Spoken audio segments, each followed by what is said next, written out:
Hey, Joe fans, how are you? This is Karen from Philly. Welcome to episode 46, the world premiere of the Monumental Waste of Time podcast. We're so happy you joined us. Wow, what an incredible show we have today. It's amazing. And thank you so much for the incredible support of 45. It was a 6-hour show. We could go that long. We don't know.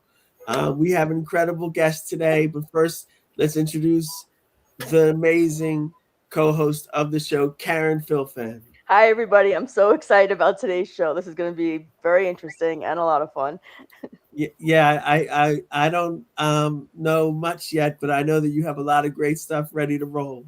Yeah, it's not going to be a happy, joyful podcast, in terms of what we have to present.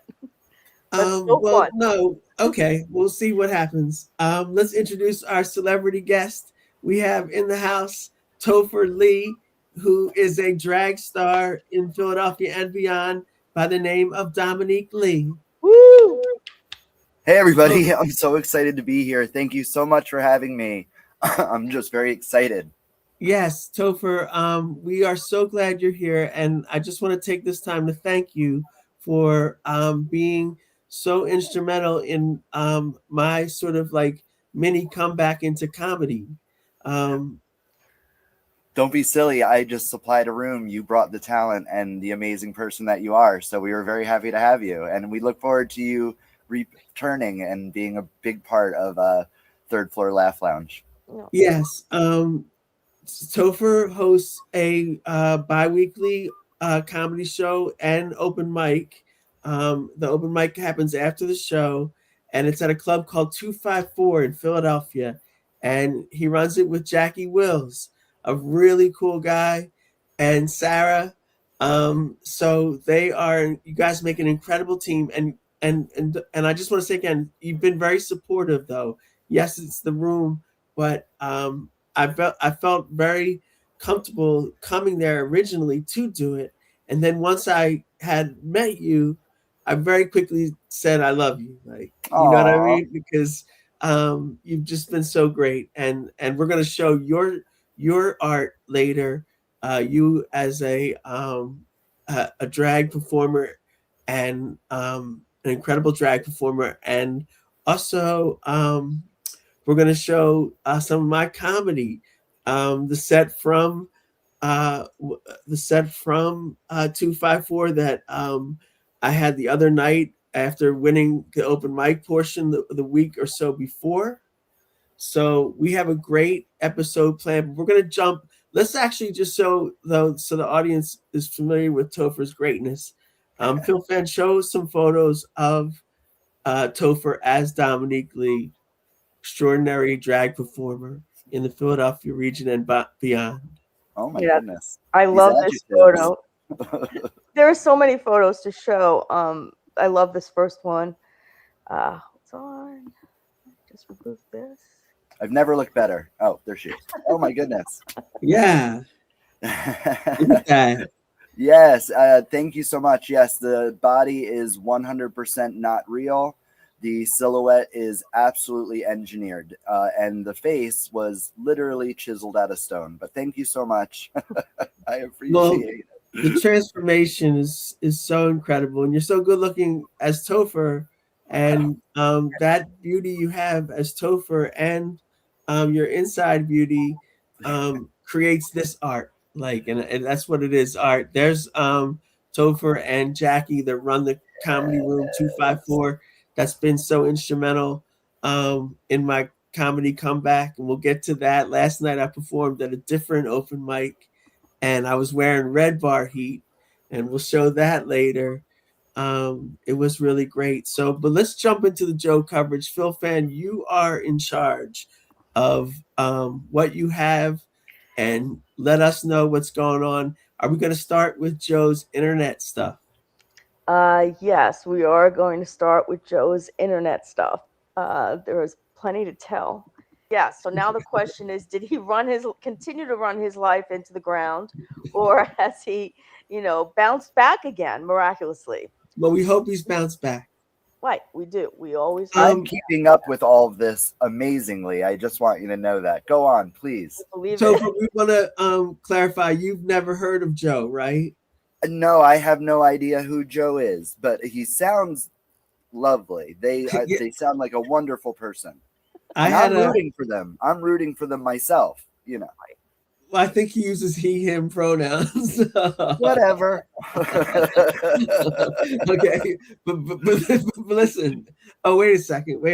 Okay, I just want to tell you that in real life, I was obsessed with Joe in like 2017 through 2019. That's how all this started. That's how this started. Now I'm just fascinated by him. I'm not obsessed. Is Joe a real life person? Is he Yes. somewhat of a celebrity or something like that? Like, yes well, to everything. Let's see how you feel when we show you his videos. If you think he's a celebrity, who am I to judge? I just host a bi-weekly comedy show over at 254 called the Third Floor Laugh Lounge, the second and fourth Tuesday of every month.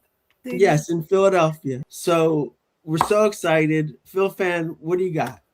All right. So has Joe rebounded, or is he still going down in a a slump? So let me show you. This kind of sets the stage for where things are going, because I think I don't think it was a previous episode, but the episode before that, he was talking about how his wife finally had sex with him after a very long period of time. Is that correct, Karen? Yes, again, we're dealing with episode 44 in your recap right now. We're on 46. Two episodes. But since the subject of sex was brought up, let's talk to a guy who's been married for 22 years and is definitely having sex more than us. Albert Einstein, everybody. Oh no! Oh my goodness! Topher and his husband, Poor Todd. Yes, that's my husband Todd, affectionately called #Poor Todd. That is us on our wedding day. We got married in a real life church versus some cave underneath the full moon, like in Braveheart or whatever.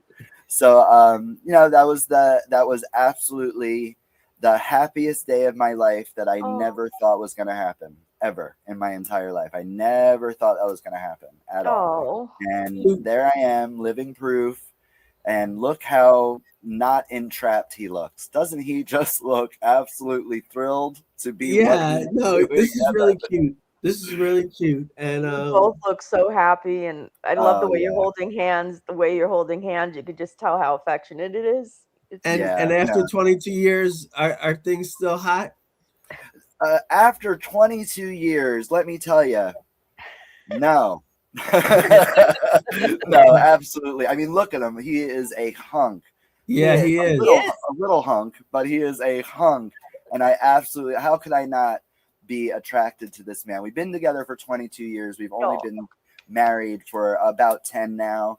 But gay people, we live in sin. So as soon as we got together, we basically moved in together basically the first week. And we've been together ever since, honestly. And he is the absolute best thing that's ever happened to me. I mean, look at that face. How could you not love that face? My God. He is just and Dominque Lee wouldn't be here if it wasn't for him. He has always been very supportive. He allows me to live my dream. And he has just been a lifesaver. He's a life changer and a lifesaver. And I'm one of the luckiest guys in the entire world. So well, let me ask you, and I'll point this out to our listeners and viewers. Todd is very supportive of your art, you just said. Yes. And one of the problems for Joe, and you'll see a lot of the strife and why it was such a miracle he got laid in episode 44.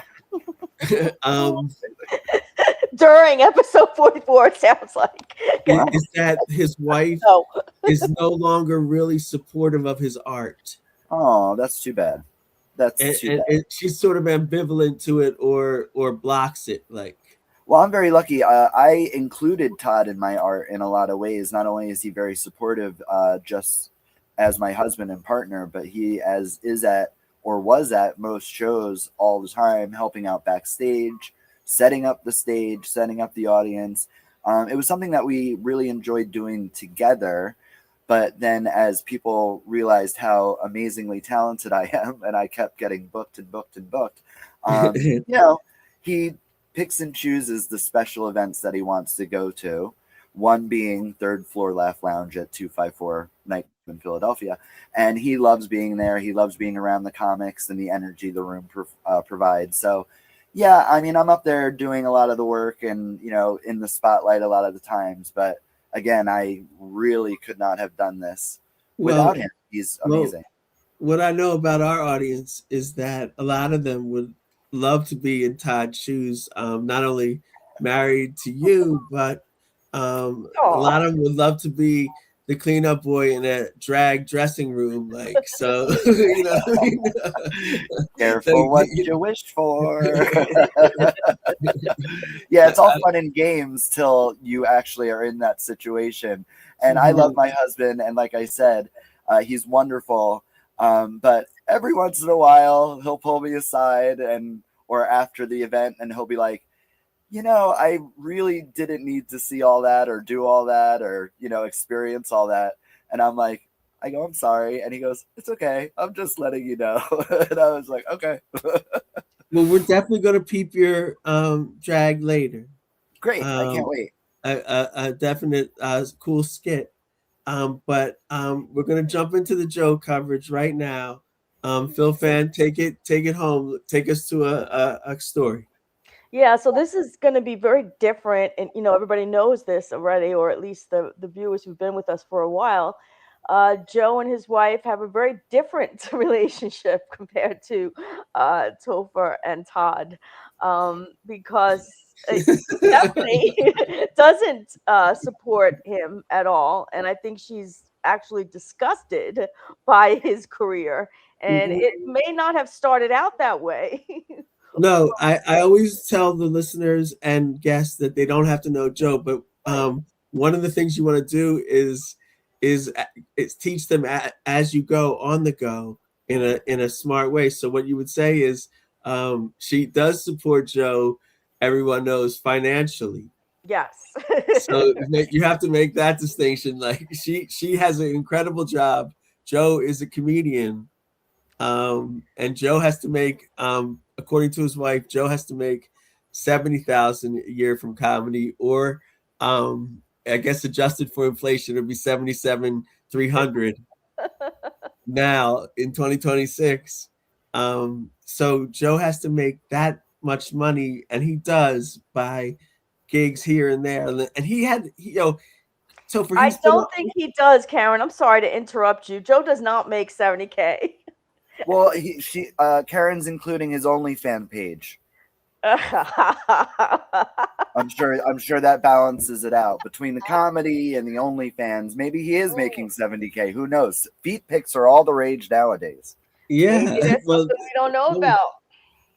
Let's see if we can uncover that one day. All right, so his wife has a real good job. So while she doesn't provide creative support to his career, and she probably did it sometime, when she was younger, he's had a good career, Topher. He's been on the David Letterman show twice. He's been on America's Got Talent. So he's had some success, and he's a veteran comic who is deserving of respect in a lot of ways. It's just that his career has hit like a sort of boring flow, and we're trying to like jazz it up and get him to do a different project, but that's not here nor there right now. And he doesn't talk to me because of some bad moves I've made in life regarding him. But it's okay. We will talk soon. I know it, because I'm doing comedy now, and that's something he can relate to in the end.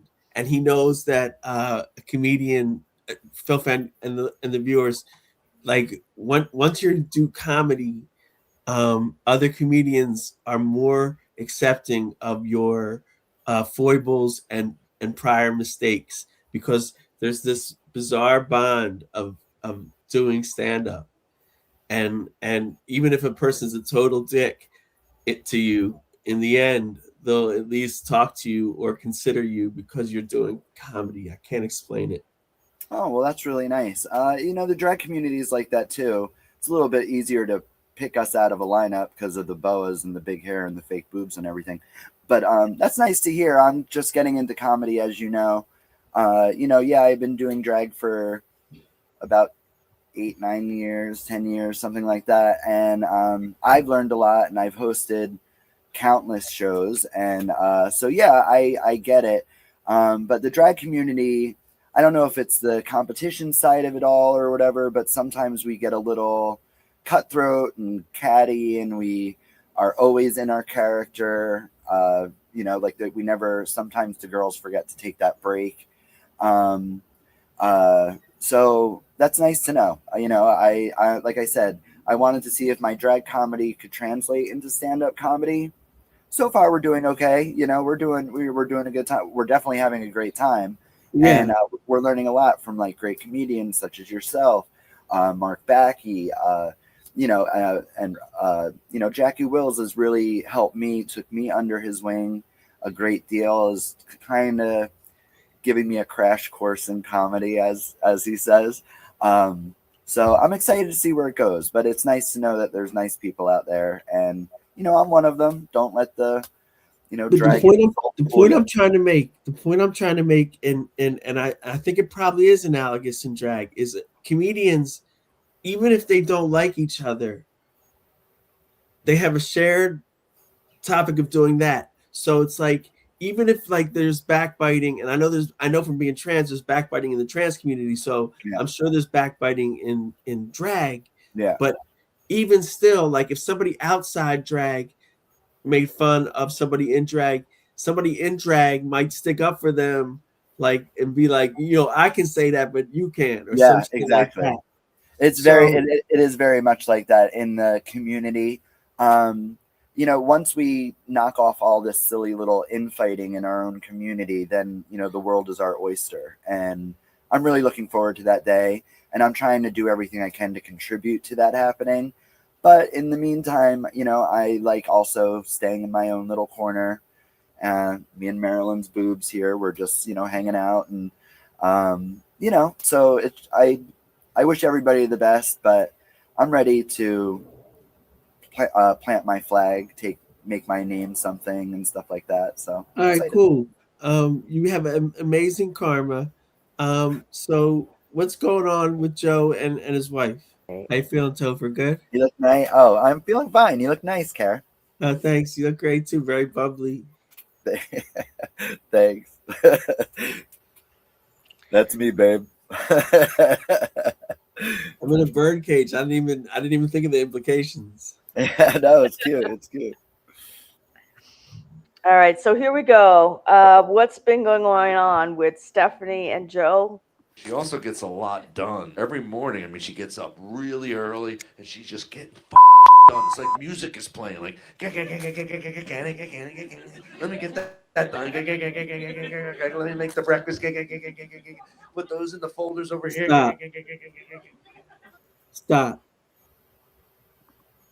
Look, I just had this conversation with Topher. Like, he's still using AI. Topher's a fan of AI. Like, doesn't matter. Yeah, no.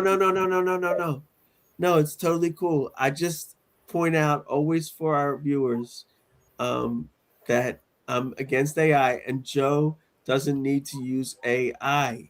He's a talented comedian. He doesn't need to use AI, Joe. Okay, go ahead. You see him using AI here? Was there something in the background that he was showing? Oh yeah, that's right. That little comic thing in the background. Yeah. Okay. I'm not sure that was AI. It may have just been an image he found, but play it again. Show it again. Okay. It's AI. I'm getting so good at pointing out AI from a mile away. Right. I got to switch all my son's classes at UTAMPA because he doesn't want to get up that early. I got to switch all my son's classes at UTAMPA because he doesn't want to get up that early. My mom never yeah. did that that for me. No one ever did that for me. Did anyone have their parents like contact the university or somehow so that you could switch your courses the time of your I mean my parents were not involved in any of this. No, that's really peculiar. Like that also that his son would pick Joe to be the person to administer that. Like it's crazy. I don't know, Topher, any comments about that? Or No. and you know So what? Sorry. I've known this man for 2 seconds, so 2 sentences so far. So I'm gonna pause my judgment because Good. you know, first Fair. zone and all. That's very wise. Yeah. Very wise. You need to digest a bit more, and then maybe you'll have some opinions. So Very far, wise. I've only gotten a taste. I want to swallow. So let's Yeah. keep it going. All right, great. So yeah, what I can say is just because we've been following him for quite some time is that that's not an exaggeration. Like that is completely believable that his wife does do that for her son. Well, also, no, he was saying that he was the one doing it, wasn't No, he? she's the point here is that I could start it again. Do you want to Well, I start? wanted you to start it again so that I could see the blasphemy that is AI. But but also You're talking about that little sunshiny yellow picture, yes? yeah. But Okay. but also I noticed something. I could have stopped it, like name that tune after like 4 beats. Like I noticed something in the first thing he said. He was like, she's getting up early now. That's a switch. Like he used to have to get up earlier, remember? She used to make him get up earlier, yeah, but she was always the one up early before him. Like, you know, even if she's not doing all the work, she was always up early. I don't think she ever made him really get up earlier than him. Todd, I mean, Topher, either Todd or you, early risers. I get the impression no. I'm actually a very early riser. At a very young age, I never wanted to miss anything. So I always got up very, very early, and I always went to bed very, very late. I got very little sleep, and I would just pass out throughout the day, you know. But Todd is the earlier one of the two, but we have a little dog that is, you know, very scheduled and trained. So, you know, he brought it on himself. No, he takes care of our little prince Tobias. So I just had the image of in my fantasy about you guys. You guys get up at like 2 or 3 o'clock every day and then do drag all night. Like, well, I'm flattered that we are one of your fantasies, but no, we are very, you know, we're, you know, Todd is over 50 and I'm almost 50, so you know, we're responsible adults that function in society as it is. Okay. All right, cool. That's good. So the question is Joe a responsible adult who functions in society? That's going to be the question. Yes, he is. He is. Okay. All right. So here we're going to start this over again, which means so it's Monday. Do it like this. All right, here we go. Karen, pay close attention to exactly what's going on here in terms of what he's saying about his wife. Okay. He's comparing what his wife does in the morning compared to what he does in the morning. She also gets a lot done every morning. I mean, she gets up really early and she's just getting done. It's like music is playing. Like, let me get that done. Let me make the breakfast. Put those in the folders over here. I got to switch all my son's classes at UTAN because he doesn't want to get up that early. Then I come walking in and it's a whole different soundtrack. I'm like, boom, boom, boom, boom, boom, boom. Where's the K-cups? I don't know where the K-cups are. I don't get shit done. I think that's why my wife doesn't want to have sex with me. I'm a loser. I sleep late, right? No woman's like, oh my God, did you sleep till 1 again? That's hot. That is so hot. Tell me more about that nothing that you did today. I started to wonder, how do I get her down to my speed, right? How do I get her down to boom, boom, right? And then it hit me. I was like, Go ahead. This is interesting. Like in the last episode, I encouraged Joe to continue to develop material about his sexual frustration. And so I'm going to give him an A for effort there. But it's also like I want him to say what I want him to say is stuff that's like cuts to the core of the frustration. Like I don't think that did, like, first off, it's not correct. Like if I had a man and I just said it, like if I had a man and he was doing his thing and he was in comedy, but he was sleeping till 1 or 2, I would wake him up every day in a special way at around 1:30, like, you know what I mean? Like okay. so I don't know like what that has to do with not engaging in sexual activity. Because she's angry at him. She is absolutely furious. He doesn't have a real job in her mind. And not only that, but he sleeps until 1, so he's lazy and doesn't help her do the stuff around the house, especially because she has a real job that's demanding. So she's furious, and why would she want someone who's not helpful and also doesn't, makes, however much he makes, which is probably far less than what you think, Karen. How about now, Topher? Is that enough backstory to comment? Or what a jerk! No, I'm just kidding. I'm just kidding. No, but like, you know what? Not for nothing. In his defense, being a performer in the nighttime industry, no matter what the field, whether it be comedian, drag performer, burlesque performer, adult performer, a job's a job, babe. You know what I'm saying? So, like, if his job makes him work certain times of the day, and then he gets home and then he goes to sleep, you have to sleep a certain amount a day. You know what I'm saying? Right, and right. what are you going? I think the wife is being a little, stuck up and shit about it. So that's the thing. That's the problem with you girls. You think you got all the power and stuff like that. Let me tell you something. That's why I date men, honey. Men will do whatever they have to do to get whatever they want done. You know what I'm saying? And that is as nice as I can put it, because I was raised Christian, and I'm a Lord-fearing homosexual myself, so I try to talk as proper as I can. But I think his old lady is wrong on this one. So this guy might be a putz. He definitely leaves clothes around, a wet towel on the floor after a shower. I get that. I'm that dude. But like, I think the wife is a little on this one. You know what I'm saying? This is coming in without knowing anything, and Topher has hit the nail on the head here, because I don't know this man from a can of paint. And I'm no, you do. You do. I do. It supports what I've been saying for years, that people can jump right in, which is I'm trying to tell people that, like, you don't, like, you can just jump right in. You have, like, a pretty educated, like, view of this situation, and off, like Phil Fan said, just coming in. So I'm anxious to see where it goes. It's really good to have Topher's refreshing perspective. I know, I love it. Right, exactly. That's a first. Thank you so much. It's never been referred to as refreshing before. Well, yes, it is. Well, it is.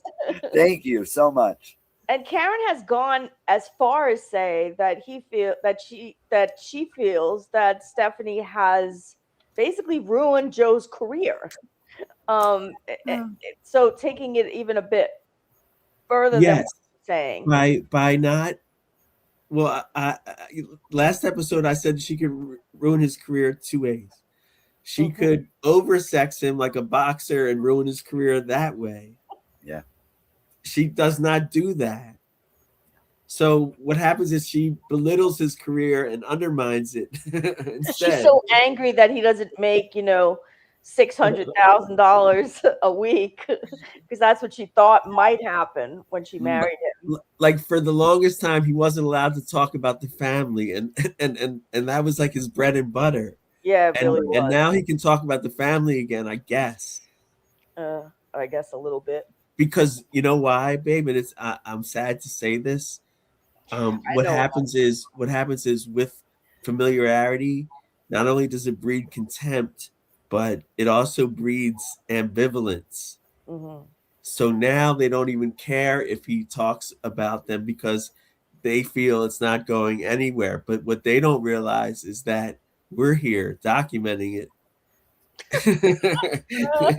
Well, I'm going Judging. to say worse than this now. I'm not going to say it now yet, but this is an early indication of something. That's All something. right. Well, look, So you're on the money, sort of, but it's a little bit worse than that.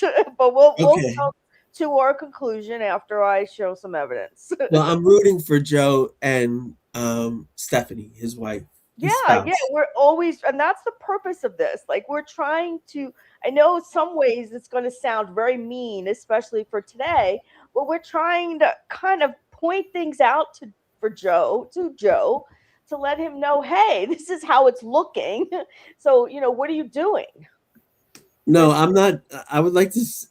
We're not doing late stage greatness. I'm not I'm not. We're not setting out to give him advice. He can watch the show like everyone else, and he does. And he can take stuff from the show. Go ahead, go ahead, Topher. Hi, Joe. Yeah. I'm Team You, Joe. I'm Team You. Yeah. So anyway, all right. Yeah, like. Maybe today is mean. Roar. Yeah, I think I'm gonna sound mean today. Well, you got the right girl for it. I'll tell you that right now. I am the drag queen of mean in Philadelphia, just so you know. Yeah, so, that's what's up. That's right. I was the only one to host a roast show in Philadelphia. For 2 years, I hosted a roast show. And some of the most vile, atrocious things were said at that show. And I loved it. What was it like, raunchy?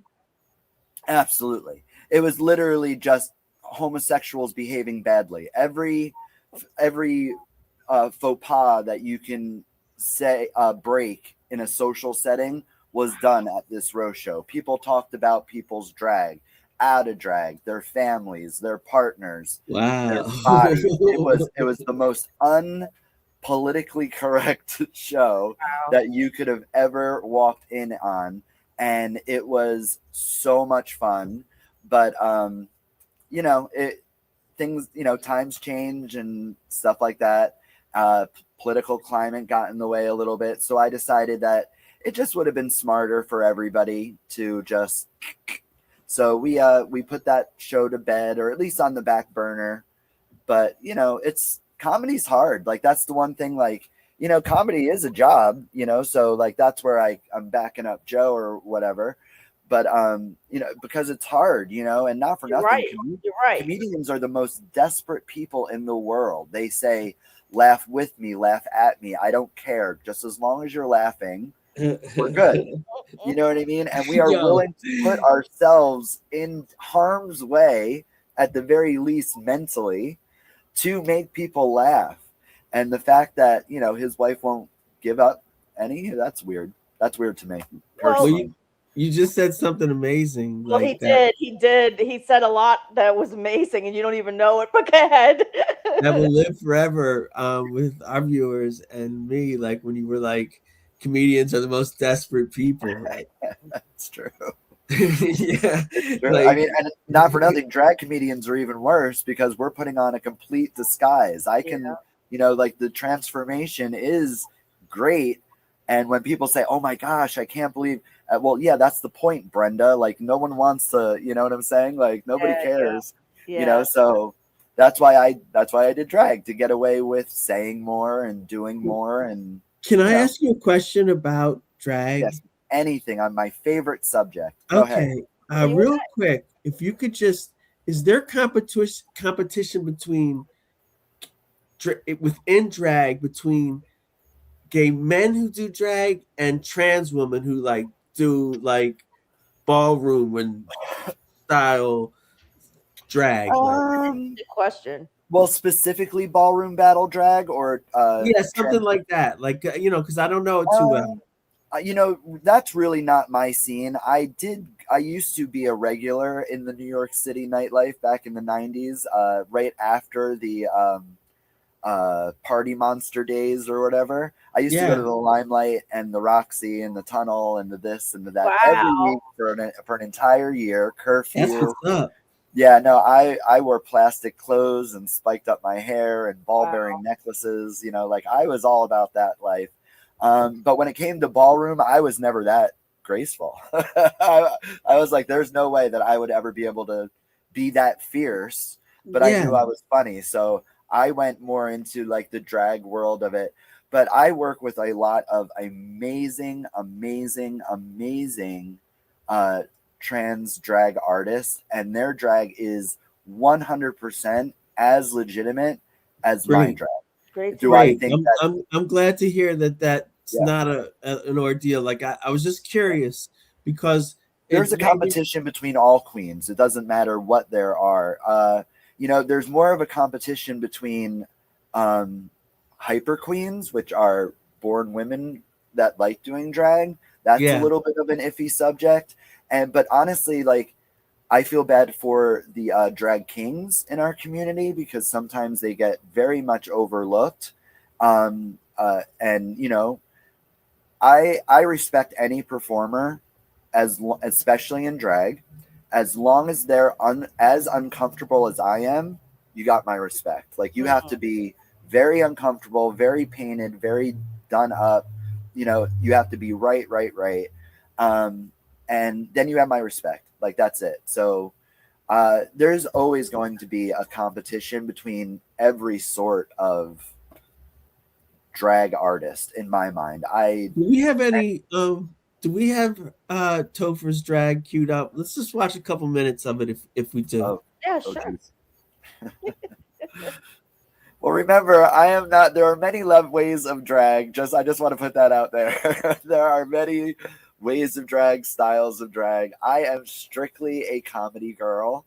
I have never been someone that really care. I care, but like, I was never really obsessed about my look or anything like that. I just want to make you laugh. Like, I just want you to have a great time and stuff like that. I realized, however, you do have to look a certain level of pretty or attractive or drag for people to want to pay attention to what you say. So I will say, though I'm not like crazy about my look, I do have a certain standard that I like to hold myself to that can always improve. But I'm at a very happy place with how I look in drag right now. So I'm whereas Joe is at this boring plateau, I'm at a very relaxed plateau when it comes to my look. But I always am looking for tricks and stuff like that. I am by far not a makeup artist. It is the one part of drag that I absolutely can't stand. I want to get it on, get it done as fast as possible. But I just want to entertain people. And like, that's what my drag strength is. It's not the look. It's really about entertaining people, hosting shows, talking to people. So I just wanted to throw out that little disclaimer before you put up. No, I get it. But there's some value to just throwing you in the pool right now and doing what we call it putting you under the halogen lamp. Oh, yeah. Karen always says that. I worked in a tanning salon for 4 years, so do your worst. Yeah. So we're gonna put you under the halogen lamp as a performer right now. The kids call it "Put You on Blast." Yes, please blast away. and I can't wait. Phil, friend, you got anything queued? I do. All right, here we go. Oh my goodness, all those videos. Guys, first drag show. This is normally how it goes. You know, we just do it, have a great time. Please laugh at the jokes because it'll really hurt my feelings. There's like 2 minutes of talking. There's drag, of course. There's fancy drag. There's pretty drag and pageant drag. I don't do any of that. I stick strictly to comedy. I do a lot of spoken word. There was an amazing drag queen in the 60s and 70s called Litsinka. And she did a lot of spoken word. She did a lot of I'm a Dearest, all that kind of stuff. And she was absolutely one of my idols, along with fabulous Coco Peru. But there was a drag queen in New York City named Doreen Corey. Has anybody ever heard of Doreen Corey? She was a normal drag queen like me, and but so okay, ready? So when she passed away, her friends went into her apartment and they found a mummified corpse of her ex-boyfriend. You saw him perform. It was Let me ask. Let me ask something here. I just wanted to give the viewers a glimpse of what you do coming out. I know, and we're going to show more later. But what I want to ask is, who are Yeah. drag fans? Like, are they like drag fans or like people that appreciate the art? And also, is there any like, what's the sexual appreciation? Like, who is into it? Like some straight men or gay men? Like, what? How does that come into play? Well, let me address the latter first because I already forgot what you asked first. Sure. When it comes to the sexual stuff, yeah, let me tell you something. You would be surprised who are sliding into whose DMs, and you'd be surprised how people act when people think no one is watching, or they think like their source is incredible. Like, who's going to believe a drag queen that, oh, I hooked up with this married guy or whatever like that? No one's going to believe that. He'll be able to talk himself out of that. But attraction knows no boundaries. It knows no limits. It knows no gender. It knows it's not registered for this person likes this person likes this person. It doesn't work like that.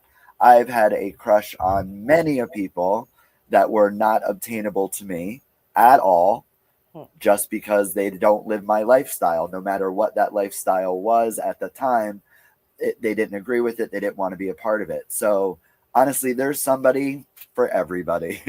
And just, very cool. Yeah, one man's trash is another man's treasure. You know what I'm saying? Yeah, we're learning so much, and I thank you for pointing some of these things out, because I'm really like, I love art forms, and but I like to know like the real behind it too.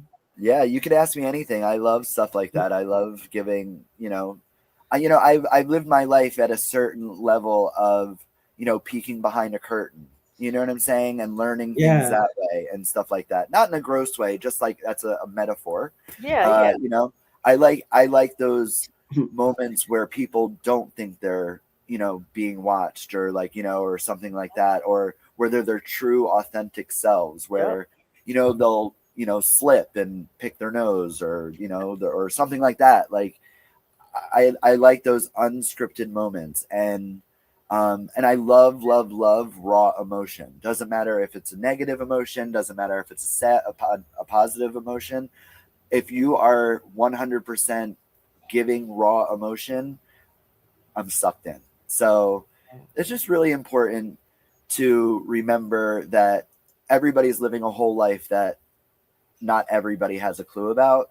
So you just try to be as respectful as possible. And that's what I try to do, but you're really insightful, Topher. I mean, there's a lot of wisdom there, and you're just so interesting to listen to in terms of this perspective. Thank you. Right, so this is the thing that makes Joe so great. We call this Life Through the Scope of Joe Matarese. We're like 45 minutes in, and he said like 10 words, and we're still going. That's what we love about this. Like, and we get down into the like nitty gritty of Joe's life. We do, but we like to see where the conversation bounces from his aura, from his karma, from his being. And you see what happens? You see why he's so great for this? Yeah. Okay, is there any way we could change this pause screen for a second? Like, that is a nose and a chin. Yeah, no, go back to Joe. Yeah, we're gonna show this whole thing later. I just wanted the people to see a little bit of like, there you go, the magic that is you. Sorry. Oh my goodness, thank you. Well, yeah, let's move on. All right, yeah, go back to Joe, babe, and we'll keep this moving, because like this is really interesting. Like the stuff about Joe and his wife, how it led into like drag and sex. Like That's really the whole purpose of the show, is not to like, just look at what Joe's doing and rag on Joe, but yeah, kind of like totally, babe. reflective on our own careers and our own, lifestyles and just opinions and things. So that's what makes it so interesting. And I think that's why Karen decided a very long time ago that Joe was worthy of a podcast like a podcast topic, or right, Karen? Yeah. When I started this podcast back in 2017, I started it with A plus, and when we started it, the focus was like, we were like, it's going to be about life through the scope of Joe Matarese. And people asked me like, well, who's going to watch it? And I was like, everybody, because like I foresaw this, like Phil Fan just said, like he is a lightning rod for like self-reflection. And if you go back into the first episode of this show, wherever it is, like I say something to that effect, like how it affects like our lives. He's like your Dalai Lama. Yeah. Oh my God. Like that would be amazing art. Like if somebody could draw that, like could actually draw it. Please do not offer Karen AI art. Jesus. Oh no AI. Never. No, yeah, draw it, please. Just draw it. Like somebody that can draw. Draw it. I mean, Joe has even inspired 2 serious relationships, right? Right? From this whole thing. Things get spawned off of things get spawned and reimagined off this guy. He's a lightning rod and an energy piece. And well, I'll tell you, I don't know how far Todd and I would be if it wasn't for this Joe Madden guy. Yeah, Joe Matarese. Matarese. Okay, no problem. Yeah, without him. I don't know. Yeah, you never know. I mean, some indirect influence. No, seriously, he's been so inspirational to me. Like, it's unbelievable. He's my Dalai Lama. You're welcome. You're welcome. Oh my God, yeah. So I went from being, this is great, because I went from being obsessed with Joe to recently I was fascinated. And now I'm just a disciple of him. He's my Dalai Lama. Like I'm a disciple. This is going to be the show title, Karen. Here we go. Yeah, that's how normal cults work, I think. That progression. Yeah. No, this is great. I'm no longer fascinated. I'm a disciple. Yeah, he could be the next Hail Bop guy. Oh my God! Like, he could lead us in battle. I know who Hail Bop is though. Like everyone that like. I must be in that because didn't they all get castrated? Oh my goodness! No, I don't think so. No. Hail Bop. Was the comet with the punch and the jumpsuits? Yeah, no. What? No, it was a cult, right? They all castrate themselves. It was a cult, right? Yeah. Yeah, well, I think they castrated themselves. Hail Bop. Well, isn't that something? Can Google it, Phil Fan. So I know I am too. I'm doing that already. Well, yeah. So maybe I'm a de facto member of Hail Bop. There you go. Oh my goodness, you get inspiration from the darndest places, don't we? Anyway, yeah. Where are we going with this? You never know. I mean, I ain't getting canceled. Google it. Like you can't Google it. Did you try yet or no? Yeah. So 1997. Does that sound right? Several male members of the Heaven's Gate UFO cult. Is this what you're looking at? Yes. Including leader Marshall Applewhite had undergone voluntary castration prior to their mass suicide. Well, isn't that something? The surgeries were part of the group's strict adherence to celibacy and their belief that they needed to shed their bodily containers to ascend to a higher existence, which they believed was on a spacecraft trailing the Hale-Bopp comet. Wow. You know how you're supposed to get a note? You know how you like to get trans surgery, you're supposed to get a note from your psychiatrist? Yeah. I just copied and pasted the Google thing for Hail Bop. Until Not for nothing, you should have just joined the cult for a couple of years, saved yourself 25 grand, and then moved on. And then like, I ain't falling for no meteorite. Get out of here. Thanks for the surgery, though. You know, good for you. I Karen. never even heard of this. I never even Really? heard of this. Well, I just graduated high school in '96, so this was a big deal for me. This was the first news thing that I was like, what? Let me tell you something. It was the first time I felt like my father watching the news going, what? You give me a story about 60 people that are getting castrated. I don't care what age I am. You're there. That's going to raise an eyebrow in a young Peter Goldman. Yes. All Hey, right. You Let's know get what? back to Variety you. makes the world go round. That's why we're not living in a world full of yous. You're not living in a world full of me's. You know what I'm saying? Yep. So to each his own. Do no harm. Take no crap. That's what my mom says. I like your mom. When I got castrated, the everyone kept saying, "Look." Topher looks very surprised. When I got castrated, everyone was going, "Look, she's walking different." No shit. Yeah. Plus, she lost 3 pounds. So, like, how do you figure that one out? Actually, 0.4. Damn. I wish I knew you then, Karen. No, 0.4 milligrams. Like, oh, milligrams. I was going to say. no, I don't know. The point is, I don't want to talk about it. The point is, I was at an open mic last night where people were talking about like having small penises, and I felt like saying, "Hey guys, I could shut this down." And like, you know, that's actually the one thing that I regret that I didn't say, because when we went out that one night and we were at that bar,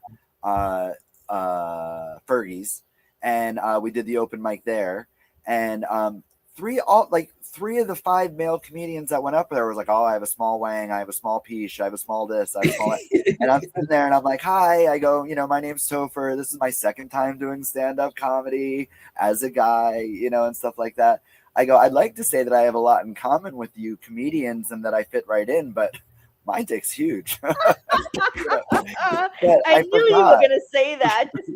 wow, That's hilarious. You know, I mean, I don't know. I mean, am I the only Sicilian comedian in Philadelphia? I have no idea, but like, that's really sad, and you know, that's disappointing. You know, because oh yeah, and I guess I was talking about that same open mic, but for everything is running together in my head.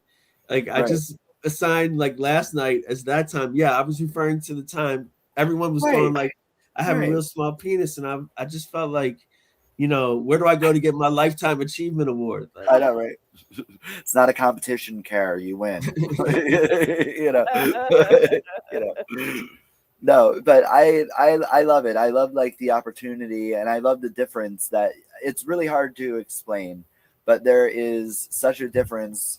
I haven't gotten on stage as myself, as Topher, since the 90s. And like, that was it. Like, I did a lot of stage work in the 90s. I did plays and musicals and this and that and the third.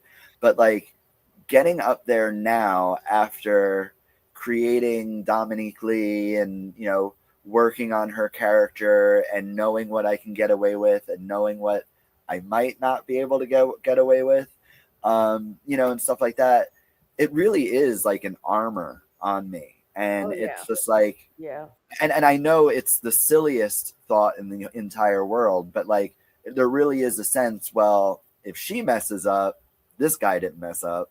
But that's not the truth. Like, you know what I mean? Like, so it's just interesting to me how nervous I still get going on stage without my costume on. So, well, before you invented Dominque and you were on stage as an actor, were you nervous? I mean, I was no more nervous than anybody else, but I was always really drawn to the stage. I was always really drawn to being like the center of attention. You know, I am the oldest I'm the only son of the oldest daughter of 5 siblings on both Wow. sides. Both Wow. my parents are the oldest of 5.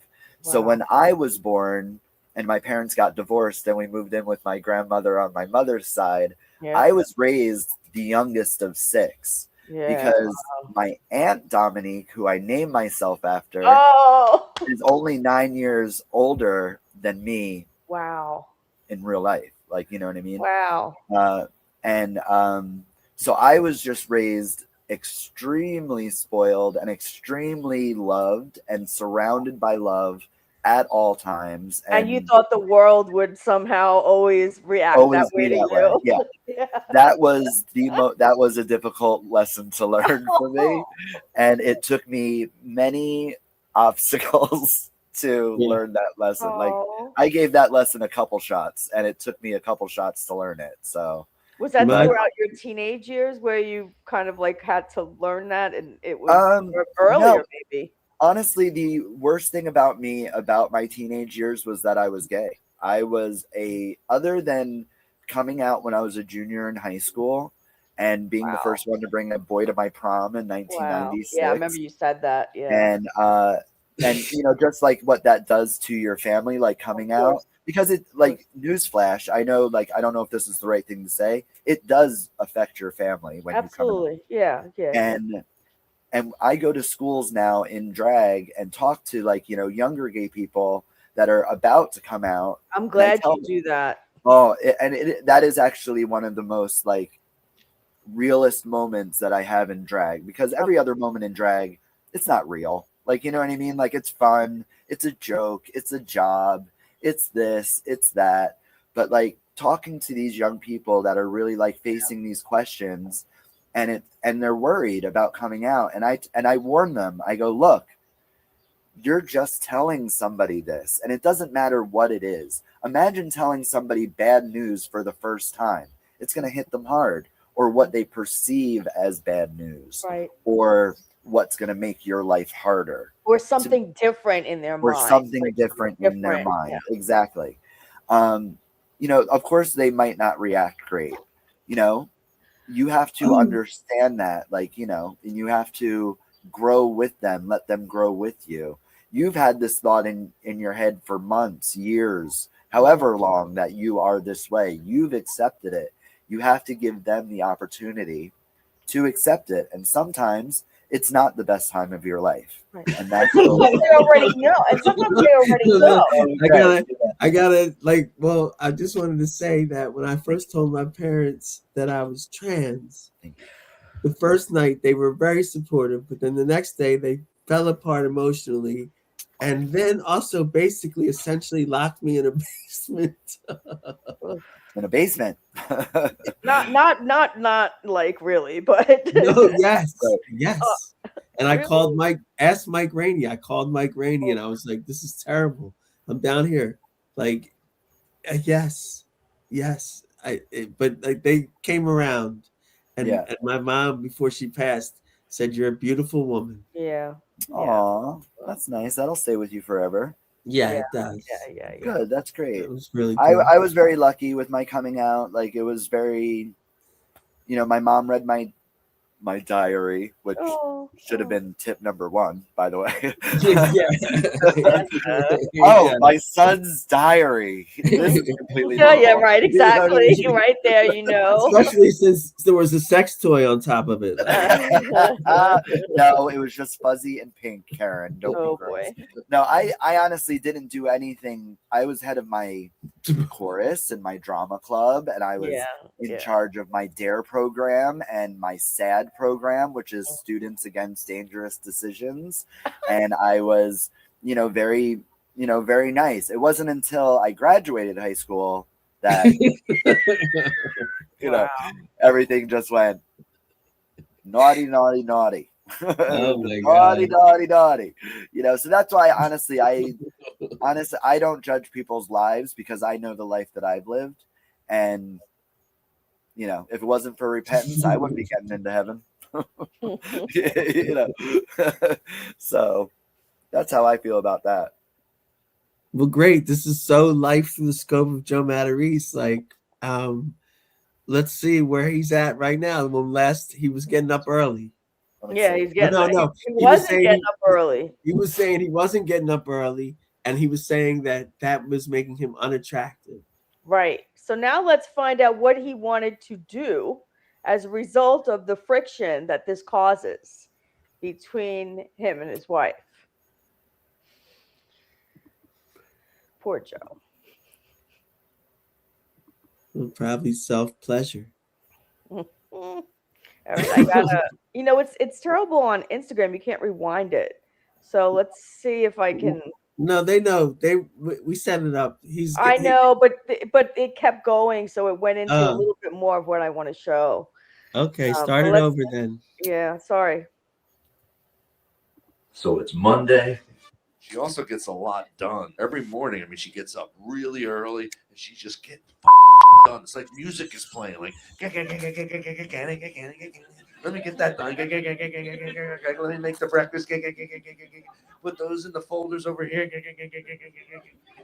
I got to switch all my son's classes at UTAM because he doesn't want to get up that early. Then I come walking in and it's a whole different soundtrack. I'm like, boom, boom, boom, boom, boom, boom, boom, boom. Where's the K-cups? I don't know where the K-cups are. I don't get done. I think that's why my wife doesn't want to have sex with me. I'm a loser. I sleep late, right? No woman's like, oh my God, did you sleep till 1 again? That's hot. Listen to what he said next. Hot. Tell me more about that nothing that you did today. Okay, there's so much going on here, babe. There's so much going on here, and I'm sorry I can't let this guy talk. Like what he's gonna say next is absolutely you're gonna just be horrified. Okay, all right, but he's like he again he's wrongly assessing his creative lifestyle with doing nothing, and that's something that she's taught him subconsciously. He's right. Yeah, that's coming from her perspective, and he's almost like digested it or had no fault. It was forced. Secondly, he should be couching it so much better. Like, yo, I got up and I wrote some, or I talked to my fans on social media at 1. Like he's making it seem like he's like some doofus, like because that's how he's looked at. Yeah, I mean, maybe he is, Karen. No, he's not. But go ahead, hit play for this. All right, so now you can see here on the screen. It says after all of this that he's getting up late, she's getting up early, she won't have sex with him. So now it says, how do I get her? Okay, so just hang on that because I'm just going to press play. How do I get her what? Okay, let's see what he says. Down to my speed, right? How do I get her down to boom, boom, right? And then it hit me. I was like, maybe I could put a roofie in her drink, right? But not for sexual reasons. I don't want to knock her out and bang her. I'm not some sick fuck. You're looking like you're gonna fall out of the bird cage right now. One's about to fly out of the cuckoo's nest. Right, exactly. That was a literary reference. Yeah, you're killing it. Yo, this is all wrong.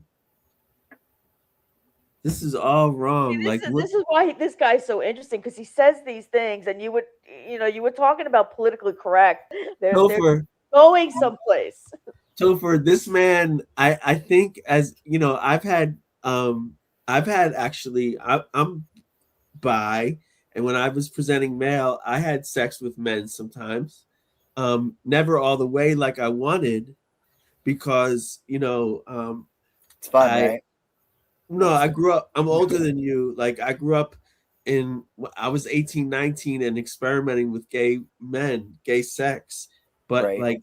The brakes had to get pulled on it because I was bi. I did want a life with women too. And it was right at the onset of the AIDS epidemic.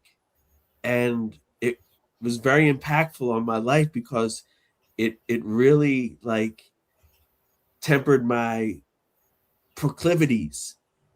And I then, instead of like forging like good relationships in gay relationships, what happened was like I just turned to like a series of like what people would call like dalliances, or like, you know, hookups.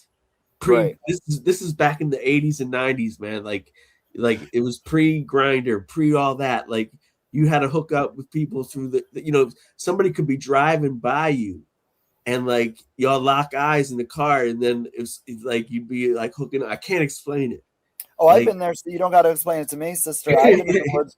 I've been in the woods before. You know what I'm saying? Like, you know, I've been at truck stops. I've been there. I know, I get it. I wore puka shell necklaces. You know what I'm saying? Because that was a big thing in the 90s. That's how the gays. It was like, oh, I see a puka shell so necklace.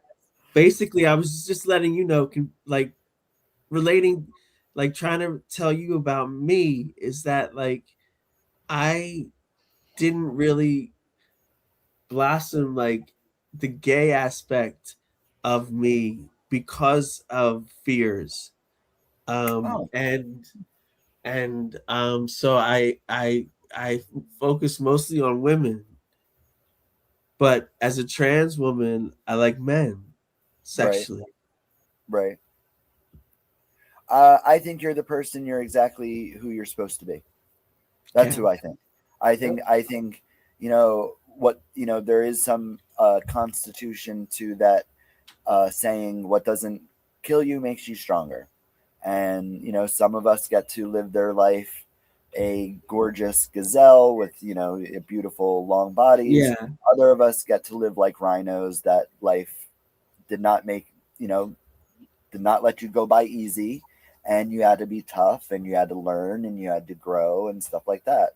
And there's no wrong way to live that life. It's just, well, I'm just basically I'm just saying, like, I guess I'm unfulfilled on some level because like I never got to experience like receiving unprotected anal. And that was a goal for you, Karen. That was like a once, yes.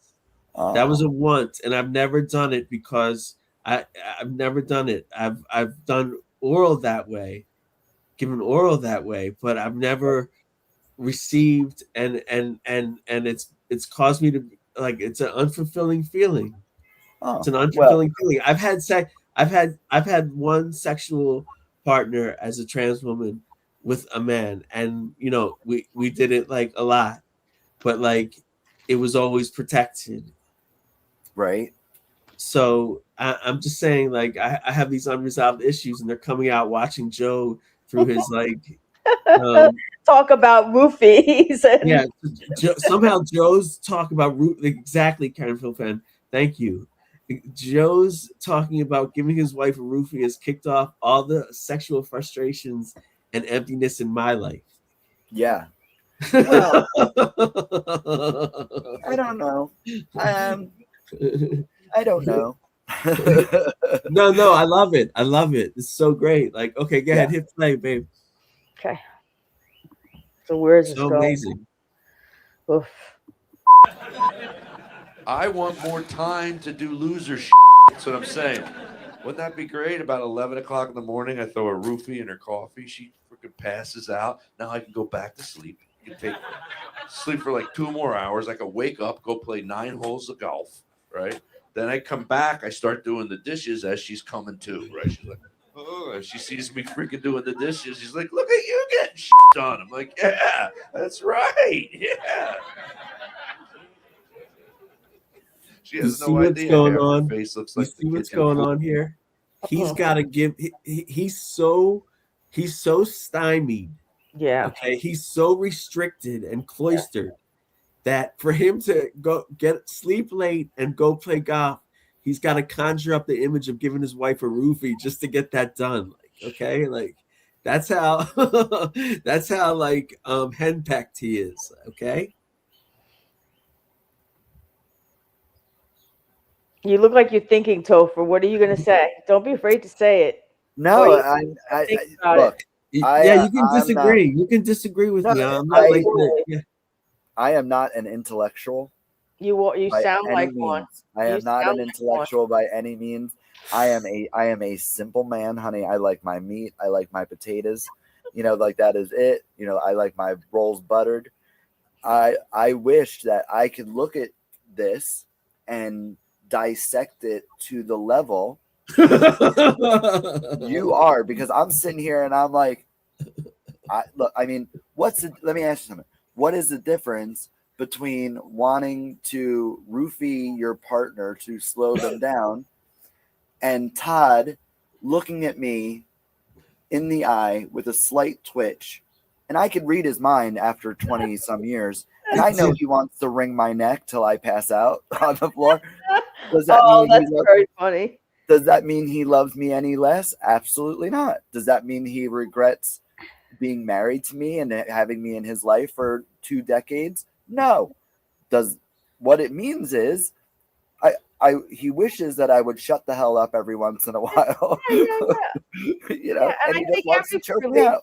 has that. But this is a bit more like, I just the image of him doing this or feeling the need to go to that extreme. It's very Right. telling. Yeah, What it's I don't know. Look, I lived a different life Yeah, than and Joe Maggiaggio here. I don't know his name. I I've lived a different life, and I've lived a life where I welcomed someone to try and waste good drugs on me personally, because I've done them all. I've done the whole alphabet except anything with a needle. I've done them all, and I have. And I'm sitting here with Marilyn Monroe. You know what I'm saying? Like I'm living my dream. I have a husband. I have a dog. I have a yard in Center City, Philadelphia. I have an apartment with a yard. Like there's people that are that are people that have it worse, is what I'm saying. So I wish people would waste good drugs on me, honey. I would be like, but go on. No, you have every right to feel how you feel. I'm missing something. Maybe it'll click. Maybe not. Maybe we're over analyzing it. I mean, No, he's not. What I'm saying is, look at what he's. The Menendez brothers. No, Were you gonna look say at the what Menendez? he's trying to manifest here. Like, why is it a manifestation? just sleep late and go play golf. He's got to like come up with some major scheme. Like, you know what I want to do when I want to sleep late and go play golf? I sleep late and go play golf. That's what exactly. That's my point. That's the point. But that's my point. Okay, he can't do that. Okay, all right. Time out, people. Time out, people of the podcast. Okay, let me say something. I know that I give off a certain air about myself that is a guy that has his life together. I know I give off that era. You know what I'm saying? I'll let you know. Todd does everything that his wife. This story is very similar. This story is very familiar to me. The only difference between me and Joe Rodrigo here is that I don't want my husband to slow down or my partner to slow down. I want him to continue to go, because who the hell is going to clean this place up? Me? No. I am sleeping till 10 and I am laying on the couch. I am doing my thing, blah, blah, blah. Let him do all it. This is what I feel. I feel he likes it. That's what I think. I think that, okay, you want to get deep? I think this is his own guilt, and he wants to give himself something to match the speed. He's just putting it all on her because it's funnier. Who's going to laugh at that joke? Nobody. You're 1,000% spot on, because what he wants is his his Adderall. What he man wants to sleep. That's what he wants. He doesn't want he just wants to sleep, be left alone. Let me tell you something. Why do you think I'm in this tent most of the day? Yeah. Because he doesn't want to hear this nonsense that comes out of his mouth and this mind. I get it. I leave him alone. That is the key to a happy marriage, people. Gay, straight, whatever. Everything is beautiful. Everything is welcome here. I'm just saying, the key to a good marriage: leave the man alone. Leave him alone. She won't do it. She won't do it. He doesn't need to hear every thought that you have running through that little that little mind of yours. He don't need to hear all that mess. Leave the man alone. Tell him he's handsome. Yo, Spend a little quality time with them, and that's it. This Thank is you. cutting edge, KPF. Like, like Topher. Keys to a happy marriage. You're welcome. Topher has great advice for Stephanie. Like, Yep. all right, go ahead. See where this goes. Like, I'm what I'm other? invested now. I'm invested now. Yeah, I know. I saw the change in you. It happened about 10 minutes. I saw the facial. Yeah, I saw it happen to you. We're so sorry. No, it's fine. I'm fine. Let's see what felony next Joe wants to commit. Come on. Well, we'll wait until the end of this. I got much more. Okay. All right. Come on. All right. Lore. You guys like that. That was a little bit of a mean joke for me. She also gets a lot. All right. So that was the end of that. Okay. And he just admitted that it was a mean joke, and here you are. Because he's afraid. Ready to erect another cross to nail him next to Jesus over there. Yeah. What's the matter with you? You all are vultures over here. I thought I was. I love the honesty. I love Scared all y'all. Let's see if you continue to feel like this after we show several other videos. You may in fact still feel this way, or maybe not. No, this is great that Joe has a natural supporter. I love it. Yes. I love it. Okay, so this is how kind of like, the next day after we ended our previous podcast, this is what he showed. So now let's find out where things went from here. Okay. So it's Monday. Okay, let's find out where things went from here. Okay. All right, so 20 days later, Joe found himself 20 days later after that video, that posting, Joe found himself on a plane. This isn't the same footage as before with the biscotti, is it? Nope. Nope. He's on a plane again. That's the point. Okay, so here we go. And I cut all this out where I'm taking like forever to bring this up. So.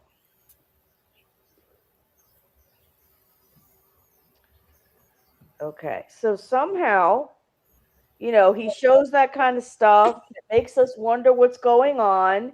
He was just away on a cruise for approximately like 4 weeks, Karen. Is that correct? Wow. During all of the holidays. You're talking about prior to last episode, correct? Yeah, he was on a cruise for like 4 weeks. He missed Thanksgiving at home with his family. He came home, he shoveled snow, and then what happened? And now he did a number of different things, which I'll talk about in the Joe 100 news. But now all of a sudden, this guy. Here's a little tip for you. It's a good omen when you get into an Uber. It's an old BMW 3 Series. And this guy Carlos has Journey playing, which is just a good omen when you get in and don't stop believing. It's going to be a good 2 weeks. Florida, baby. I like this old Beamer. It's in perfect condition. So very interesting. All he did was post that. Oh, there's Sandy. Topher, meet Sandy. Hi. Cutie pie. Very cute. I'm a dog person. Sorry. What'd you say? I didn't hear that. I'm a dog person. I know. Topher, let me tell you, I'm 100% a dog person. Todd's allergic to cats. Okay. However, my friend Meg has one of those hairless cats, and it looks like an uncooked turkey walking around. It's so gross, but go on. Yeah, I'm 100% a dog person too. And initially it was very hard, but I've fallen in love with this cat. And and it took 7 years. It took 7 years. I literally mean it. I'm in love with her. But I'm very much a dog person. In any event, back to Joe Matarese. Yes. He's in a cab here. Yes. He doesn't tell you where he's going. He just says he's in this cab. It's a good omen. They're playing Don't Stop Believing. Yeah. And he's going to be away for 2 weeks. So So he what? said Florida. Yes, it does. It says hashtag Florida, hashtag Caribbean. Did he say actually Florida too? Did he mention it? I don't know. I just wanted to show that I was paying attention. Yeah, no, he did, and he did say Florida, and also I just want to point out and catch everybody up to date, sort of Phil fans' fascination too. With he was gone for 4 weeks, he came home for something, was given a series of chores. Now we flip to he's on the road again, and this is a point that Phil fan has been raising in episode after episode. He's more and more spending time away from home. He never did this before like this, ever. In like, 20 years, 10 years, whatever it's been, 15 years. He has never done this like this. And if he went away for 3 or 4 days on a cruise, it was like a big deal. Like he would get home and she would be angry at him for 6, 7 days because, there's so much stuff that didn't get done. But Wait a then minute. How did stuff not get done? He doesn't do anything anyway. If stuff didn't get done, that means she was slacking. So I mad at him. Yeah, but she should be doing all the chores because he's in show business. Ooh. Well, I'm just saying, look, it doesn't take the Scooby-Doo detective agency to sleuth that one out. What is she all upset about? If he doesn't do anything, which I can relate to, right? Yeah. If he doesn't do anything and she's doing anything and now she's mad because things didn't get done. Things weren't done when he was here. No, see, the part you don't know is that she creates lists for him, and then she forces him to do a whole bunch of things. It's not like Todd. This is Stephanie and Todd are not the same person. She actually forces him to do things and creates lists for him every morning, and he has to, drop off the kids and do this and do that. If she doesn't, I just want to say something. This Steph turned out to be like that punch monkey. You know what I'm talking about? That little monkey that the mom abandoned and stuff like that. And everybody's feeling all bad for him. Oh, I feel so bad. The mother abandoned that little monkey and he has to dry hump this other stuffed monkey all day and stuff like that. Let me tell you something. What we don't know, what if this little monkey was a jerk? You know what I'm saying? Like, you don't know. You don't know if this monkey was fun, if he was just a bratty. Yeah, just like there's bratty kids, I'm sure there's bratty monkeys when there's that many of them. You know what I'm saying? That's true. That's true. So let's see if we can answer that by the end of this. I'm excited about this now. Okay, good. Yeah, I saw it happen to you. It's very intriguing, as Karen has said. This is the reason why she's, created this podcast. Karen, do you have anything to say before? I mean, so here he is. I think we've set up the stage. He's going. He's heading to Florida. He's in the cab, and listen to what happens here as he's in this cab. He's saying that it's a good omen because they're playing Don't Stop Believing. So he's trying to hold on to this thing of like, this is going to be good because he desperately needs something good in his life because, he just escaped from his home life. Very peculiar. I've headed to show business functions in an Uber. It's very peculiar that he would record in this setting. Like, you want like quiet, or just you want to be in a conversation, a real one, not like streaming. I don't think. Well, he does this because he thinks that it looks impressive that he's actually in an Uber going someplace, and traveling, like he's needed somewhere. No, wait till you get to the hotel room and then turn that baby on. No. He's very excited about showing you from the moment he's in that cab. It was, right on his mind. Yeah, didn't you ever leave an outgoing message on your old style answering machine with music playing in the background? It was all the rage back in the 90s. Yeah, That's what he's doing. Yeah. You're right. Very exciting to leave that. So listen, but you're right, Karen. You picked up on something that this is unusual. So let's find out what happens in this cab because he's not in the cab by himself. It's a driving cab. Okay, yeah. Well, I mean, so you could take that different ways. It's like the golf cart from episode 43. Well, let's see what happens here. Okay. Yo. Okay, go ahead. Let's see now.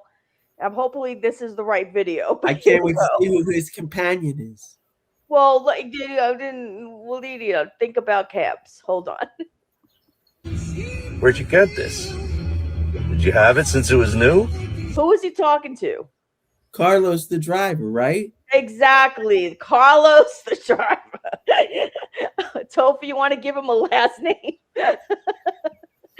Who? Carlos? Yeah, Carlos the driver. No, I like the driver. Okay, good. It's reminiscent of one of my favorite stand-up comedians from Philly. Okay. So yeah. Talking about you, girl. Thank you. Thank you so much. But I just I was confused because I thought Phil Fan was saying that there was another patron in the car, like a companion of Joe's. Yep, that's how I thought you took it, but nope, he's talking to the driver.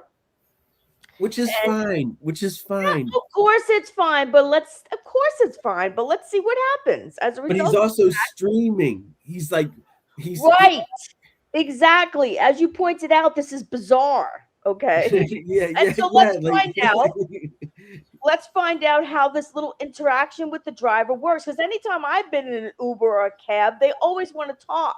It doesn't even matter what you look like. It doesn't matter. Like, they just want to talk. And I just thought of something so incredible. Yeah, go ahead.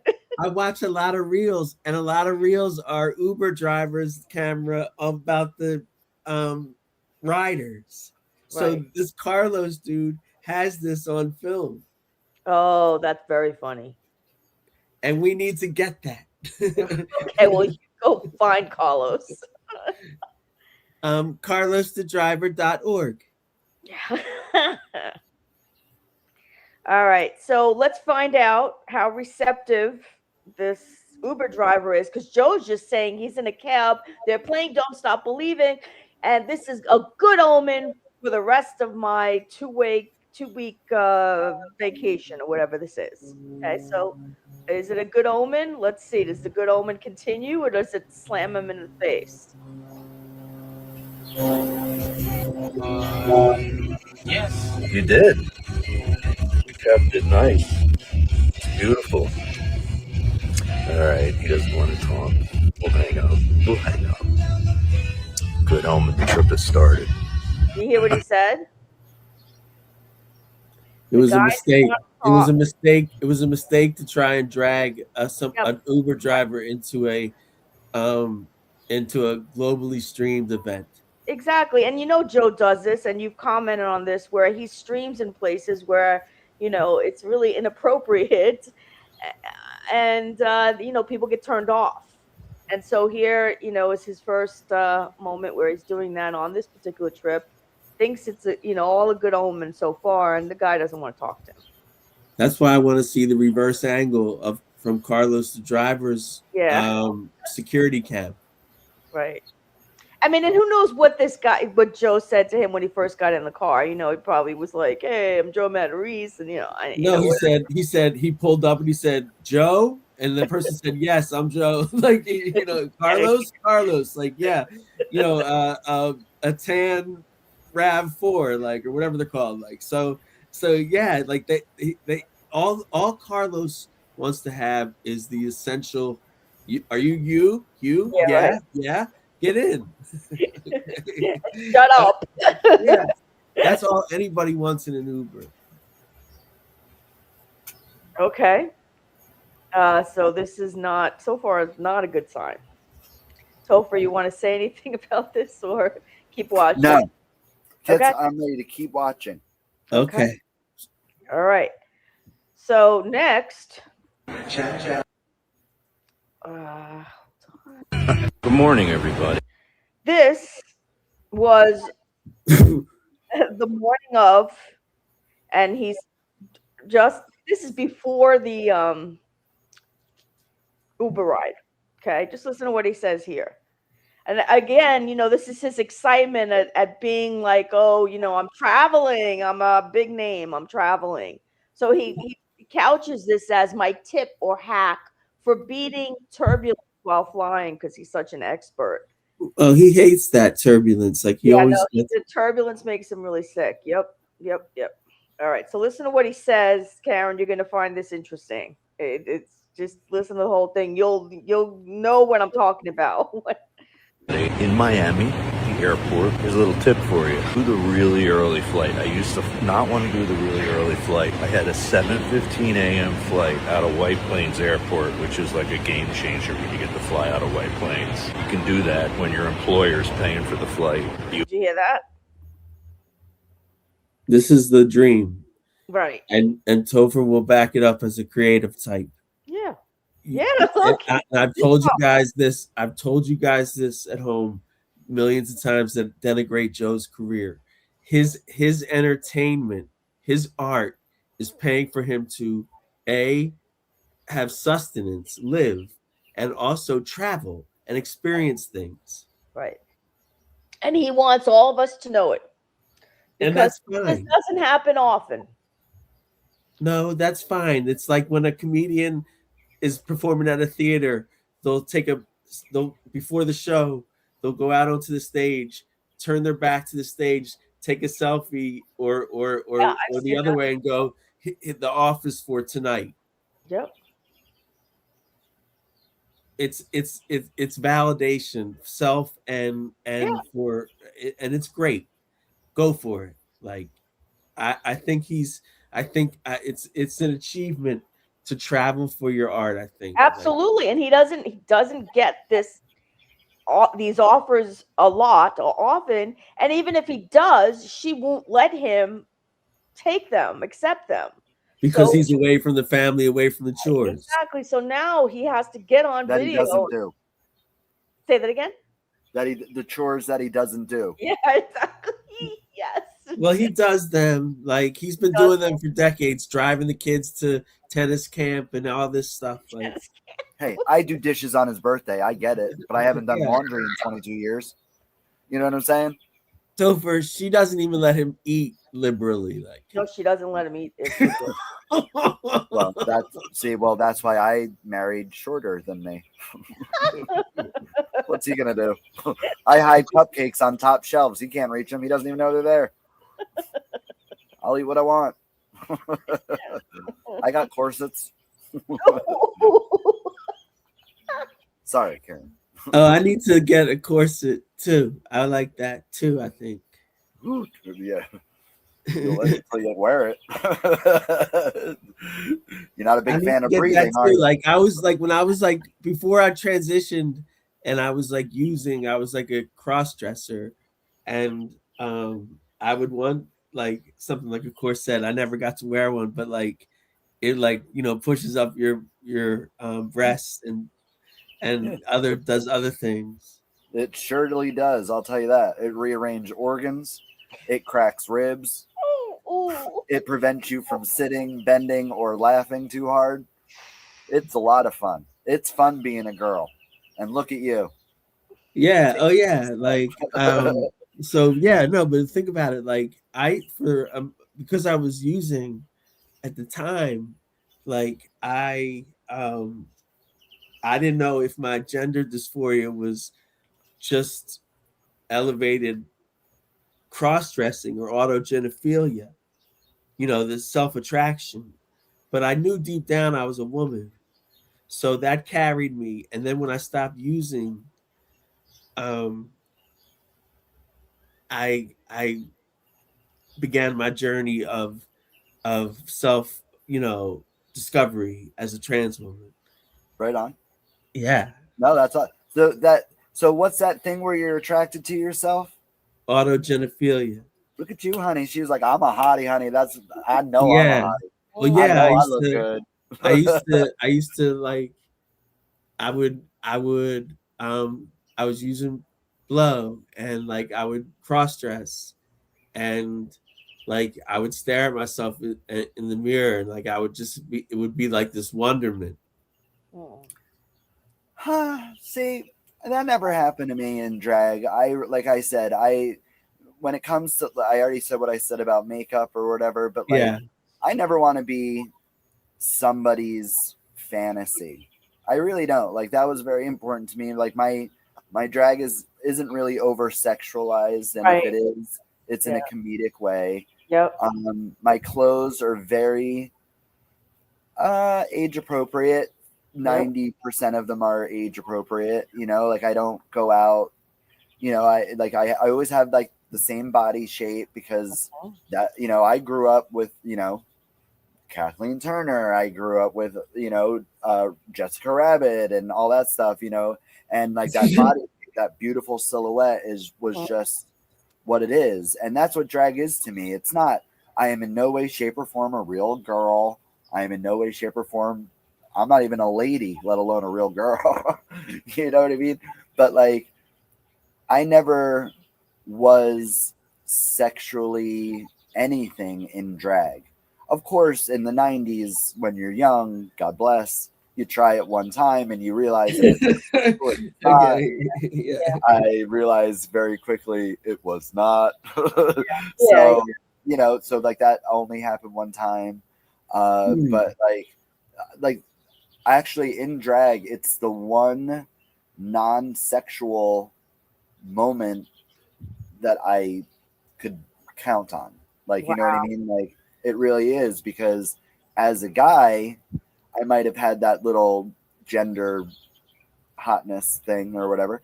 And like that might have been, I understand that as a guy when I was younger, like, you know, in my 20s and stuff, not so much anymore. But like I was very praised and rewarded for my body, and I was in the adult entertainment industry for a good couple years, and you know, our value was rated on our subscription level. We were the first OnlyFans. Like before there was OnlyFans, I made an OnlyFans joke earlier, so it's funny I'm talking about this now. But before there was OnlyFans, you would pay a subscription fee and you would watch live video feeds. And all through our beautiful condo, which we obviously could not afford, being 20-year-old gay kids that did drugs and went out often, we couldn't afford this multi-level condo with spiral staircase and fireplace and, you know, 3 bedrooms. So the guy that ran the site rented the house, put us in it, put cameras in every room, and we had certain things that we had to do every day to fill the obligation to live in this house, to be fed, to get monthly allowance. But that's very Vegas. I lived out in Vegas. Like that's a very Vegas existence you had. This was in Jersey. Yeah. This was in South Amboy, New Jersey. Like that, and which is in no way, shape, or form Vegas. I guarantee you that. No, yeah, I get it, but I get it. But those were just taken off when I was out there in Vegas in like 2000, 2001, 99, that kind of thing. And like, no, that's what my life was back then. Like it was all that, and it was very a physical life that no one would be able to keep up with, you know. So, you know, and the last time I was an adult entertainer was when I was with Todd and we lived in Maine, and we were having a hard time finding work, and I still had abs at the time. So I went to the local, you know, gay bar and was like, hey, I'm different. I'm really attitudey. I'm from Jersey and New York and Philadelphia. I was like, real world New Jersey. Yeah, for real. And I danced there for a couple months, and you know, I made money doing that and stuff like that. But again, no one's going to be able to keep up with that lifestyle, or at least look the same keeping up with that lifestyle, you know. I almost could have been a cabana boy in Vegas, but I missed out on the opportunity. Well, there wasn't many opportunities I missed out on. Let's just say that. I learned the power. I learned the power of. I learned the power that women had, because I saw women drool. I saw men drool all over the women in my life because they were all so beautiful. And I was like, oh, wow, I'll never have that power. But then when I came out, I realized I do have that power just over a certain selection of men.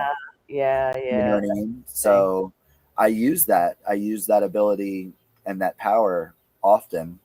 And then, you know, time passes and you change and your point of view changes and you know, your goals change and stuff like that. Experiences have a lot to do with that.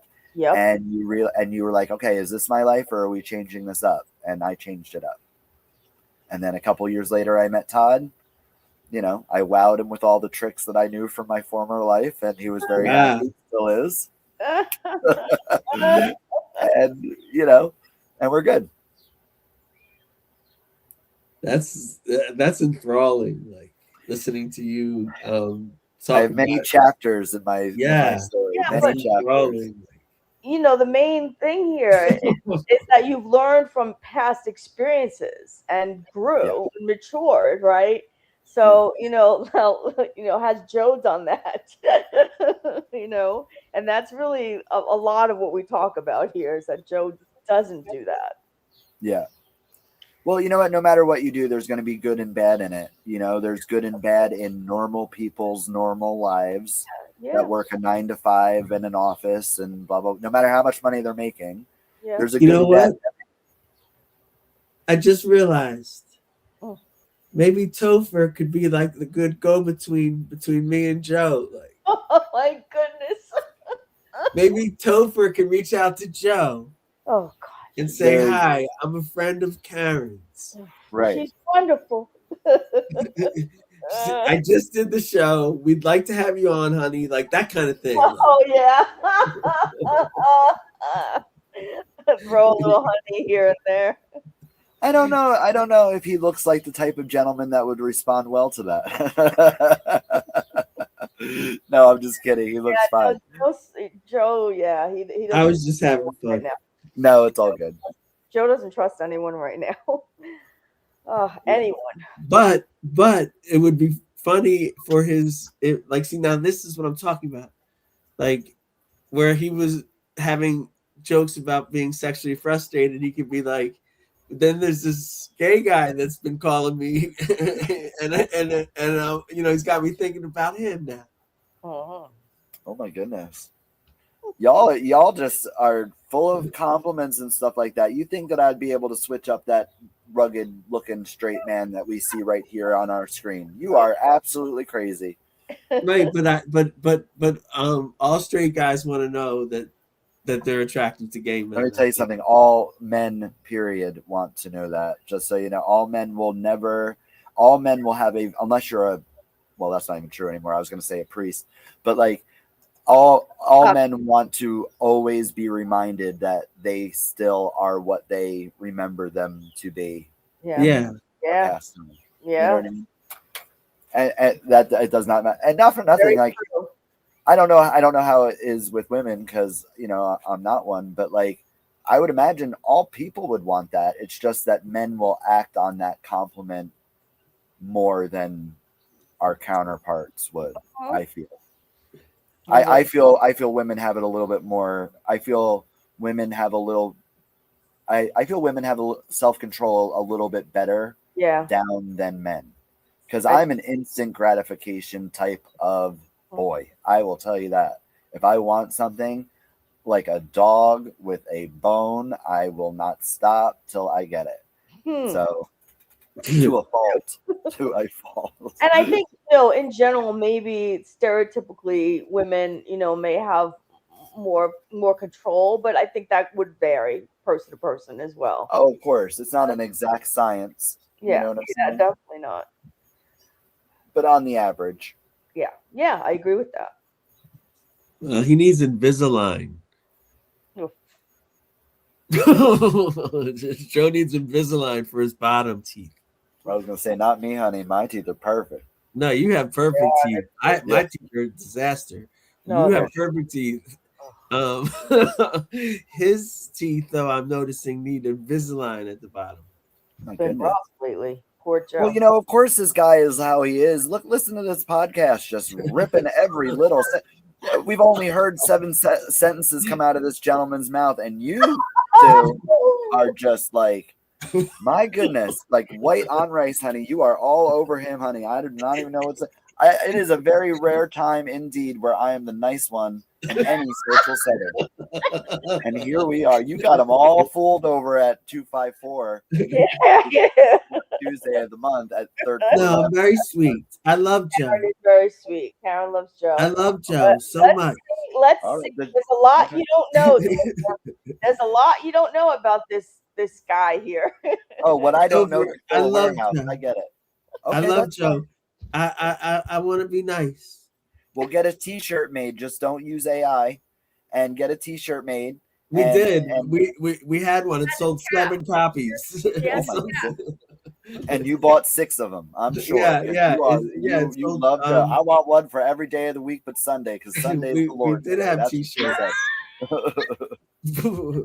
said.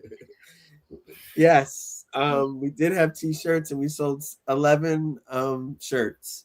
You had My a cap goodness. too that A+ made for you, right? I love Joe or Joe. Oh Something. yeah, Okay. Well, I hope those shirts were handmade by Amish women, because no, they AI were like AI is not just drawing, my darling. AI is not just drawing. I ain't gonna get into it with you, but No, I'm just do it. Oh Do it. yeah, I knew this No, was I coming. will not. I will not, because I am a guest in your home. No, Here. it's Oh, you cool. can. Like I'm not saying no. I'm not saying I'm right, but I'm too I'm not old. saying you're right either. Yeah. I love it. I And love I your wouldn't- honesty. And I would agree with you, but then we'd both be wrong. So I'm not saying that either. I love you. I love you for you.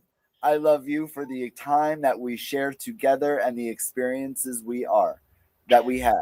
It Yeah. does not matter that we do not agree with every little single thing. I All right, assure cool. you that is not the only thing that we do not agree with each other for.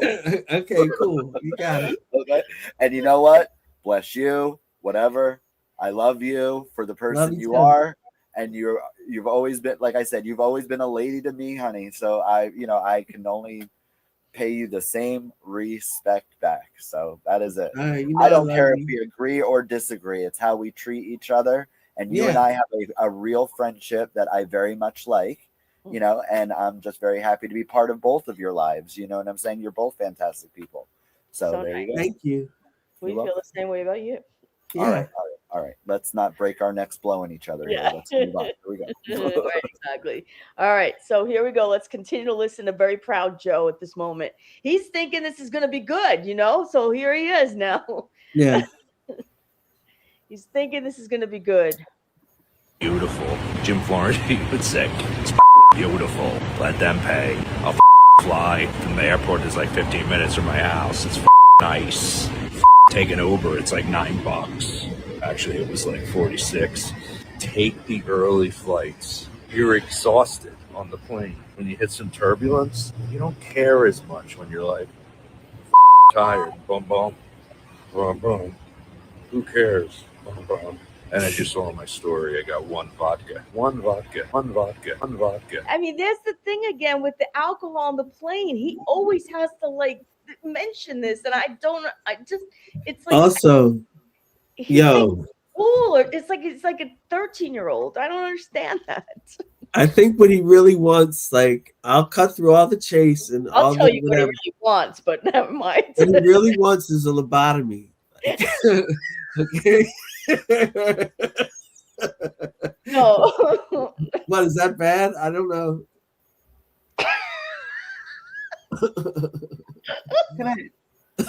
What clips are you watching? Are we watching?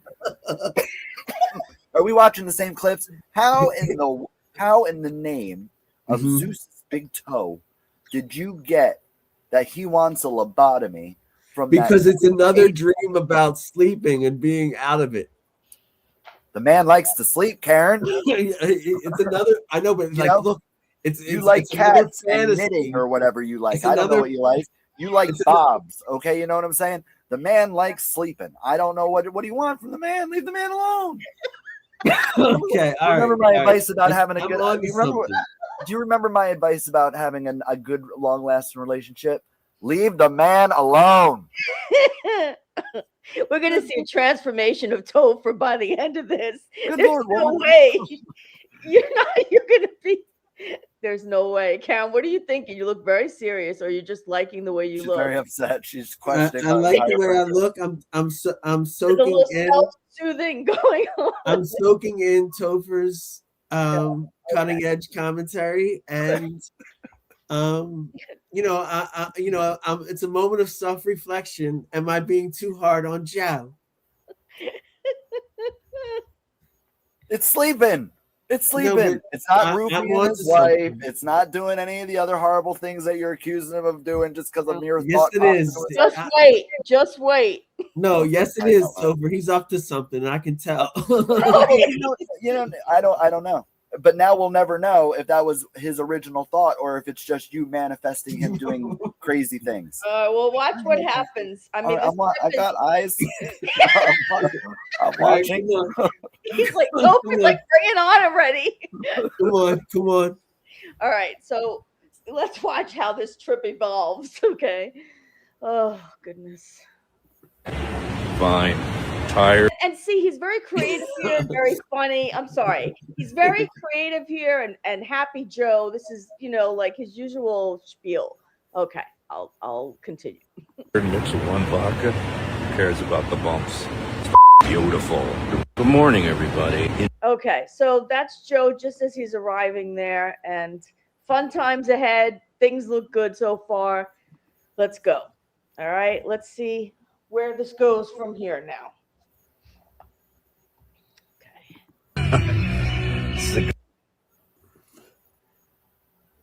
All right, here we go. Chow chow, double chin out. Chow chow, double shiz out. Coolest cruise director out there. Okay, so Joe is on a cruise. No shock.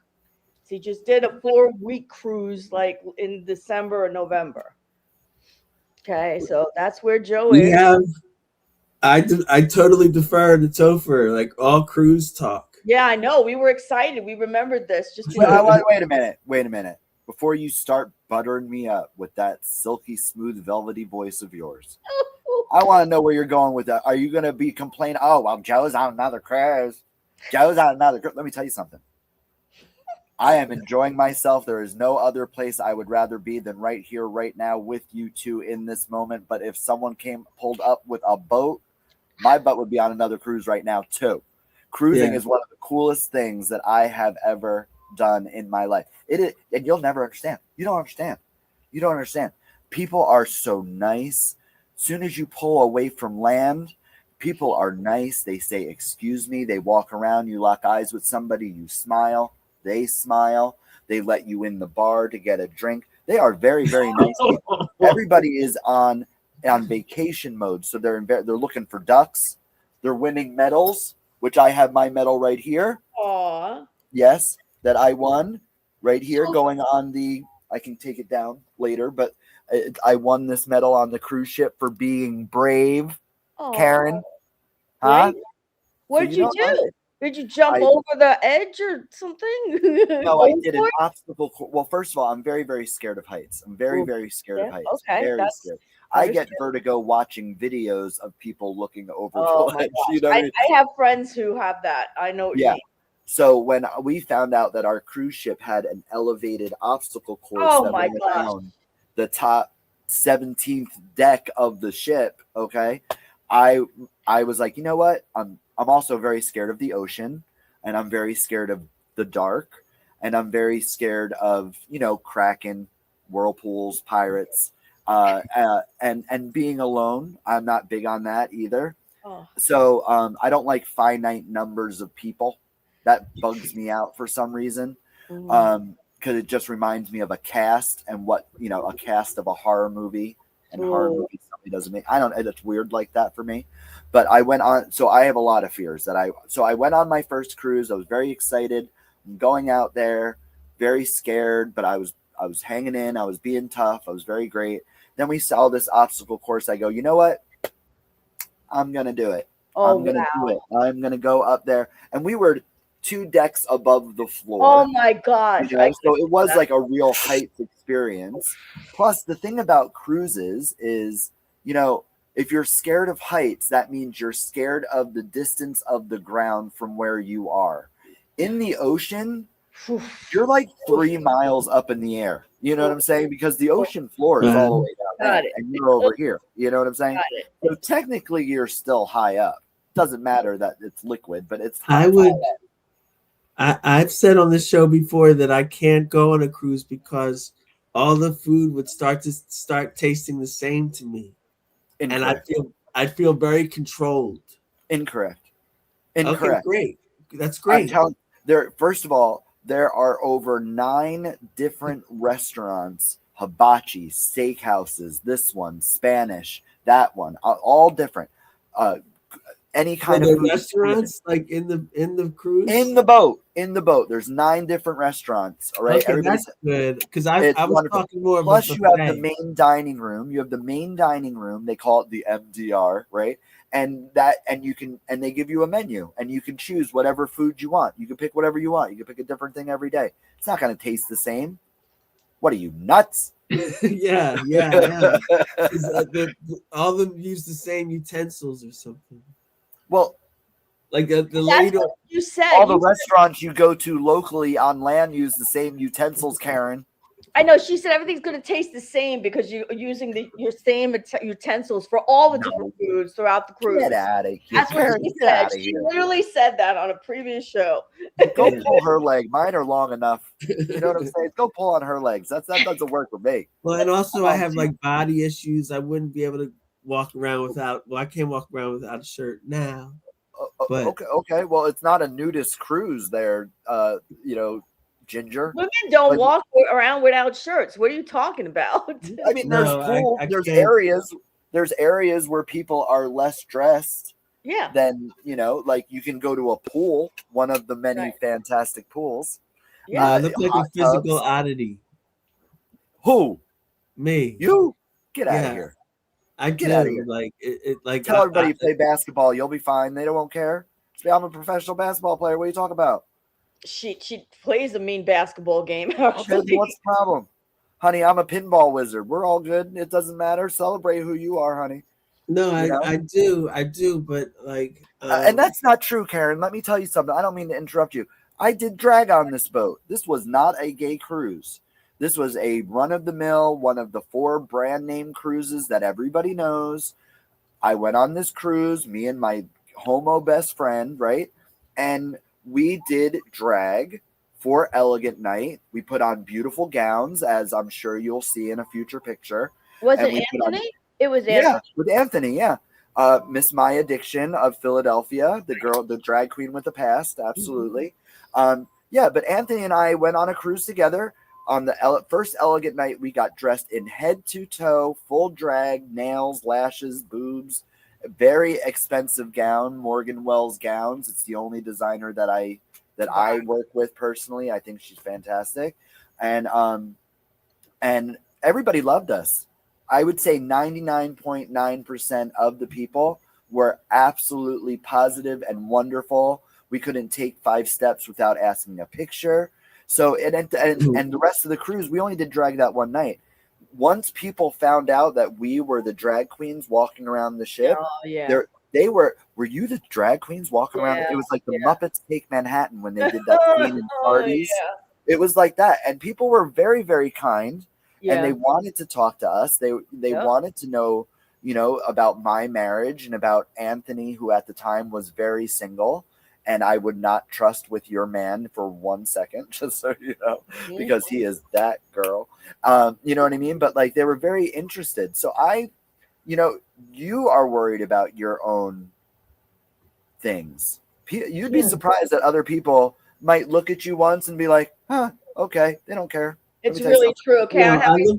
I look good with not a lot of clothing on. Not what's it called? Not lingerie. I don't look good in lingerie either. But I look good with like short shorts on and a cool tee. Nope. I look good like that. But then like if on my nude body, I don't like it. But you're seeing something that's not accurate. Yeah. That How many times have I called you after a show and said, I think I bombed, I was this and that, or this or that, and you're like, what? You were so good, you know? So are you lying to my face? No, I just because I'm seeing things because it was me. Everybody's problems is the biggest because they're their own. I'm seeing things that I didn't like, but however, nobody else in the universe, especially someone that I look up to and respect and admire, who I knows respects comedy, didn't see the mistakes that I was pointing out. So I think, one, you're nuts. Just so you know, you're crazy. All right. And I'm letting you know you are perfect in every way. You don't be, life is hard enough. Don't be your own obstacle. Yeah. You are perfect in every way. You are exactly who you are when you are supposed to be that person. And I'm very, very proud of you. Thank you. Thank you so much. Excellent. And I don't think I didn't mean to say NUT, like, you know, crazy nuts or anything. I know that's a little not right to say. And I didn't mean it like that. I meant it as a little boop, boop, boop, a little jab to you, you know, because I don't think you're crazy. I think you're perfect. I think you're very crazy. Well, that's fine, but you're the right kind of crazy. You're the right kind of crazy, right? And you live your life by your terms. And if that's crazy, I'm crazy as well. So you're in good company. Well, this has come up in past episodes. When people are traveling, I don't feel like I'm of that ilk, and also it makes me nervous. Like, I don't want to socially, I don't want to do this. Travel. No, you babe. Socially, you don't want to travel. Is that what you just said? Or the itineraries. I understand that, but do you think that when I walk into a majority straight room, people aren't like, that's a gay guy? You know what I'm saying? And I don't let it bother me. I don't let it. No, I'm not even saying. You think I'm associating with like my sexuality or being trans? Like, yeah, she's not even doing that. I'm associating it with like my peccadillos. Your what? My foibles, my like idiosyncrasies. Yeah, she's not even associating it with fear of being trans. Yeah. I don't know. Okay. Yeah, no, it's okay. Stand correct. You know what it is? Respectfully corrected. You know what it is? Like, you're not familiar with like mentally ill me that comes out around this show. Okay, but it's okay. It's okay. Everything's fine. Like, so Karen's saying that she feels like she's not of the same ilk as people who travel, whether it's by plane, boats, on a cruise, wherever. Like, but that's not true. And you've been raised in a household. No, you're more advanced than me because you're more seasoned. You travel. It doesn't mean that. It does. No, but you just acclimate. You would be absolutely able to enjoy it and just go with the flow. You wouldn't stand out. No, I travel very well. You do, yeah. So exactly. But it makes me very uncomfortable socially and mentally and physically. I know, but it shouldn't. It doesn't have to. All right. Well, this is probably like not something people want to hear about. Are you kidding? All right. Well, no, then it is something people want to hear about because we are talking about it. So, all right, what happens to Joe next then? Okay. I just gotta. People back home, I know. Chow chow, double chin out. Chow chow, double shiz-ow. Coolest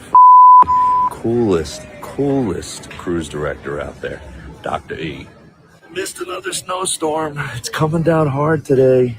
Northeast, New York, Jersey, Philly. Sorry about that. It's 84 and I'm almost in the Dominican Republic. Then I'll be in Puerto Rico. Not so bad, comedians. We all complain about it, doing the cruises, but you know what? It's not so bad. And of course, I Philly represent every time I do it. Karen, here we go again with the Philly cap. And we have a joke about this that he, first of all, he wasn't even born in Philly. He's from Cherry Hill, New Jersey, but he wishes he lived in Philly. And no matter where he travels, he walks around like a tourist wearing Philly stuff. And, he doesn't assimilate at all. Oh, I don't want to appear to be overly negative now. So Okay. but I will say that, I will say, hold on, let me make my point. I will say that, he has again, thrown it in his family's face that he's not there Yeah. during a snowstorm. Yeah. Okay, so he's like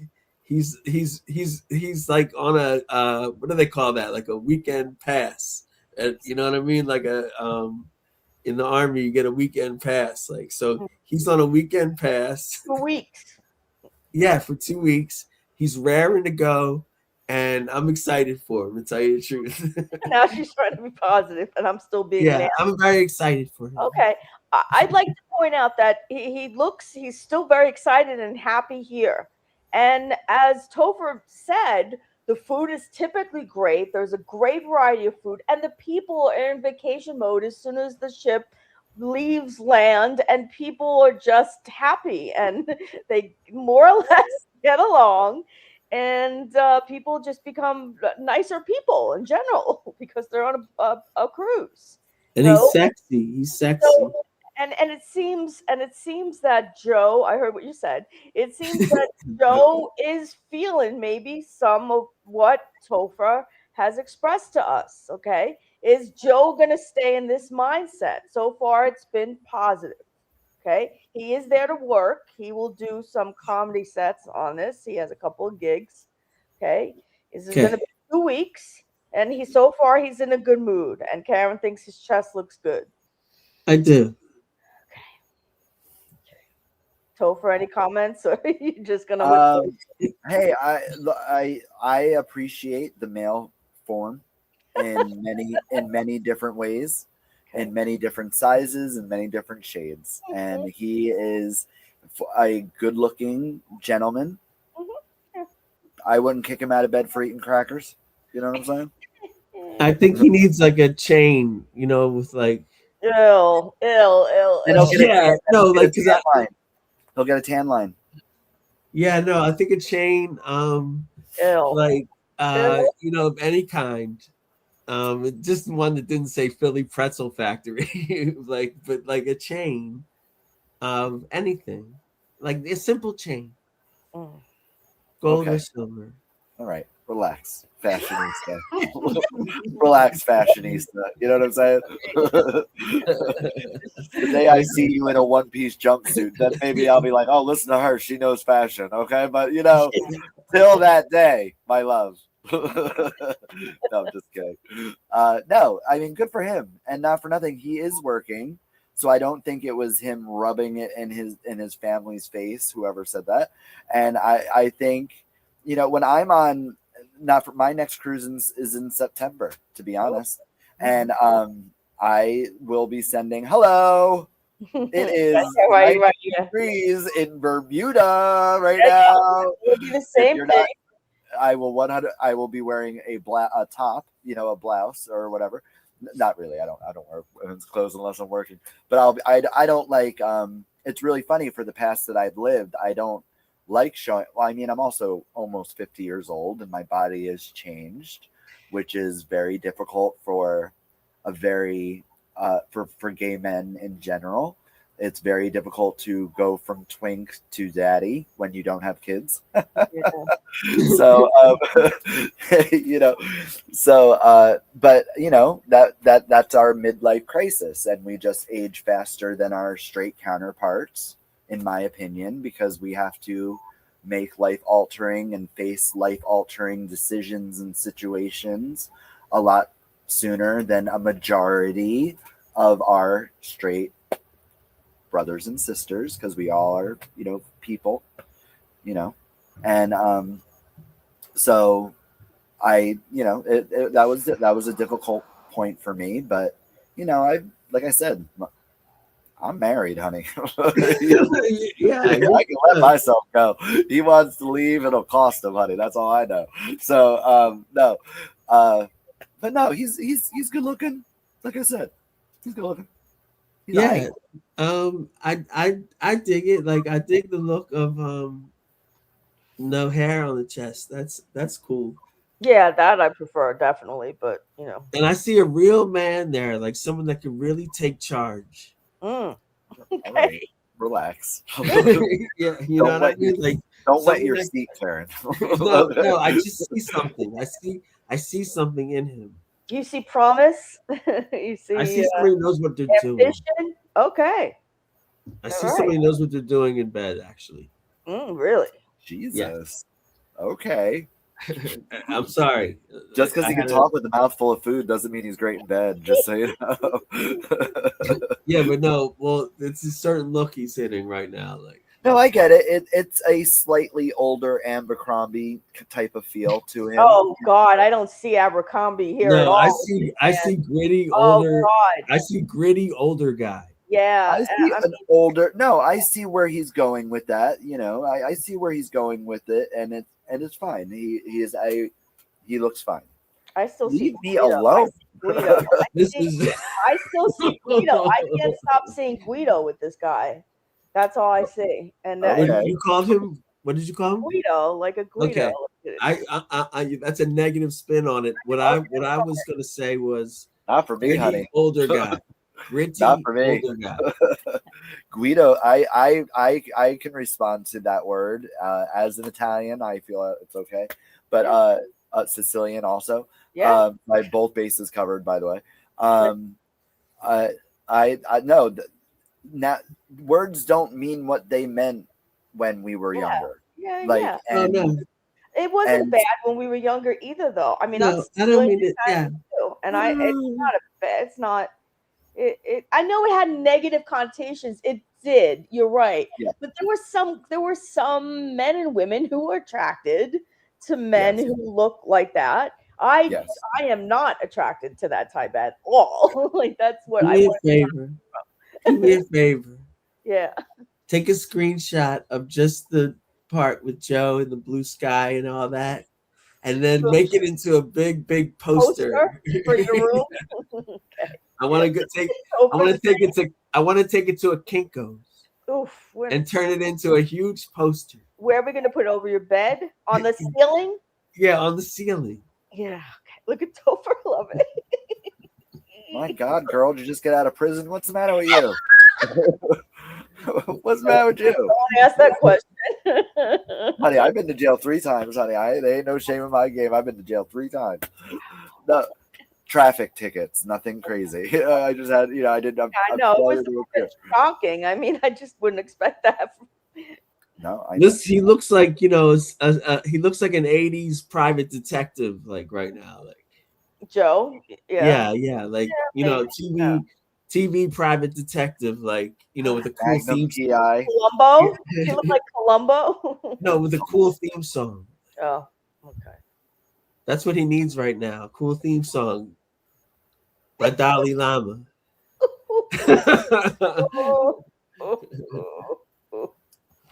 All right, let's continue.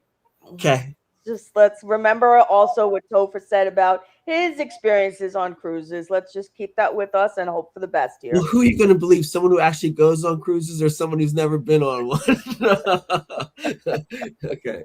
Well, both of these people have been on cruises, Topher and Joe Matarese. So let's see. And I know, and I love both. I have a crush on both. Okay, there we go. That one, go Birds, or go Phillies. That's all I look for. It makes my day when I get one. Peace out. See ya. Oh, that's a direct message to us. What? That's a direct message to that's us. a direct message at us because we've spent many hours, as Topher probably has some idea, we've spent many hours criticizing him because he, does this whole thing with Philly anytime he travels. So yes, that was Yeah. us. Let's leave it up to Topher right now to be the judge. Topher, when you go to travel, do you wear like a t-shirt from Dirty Frank's bar? No, right? First of all, you don't know my life, okay? I just want to put that out there first and foremost, okay? You don't know what I'm wearing when I'm going out. No, that's not. That is absolutely not true, Karen. I am sorry, and I hope you do not look down on me for this. But I absolutely represent things that I love, and if the place where I lived was something that I loved, Wow. no, I'm just kidding. No, but he is absolutely correct. When is football season? Is it in September? Yes, right? September through February or something like that. Okay. When I was on the cruise, people were wearing their sports memorabilia paraphernalia or whatever it is. What is it? Sports gear. And if every once in a while somebody was wearing an Eagles jersey, you'd hear "Go Birds." I don't feel this is a touristy thing. I actually feel that this is him, showing that it doesn't matter. Let me tell you something. Many people from Philly ain't from Philly, honey. But trust and believe. Yours truly included. Right. Okay. So it doesn't matter. We're not going to hold that against them. It's time served, not origin story. Yes. Yeah, but he never even lived in Philly. No, he did. Nah. No, he means it regionally anyway. He doesn't mean it like. I know. It doesn't matter. That's the least of it, to be honest. But right. But no. All right. But okay. You know what? I've met my match. You are crazy.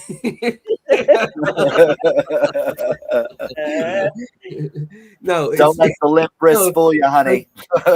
No. It's your perspective is great for the viewers because all they've been getting fed all these years is my my ramblings of negativity towards him, and you bring fresh perspective. Yeah, this is perfect. Yeah, it really is. It's a wake up call for a lot of us, not just me. I know. Not just me. There's a lot of people at home right now that are having to examine their relationship with Joe. Right. Okay. I don't think any of them are as far gone as me with the cruise and the I'd give you that. And the necklace. I think this is really going good. Do you want to take a break now, like a 5-minute break? Because we got starving. Or whatever whatever y'all want to do is fine with me. Let's feed the cat and meet back in 5 minutes. We're back from break. Yes, I can't wait. It's a very special podcast. We are talking about Joe Figuerello, and I am joined tonight by Meg from Family Guy. Thank you so much, Meg, for being here with me tonight. You're appreciate welcome. You. Yeah, I love being here. I love being here, and we're gonna keep going. Let you out of the bird cage just for tonight. Yeah. You go back in later. No, I think that this has been insane and it's been incredible, and I'm so anxious to follow more of Joe's antics. I have a positive opinion of him right now. He's very animated right now. Very positive, Joe. He's gonna bring it. Confident, working in he's centered in his art. He's being paid to travel. Love it. Right. And based on what Topher has said about cruises, this should be wonderful. Food, people, everything. And party on. Let's see. Here we go. For 2 weeks, missing the whole winter. Love it. So nasty. I'm missing the winter. Love it. Meanwhile, his family's back at home. People are talking here in the chat about how many inches they got. Oh, I thought, okay, good. It's a good omen when I didn't even catch that. I thought you meant something else. Yeah, I'm sure he did. Because of his scantily clad. Okay. So that's where your mind went. Okay. No problem. All right, so here we go. Next. All right. Well, can I ask a really serious question? Can. What did that mean? Like the chow chow I think that's just like play talk, like that's the way that he probably has his little like the way he announces shows. So and the Chizzo is kind of like what you used to say, double show, right? You No, always no, I that. know I know what that meant, but it didn't relate to anything he said. I think it was like He just played that as a to give you like like a kind of like atmosphere hint of an atmosphere or something. What were you gonna say, Topher? I think it was like a hey playa, like one of those things. All right, great. And Joe didn't say that. That was somebody who's Oh yeah, that was the cruise director. Yeah, Dr. Dre or whatever you called him. Okay, it wasn't Dr. Dre, but that's fine. Yep. Really? That wasn't Joe who said that? No. Here, watch. Oh, what an idiot. Hold on. Sorry. Oh, maybe it was Joe. Hold on. Get into an Uber. It's an Chow chow, double chin out. Yeah. And then he says it That's after. Joe's voice. No, it's not. I don't think so. I think he says it after the guy. I agree with the technician. double shizzle. Coolest cruise director out there. Dr. E. Dr. E. Right. So he's imitating the cruise director. Yeah. Right. Thank you. Just proved my point. He said he is imitating the. That was Joe's voice. The imitation is Joe, but at first. Yeah. Okay. Cool. I didn't know. Let's pause for a second here. The first person to say "chicka chicka chow wow" or whatever the heck it is was the cruise director. Correct. Then Joe Paterno here. He's the one that repeated the cruise director. Right. That's what I'm telling Karen. Thank you. So you guys want me to believe? Okay, I think I've reached my apex. You guys want me to believe that? Karen, there's a lot to cover here. You're gonna hold on. do this right now. Excuse me. You want me to believe that Dr. E, the cruise director, his involvement in the video was to off camera say "chiz out"? No, Joe knew that he was going to be saying that. The guy probably said it 30 times in a row or something. So Joe, you see all these other people on the boat. Yes, you see all these other people on the boat. You know he's not the only person on this 140-foot luxury liner, right? The good people over at the cruise shop want to make money too. He's not the only one on the boat. They make funny little announcements. Hello, this is your captain speaking. Waka waka waka. Stuff like that. That's all it was. So Joe, mark this down because you don't want to talk about it anymore. No, mark this down. We want to I want to know the truth. I don't think I'm right or wrong, but mark this down, Phil Fan, because the next time we have Joe on the show, he's been on the show 3 times, by the way, Topher. Well, thank goodness, because if he was not ever on this show or you did not actually know him, this is a different level of cyber stalking and bullying, to be honest.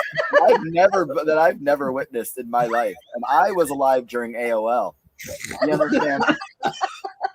But go on. I'm sorry. Look what I did.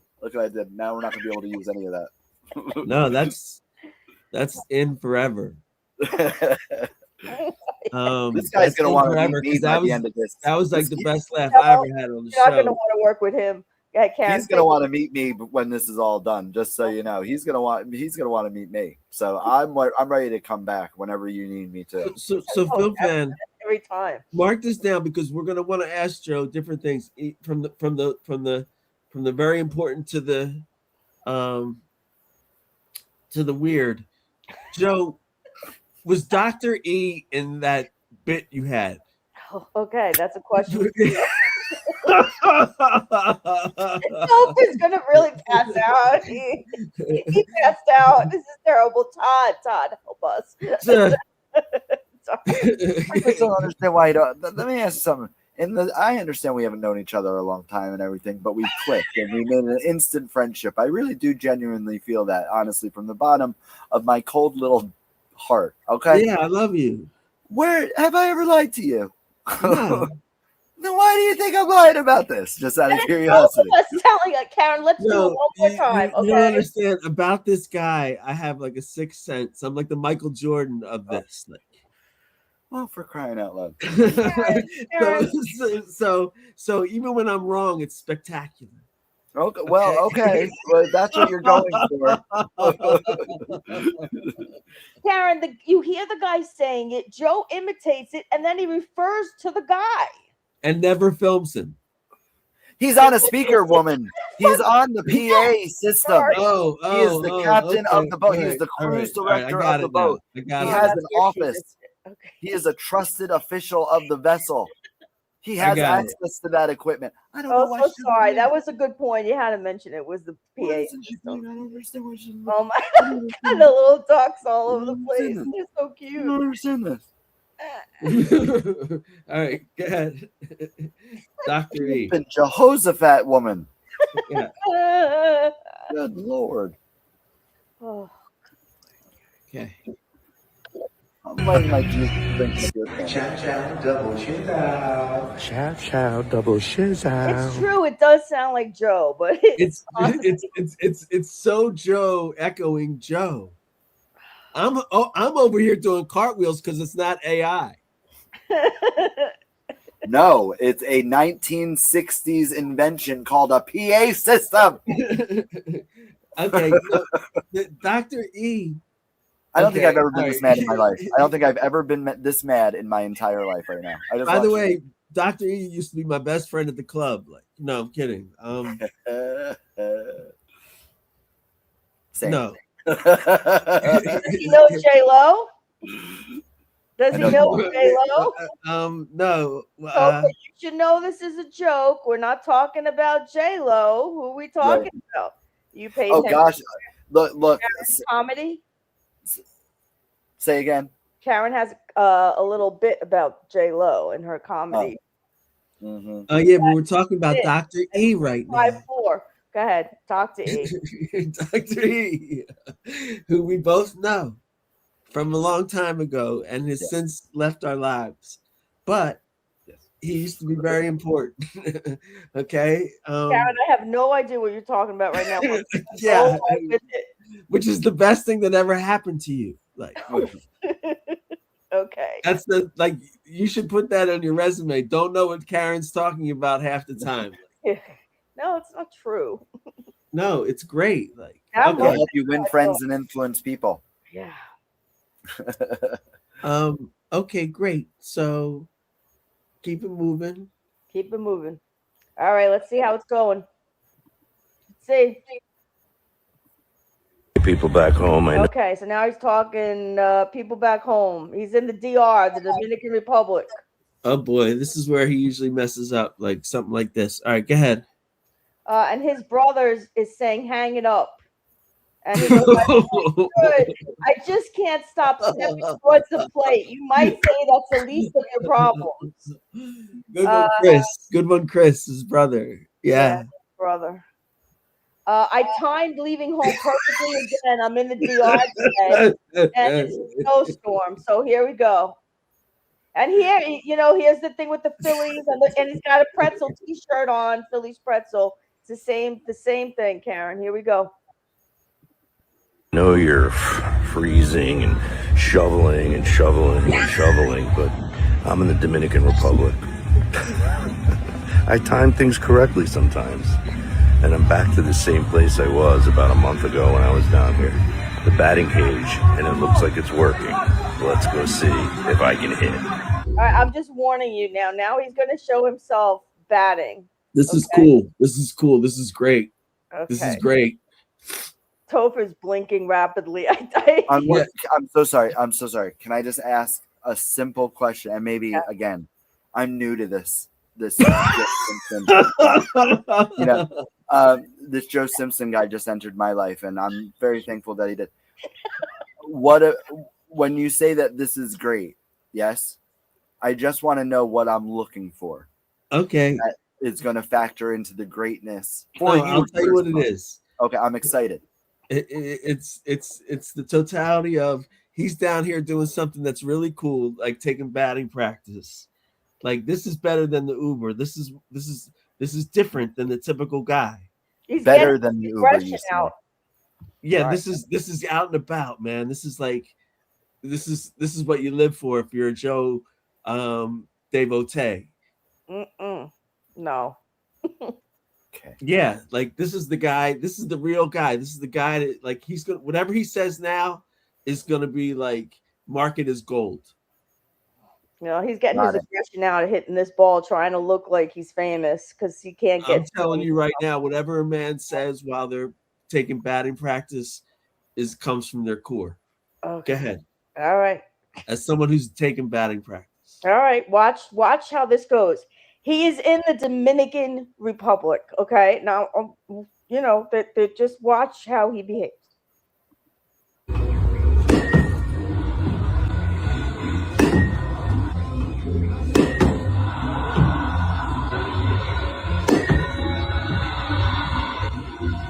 This good job.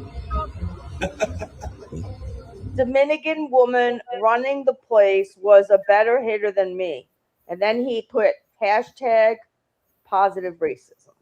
And she said, it's good, Joe. Now let's just continue to watch unless someone has a comment. Okay. He took a great thing and ran it into the ground with the, with the greatest of ease. That's correct. And let's see where this goes. Anybody else want to make any comments? Here we go. He could have been up there.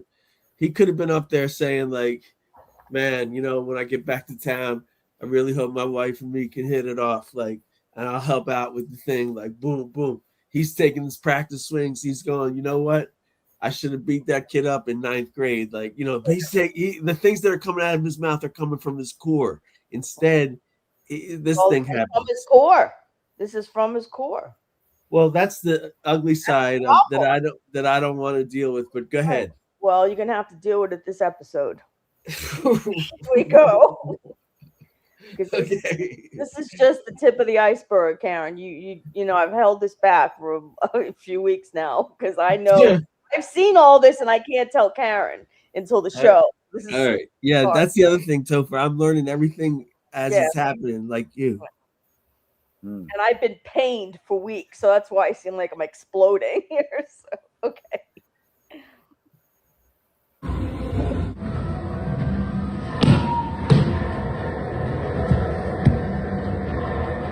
People back home, I know you're. So that was that. Okay. And at the end, he put himself down, but he wants everyone else to be like, oh my God, wow, you're amazing. Yeah. Look, it's aside from everything that came out of his mouth, it was a good idea. And he just ran it into the ground. Like, it's cool, man. Like, he needs a positive influence. He needs me. To sort of like get him out of these funks. I mean, he was just joyful the past 2 days, but now he's sliding a little bit, right? Yeah, no, that's like, you know, like the batting cage is supposed to like free up your mind, not make you spiral out. Right. Well, did he spiral out or did it free up his mind? Let's see what happens. I'm gonna vote for spiral out, probably. I don't know, Topher, what do you think? You like the guy so far? I don't understand. He's not thinking that. I'm sitting here listening to y'all talking about this and stuff. Oh, he's thinking about this. He's thinking about that.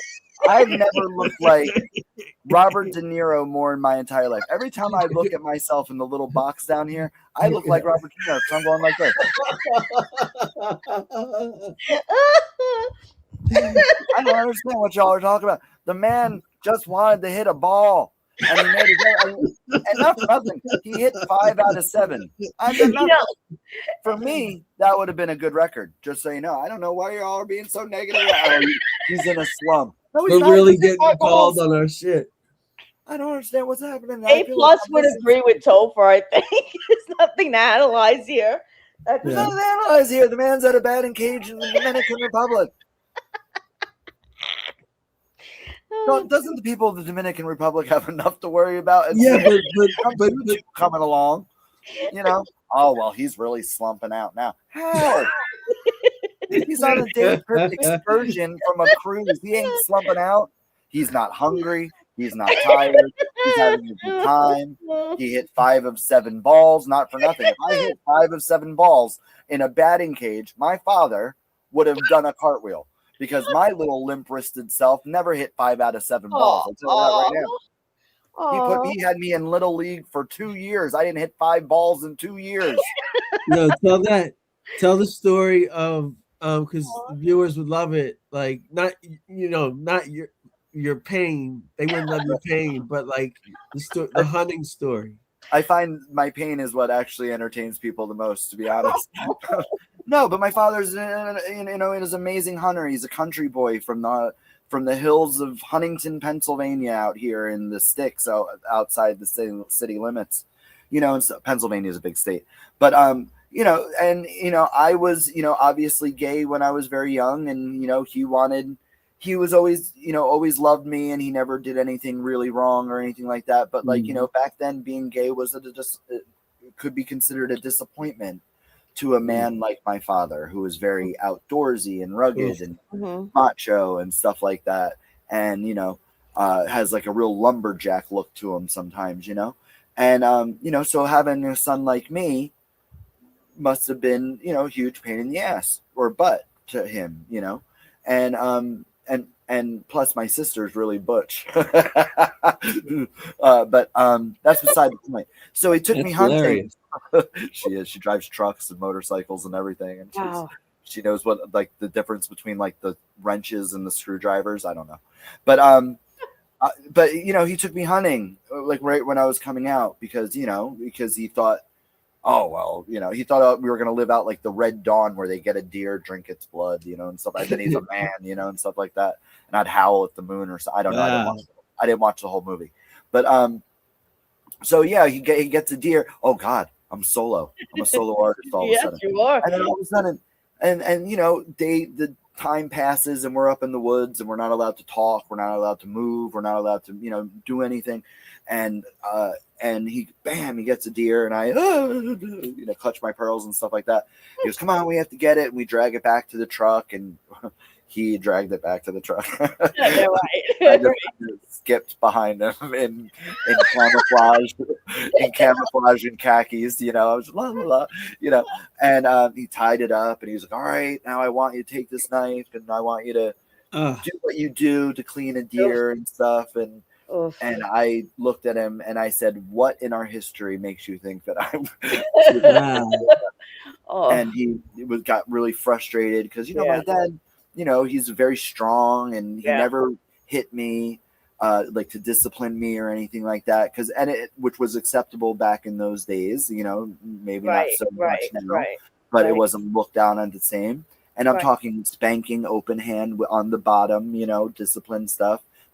Nothing major for what I know and experience, but and I want you to do, and he got mad. So I had a fear of my father, or respect of my father. I love my father to this day. I love my father. I talk to him all the time, but I want you to do this. It'll, and I said, yeah, this was an important moment for him. Like he really, like he purposely dragged you out there to He did this. He did this with his fathers and his uncles and his brother and and this was and it's a family tradition when you're from a line of country people.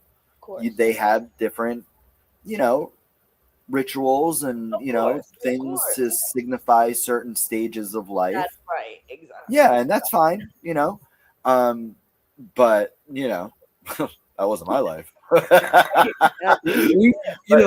we love what you're saying, and also both of us can stare at you for hours. Like it's an incredible thing. Like no, but so it's such a joy. Thank you. Well, this is where the story gets a little darker. So if any children are listening, go like this.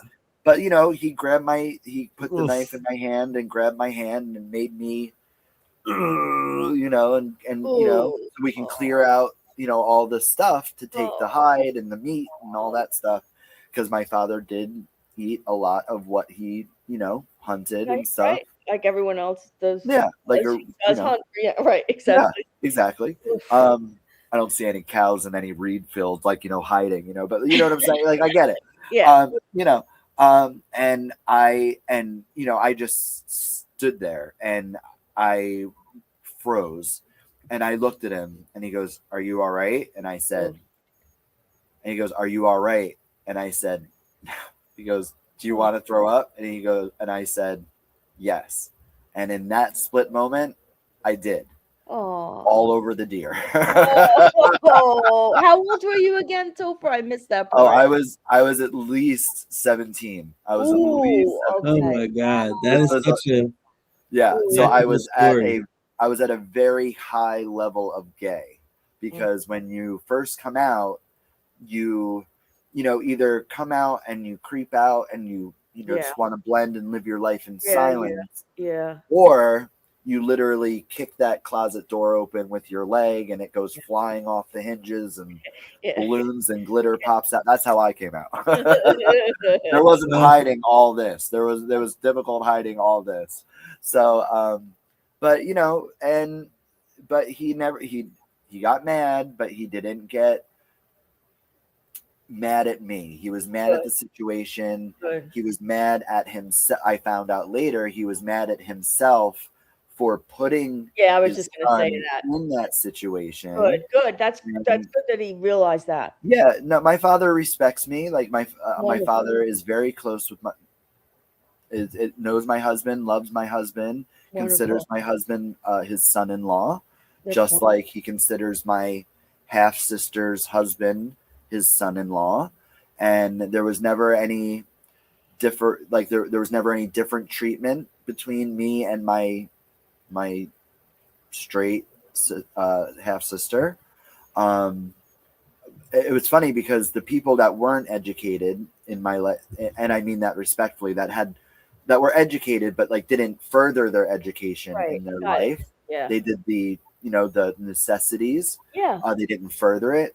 They accepted me socially and treated me better in a lot of ways than my other side of the family that was extremely educated, lawyers, doctors, teachers, all that stuff. They were the ones that I had a harder time with. That's really unusual. I'm not I don't doubt you, but they wanted to talk about it more. They wanted to explain how my life would be different and harder, and the dangers. It was the late 90s, and HIV/AIDS was a big to do. We just got through the 80s, which was a big to do, and so they were that's the thing. I knew my family loved me from the day I was born, and no matter what I put them through or what new experiences and lifestyles and situations I exposed them to, they might not have understood, and they said that, but they would always love me. And my father even said, "Look, if you were a psychopathic, crazed murderer, you're my son. I will always love you. I don't have to agree with your life, and I don't have to be part of your life. I'm here because I love you and you're my son and I want to be in your life." And I'm glad you had that type of dad, because you deserve that. And you're grateful. Yeah. Oh, I'm grateful every day. I'm grateful every day. And every time I am on the phone with my mother, my father, my stepfather, my stepmother, we end the phone, not so much my stepmother anymore, but but we end the call with "I love you." And "I love you too, son. I love you too, mom," blah, blah. So I'm very, very lucky. Plus I married Prince Charming over here, so I'm obviously doing something okay. And it was the way that you handled this challenge as well. I mean, if you see it as a challenge, like, what I mean? It's the way that you handled this as well, that he was able to also, you brought out the best in him. So it's both ways. Like it's my father was a superhero to me growing up. He was the strongest man. He was the funniest man. He was just the coolest guy ever. I was very close. Like I said, my childhood was was wished for.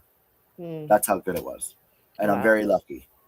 And then like as things got older and people started having their own opinions and certain people, rose in power and got positions that they were never qualified for, people changed. Yeah. People changed. That's the one thing that they don't talk about. Like, politics are one thing, but the effect that this had on families is insane. Yep. And, but no matter what, there's always love in my family, and I'm very, very lucky. I'm so glad you have that, regardless. Yeah, that's so amazing. Like, that you have those connections and you appreciate them in real time. Not, that's the most important thing. Yeah, the contact. And that you're rooted in that. Like, nothing's more important. Yep, very important. Family. And I basically heard you tell that story a different way, a little bit shorter, on stage, and it was very powerful. Yeah. On stage, and I thought people would dig that, Yeah. Well, that's how you know it's a true story. Yeah. And two, that's the thing about being an artist, a comedian, a drag queen. You have to know the room. You have to know the audience. Mm-hmm. And, you want to give every version of that story is true. It's just, do I lean more into the funny? Do I lean more into the, emotional, really the core of it, and stuff like that, of like, a person. And I chose to lean into the more emotional, good real part of it for this setting. When if I tell that story again on stage, I'll probably go for the easier laugh, version of that story. Well, thank you for, allowing yourself to be vulnerable here and sharing, that with us. We appreciate it. I'm my favorite subject. Well, we don't mind hearing about you at all. So yeah, we're like big fans. So what do you got next with Joe? All right, here we go. So we're a little bit, Topher's still supporting the guy, and that's okay. That's good. And Karen and I are kind of seeing a few signs here because we know better. Let me say one thing. I'm so sorry. It's not that I'm supporting the guy. Yes, I'm not Team Joe. Let me tell you something. If Joe and Karen were in a line and I could only punch one person in the face, it wouldn't be Karen. You know what I'm saying? Just so you know. I'm Team Karen, No, I didn't mean it like that. No, I know. I just want it known that I believe in eliminating unnecessary stress. Yes. And if these situations are making you feel some sort of way, I don't understand. I'm talking to you. I am talking to you right now. I don't understand. Just let the man live. Give the man some space. I know. Well, yeah. That's what we're trying to do. We're trying to do that. But then this episode is going to be studied for years. This is what you're trying to do. We haven't been able to get through a 47-second clip in under an hour. How? Okay. But go on. No, you're letting the man doesn't allow us to do this. He doesn't allow us to do this. Let me tell you something. Quicksand could take lessons from you too about know what I'm saying? About sucking someone down. Well, I'm anxious to see what happens next because I'd love to put a positive spin on what's going on. I would too, much so. But like just to go back, I feel like on that batting cage thing, the reason why it turned sour was that he was like swinging, and then there was like some mysterious, like a female version of Dr. E. Like, yeah, that's right. A distant voice was heard and was like threw some shade or something, and she was good, Joe, and he liked her. He wasn't like negative about her. No, who was it? Oh, the woman that was working the place or something like that. Yeah, there's always a mysterious person. Yeah, okay, then there might not always be a mysterious person, Karen. In the couple of last should be me. There were mysterious people. The Uber driver Carlos, as you have named him, was also mysterious. It should be me. That's the problem. It should be me. beside him. Okay. Yeah, like I should be like, he should be like, okay, it's your turn, babe, and then I'll go take some swings with the ball. Okay. Oh, boy. All right, Paul Sheldon, relax a little bit. I understand know, you're his right? biggest fan. You understand? Yeah. All right, here we go. Just see what they think about So Philadelphia here. now he just said, let's see what they think about Philadelphia here in the DR. And that's what he said here. Okay. And Yeah. he has his pretzel shirt on and a little cap. And here we go. Now you're going to finally see people. Yeah, good. Disembodied In the voices Dominican are Republic, doing I it for just me finished today. hitting $20 worth Okay, of. here we go. I'm sassy. I'm wearing a denim jacket. Okay.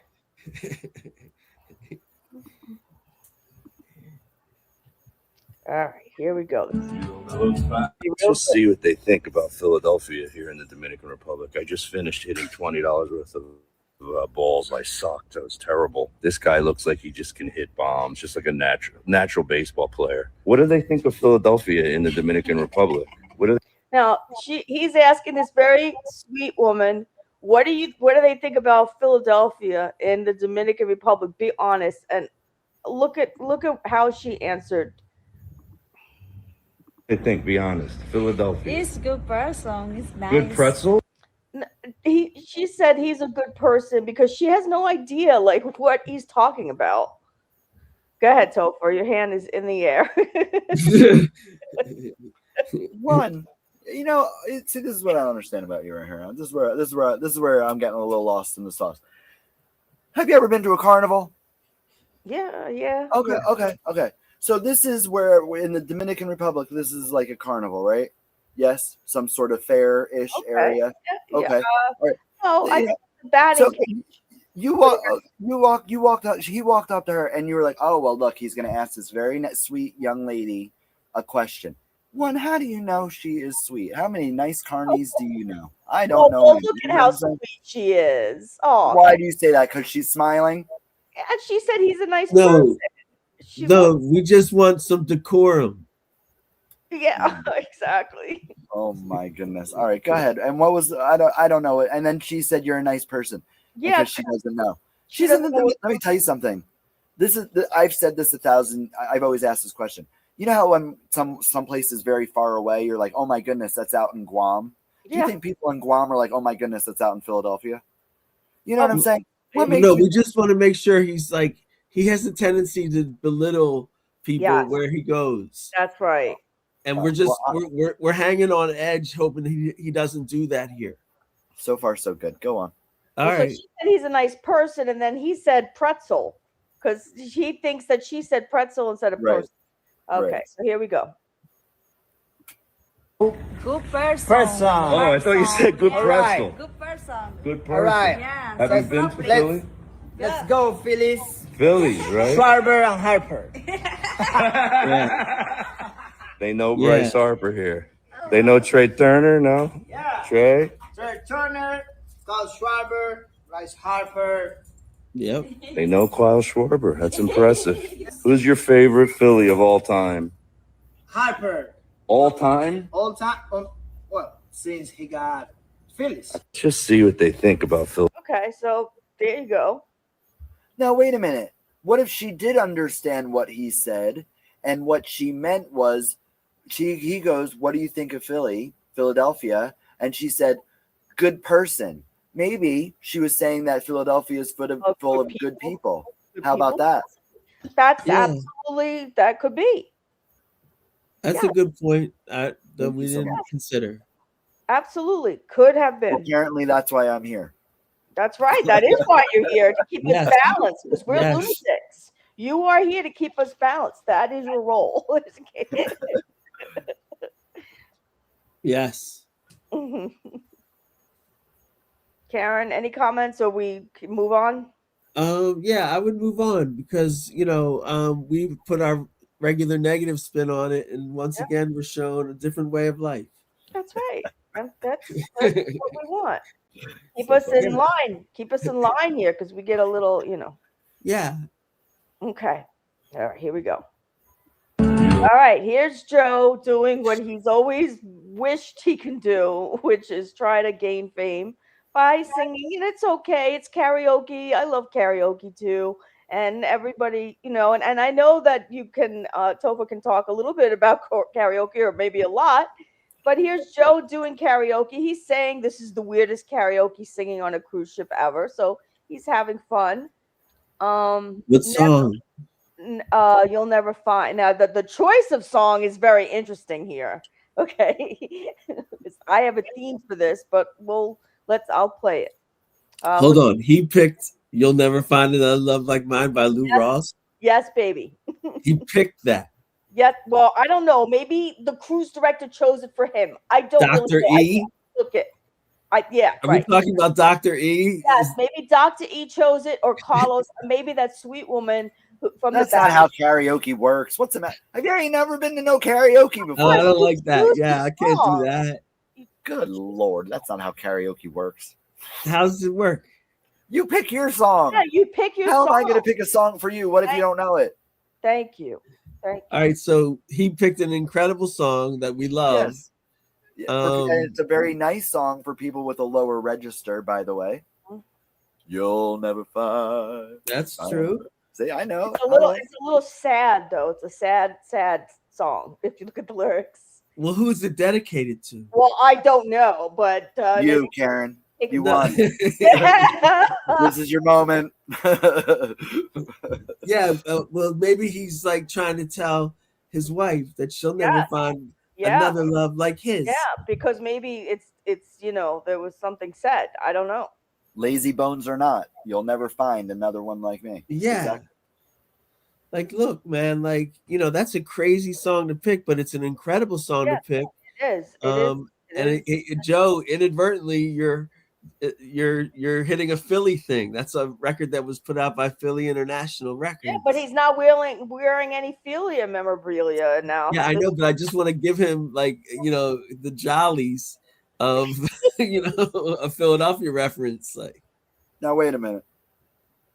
Not but 10 minutes ago, you were crawling up and down this man because he was wearing the Philly gear, and now you're like, oh, he picked a Philly song. Oh, but he's not wearing any Philly gear. Pick a lane, ladies. Pick a lane. Because I can't go with this bad look. There's two places I will not go in my entire life, and that is back and forth. You understand? Well, we try to keep ourselves balanced even without your help because we realize we all got one job to do on this lousy ship. All right. Go on. Okay. We have a woman who's flirting with him a little bit.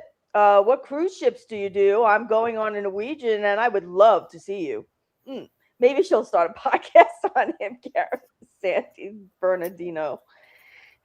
Here we go. Let's listen to Joe sing, dedicated possibly to his wife, saying, you know what? You shouldn't have ditched me. I don't know. This is rock and roll. As long as you live, someone who loves you, tender like I do. I got a tender bone just for the two of us, baby. You'll never find. Is that Karen in the background making those comments? Yo, this is great. Keep it going. Okay. Oh, yes, I will. No matter where you search, the cabin, someone who cares about you, the way I do. That makes me want to try it. You'll never find. He's doing great. It'll take till the end of time. I got 20 minutes.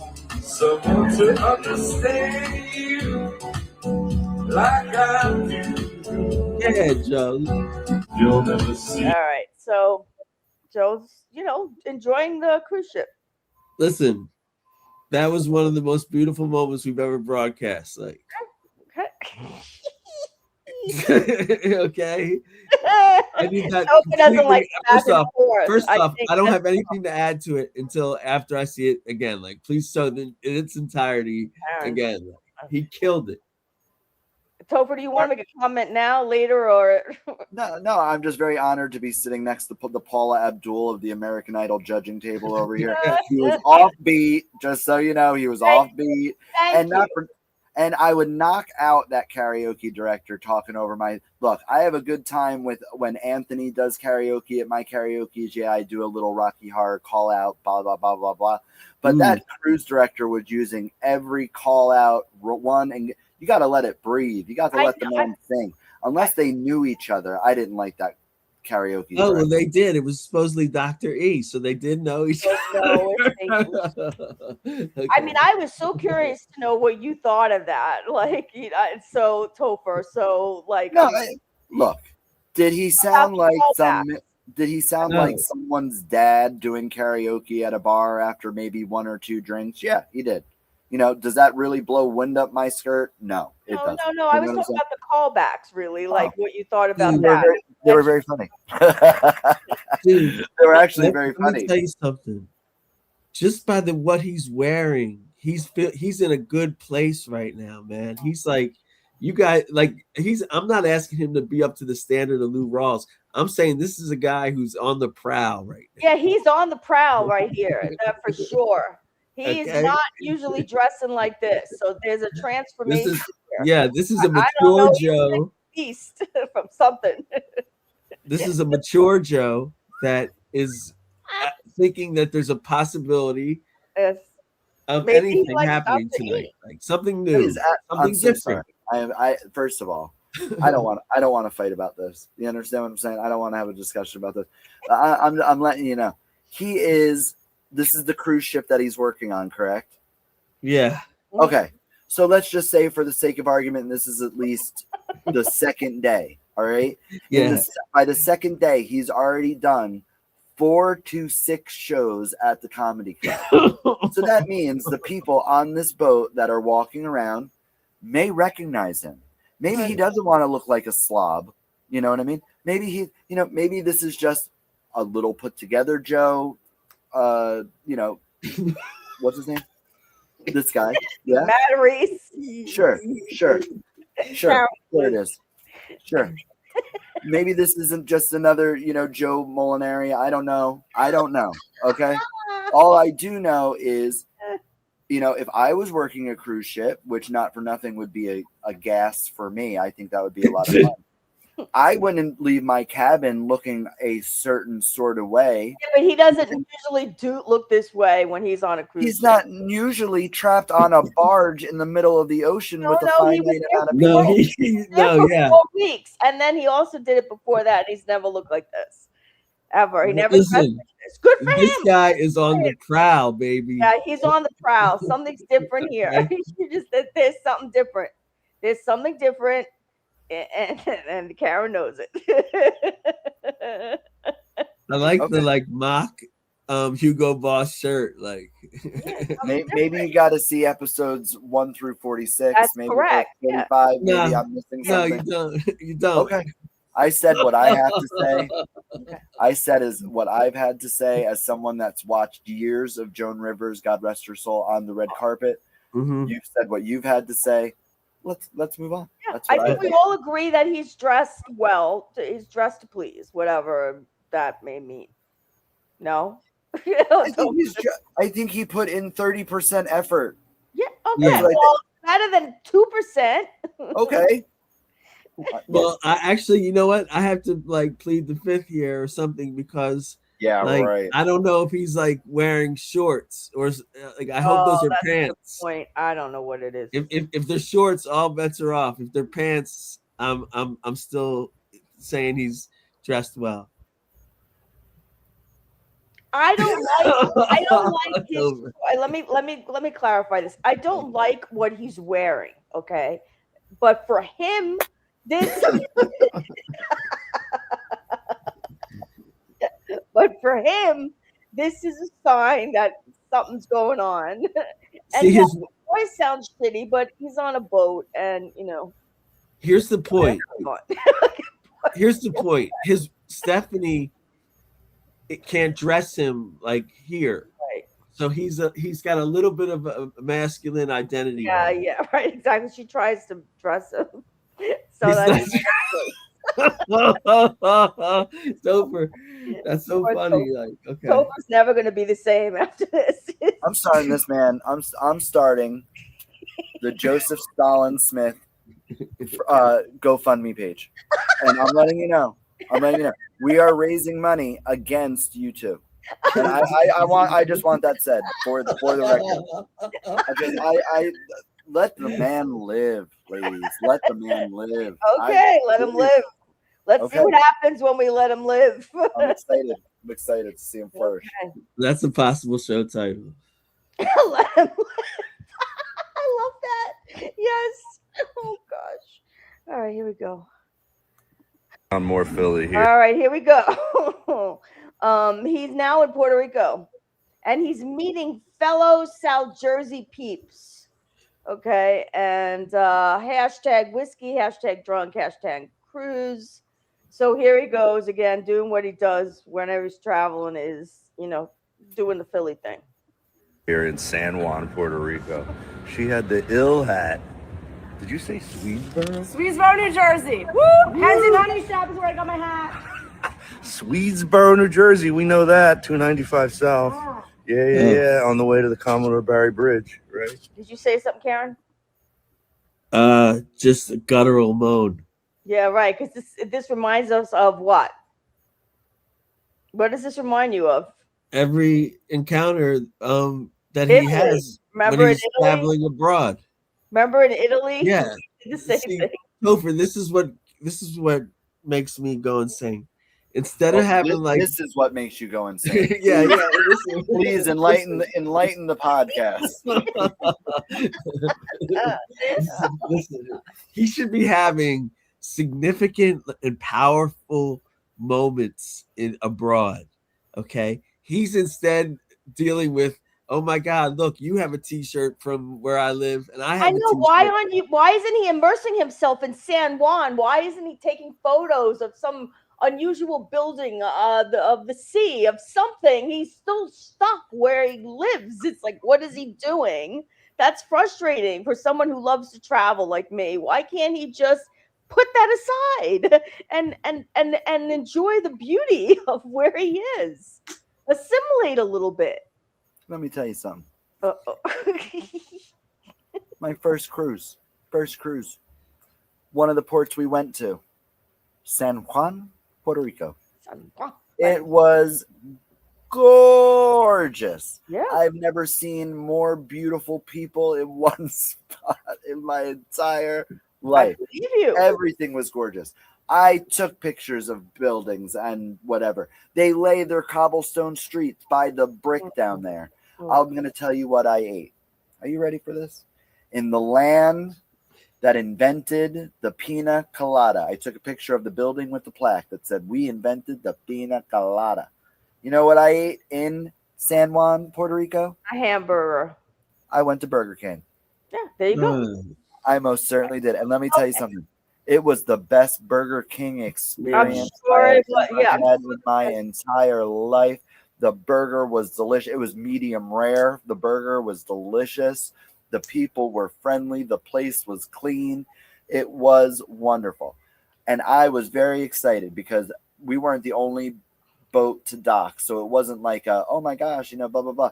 So, but there was another group of American people from Philadelphia that we didn't know, like from Pennsylvania. They were from Pennsylvania. I think they were from Pittsburgh or something like that. But, we were very excited. They're like, oh, we live in Pennsylvania. And they're like, oh, we live in Pennsylvania. And I was like, oh, no way. And they go, where? I go, oh, in the city of Philadelphia. And they go, oh, we're in the city of Pittsburgh. And it was really cool just sitting there talking to somebody that shared the same air that you are now seeing in a different place that you're never going to see them again. And let me tell you one more thing before you poo-poo on cruises. I just want to say one more thing with all this poo-pooing on cruises.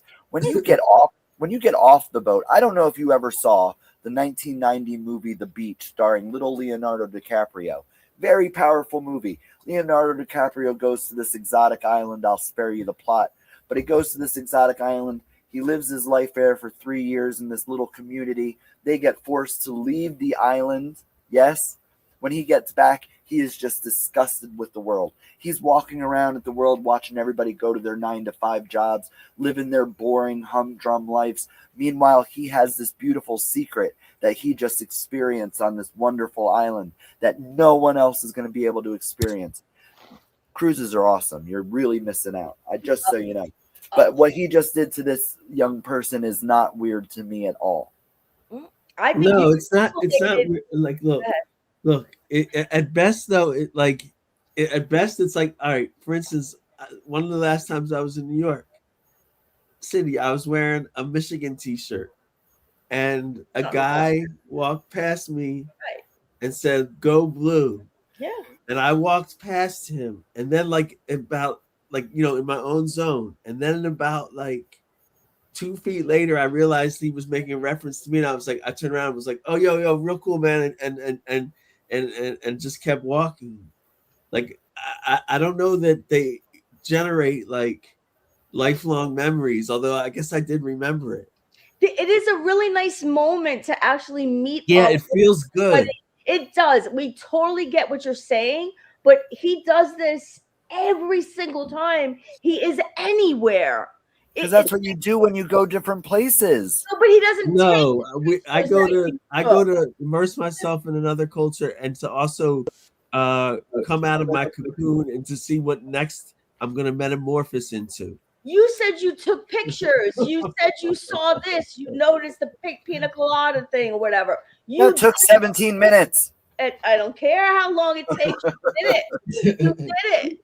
And the fact that you ate a thing just has something to do with your diet and what you said about how you don't like a lot of foods. So I don't hold that against you. It has nothing to do with my diet. It has everything to do with me being a 8-year-old and being a picky little brat. Well, that's what I mean. But that's what I mean about diet. When I say diet, I don't mean like dieting. I mean like the foods that you tend to just eat and the others that you wouldn't eat. Right. So I'm not talking about diet like in that way. So I don't hold that against you at all. I'm just not seeing everything y'all are seeing. That's and again, no, it's totally fine. Just do a check-in. We're gonna do a check-in with you right now. You're doing incredible. You don't have to see anything. There's no secret agenda here. There's no. No, you're gonna see. No. I don't feel there is. It's like someone told a joke that I don't get, and it's just like, and I'm just sitting there, and I'm like, okay. Oh, okay, cool. I get that, but yeah, you know what? And you know what? I will take your counsel about this because I go around saying that it's not necessary, but maybe it is, and I have to face that. So but I understand that this could be a niche pursuit, and I'm very comfortable with that. I enjoy it. So I think you've been incredible, and I love it. Like, it's, you know what I mean? Like, you're making it so great because we've been going from meaner to less mean. Yeah. So we're going there, and having you on is good to have the other side. Yeah. I have about one more hour in me. Is that cool? Okay, cool. Yeah, fine. Cool. That's really cool. Okay. Yep. All right. So let's go back because I have a new name I want to call him. What is it? Joe Jingleheimer Schmidt. All Then Karen can go, oh, his name is my name too. Oh shit. That's pretty funny. All right, here we go. Bridge ever. Is the bridge. Come on, we're all Phillied up. Are you on the cruise?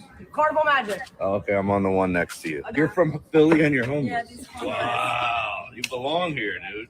If why be in the snow and be homeless when you could be right here? Exactly. Wow. In Puerto Rico, be homeless. It's the best spot.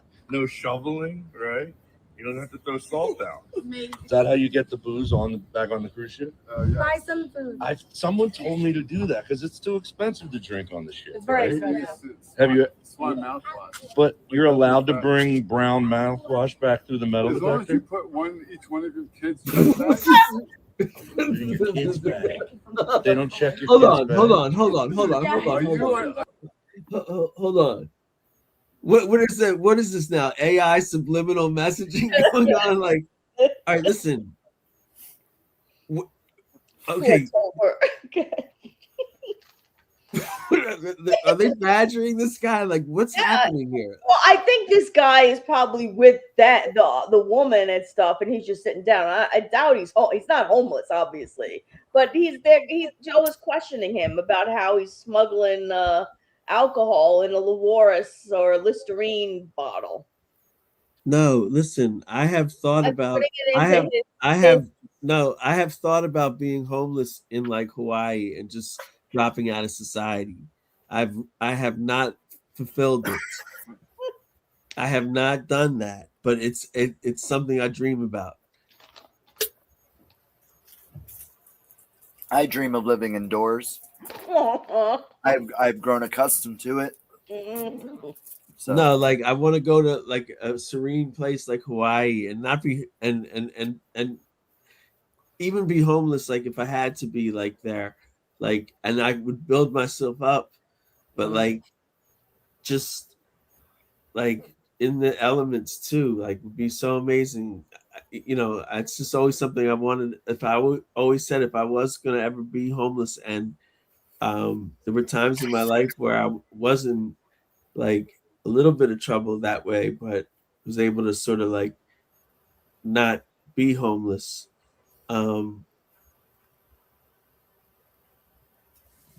You know, I'm just saying, like I was able to. I wanted to do it in a place like Hawaii, not like, you know, a cold city.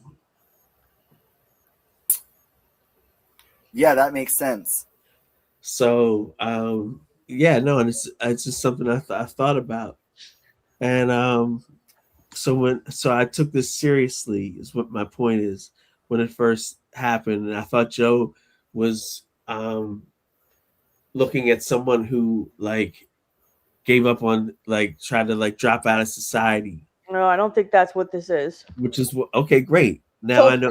Now I understand more because I sort of did that one time when I moved to Vegas. I dropped out of society. Yeah, and that's probably why you immediately, you know, took it like that. Topher, do you think he's homeless, this man, or no? Okay. Okay, great. I'm happy he's not. Like, that's right. It's good that he's not homeless. He's talking about how he smuggled in alcohol by putting that in a Listerine bottle, and let me tell you something about bag. Let me tell you something about the drink package alone on a cruise. Mm-hmm. The drink package alone is roughly $850 for a 7-day cruise. And you're allowed to have up to 15 drink on the cruise line that I cruise on, that they cruise on also, because they said what cruise line they're on. I've been on that cruise line as well. You have a 15 drink a day maximum. Oh, crap. Yeah. And you know, good luck. Just so you know. Exactly. Good luck. Yeah. The soda package, like, because I personally do not drink. Right. I do not drink, so I don't have to buy that. But if I wanted to have like sodas or, you know, teas and coffees and stuff like that, you buy the Bubbles package, and that is about $250 for a 7-day cruise. Wow. Or you just stick to whatever drinks are there, like fruit punch and lemonade and water and milk and stuff like that. What package is that? That is the free package, but that's all you can do. Yeah. Cool. Like, you don't this is a survival kit. Yeah. You pay for your basic beverages and your food with the tickets and any show you want to go see. If you want to go to one of the 9 restaurants that are on board, those are the specialty restaurants, then you go to those, but you pay for those separately. Buying a cruise ticket, they will keep you safe, as dry as possible when the ship is above the water. And they will, you know, feed you and, you know, entertain you to a point. Okay. It's so frightening to me. I'm so sorry that I don't feel comfy. I'm telling you, if I could do it, you could do it, because I am a bigger baby than you are. I assure you that. Well, I don't know. That's not something a title I would give up easy. I'm a big baby. Nah. You're a go-go woman of the new millennium, honey. You got it together. Yeah, no, I do have. I get around, but That's what I heard. but I'm a big pussy. I don't. I'm a big baby. Ask KarenFromPhilly fan. She has her moments. The ill hat. Did you say Swedesboro? Swedesboro, New Jersey. Woo! Hands in honey shop is where I got my hat. Swedesboro, New Jersey. We know that. 295 South. Yeah. On the way to the Commodore Barry Bridge, right? Bridge ever. Is the bridge. Come on, we're all Phillied up. Listen. Are you on the cruise? Carnival Magic. Oh, okay, I'm on the one next to you. You're from Philly and you're homeless. Yeah, wow, you belong here, dude. If you're good, why be in the snow and be homeless when you could be right here? Exactly. You could be in Puerto Rico and be homeless. This is the best spot. No shoveling, right? You don't have to throw salt down. Amazing. Is that how you get the booze back on the cruise ship? Buy some food. Someone told me to do that because it's too expensive to drink on the ship. It's very right? expensive. Have you? Swan mouthwash. But you're allowed to bring brown mouthwash back through the metal As long as detector? you put each one of your kids' check bags. Oh, you put it in your kid's bag. They don't check your kid's bag? Are you he's like the FBI. I'm not. That. You got to drink through masking tape. That's a professional. Oh, boy. Dude, you should be from Philly with that move. I'm more Philly. All right. Positive exchanges. We've learned these are positive exchanges and rewarding. Okay. Move on. Yeah. Very good. Okay. More good work by Joe. Dominican Republic, San Juan. Here we go. Still. This is now San Juan again. This looks like the steps in Philly, Rocky, whatever. This is Rock. And so Joe's obsessed with Rocky. Also, we should mention that quickly. Rocky and Mickey on the steps in San Juan. I know this is very funny considering his we're like now it's like we're like apologizing for him or we're embarrassed. Like, yeah, we're sorry. Like by the way, he's obsessed with Rocky. Yeah, and refers to the movie from 90 years ago. Yes, he's obsessed with. Yes, I have this too. Like. He's obsessed with the movie that came out in 1975, 76, Rocky. So that was like 50 years ago. So it's like, for us, it's like, being like hung up on like Gone with the Wind or something. but listen, I actually have this too, because I'm fixated on a joke I have where the punchline is, I think it's Neil Armstrong. And what I'm asking is for people to buy into a joke with a punchline reference from 1969, which is also Eric Clapton, right? When did that happen? A lot of my references we're finding are very old.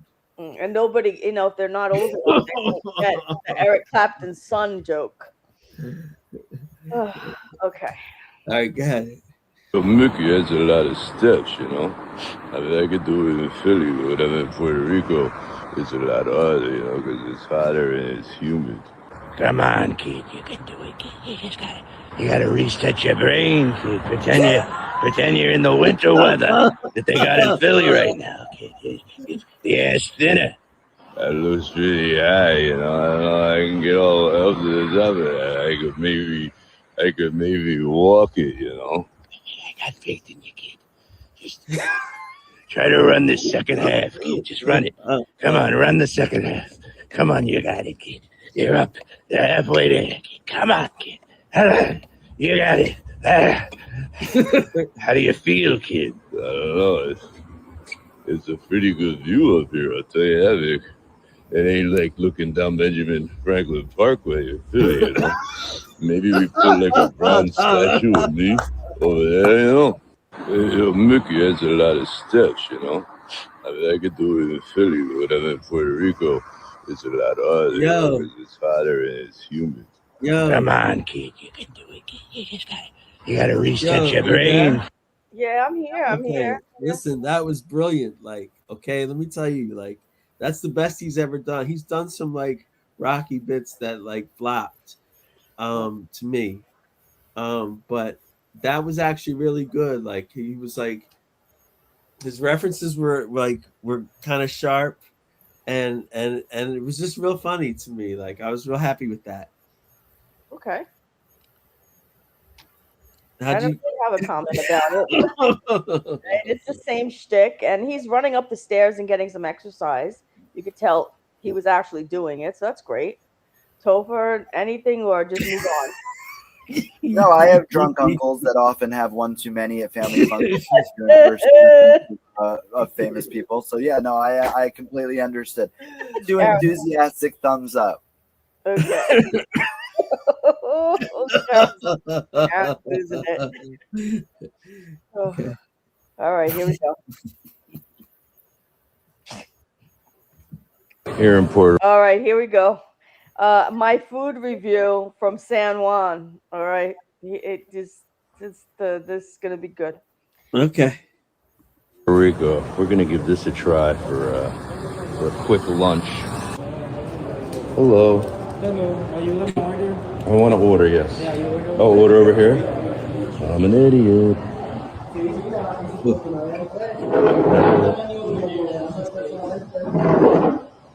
Why couldn't I have ordered from where I was? This is typical Joe now. Yeah. He's getting a little bit, angry, upset about. Like he's kind of at the core of him is like he's a Karen almost. Yeah, he's a Karen, and he's also video recording people that probably not really. Yeah, no, this should just be enjoyed. That time I went into like an authentic restaurant, and it should be enjoyed. Like that time I went into an authentic restaurant and wasn't streaming. Right. I mean, just you don't have to show us everything to, possibly, No, I love Topher. I love the streams. Okay, I love them, but like he's doing them at the wrong times and at stupid times. Like that's all we're saying. Like that one. What's that? I'll give you that one. People have to be careful with when they record and like the capacity. I'll give you that. Like here's what he should have done. Like okay, like hey, I'm standing outside. Yes. Place X, whatever it's called. It was cool. I'm standing outside this. It's like it's a cool little spot off the beaten track. I'm gonna go in, have some dinner, and take a picture of the food and be done. Take a picture of the food, and I'll report back to you guys when I'm done. Like everyone would have been like instant respect, boom bap, like you know what I mean. Like very cool, dude. Thanks for including us in your trip. Mm-hmm. This is the gruff grind. Like like he's got a grudge. Why do I have to order from over here like everybody else? Yeah, this is his. He's starting to spiral downward.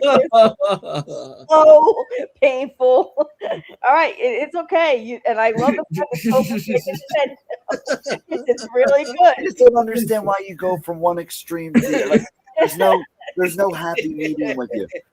You mean to tell me you've never walked into a restaurant or whatever, right? And some snotty little brat teenage worker right back there is texting on their phone, and you're standing there, and you're standing there, and you're standing there. And this little snot-nosed little kid is still on his phone, not paying attention to you, right? That's the level of frustration that he got. He didn't. Oh well, now he's all disgruntled because he was like, "Why'd I have to walk over here?" He never said that. He did not say that. And now for nothing, I would have been like, "Okay," like. I would be like, well, what? I would have looked around. I would be like, "You're not. Are you doing something? Like you can't do it." Where do I know. I'd be like, or I would have been like, "I'm sorry, I don't work here. Where do I go?" You know what I'm saying? Like, I don't even live here. I live on the other side of the world. Yes, there is some justification in his reaction to this. Well, you couldn't tell from you two. That's all I'm saying.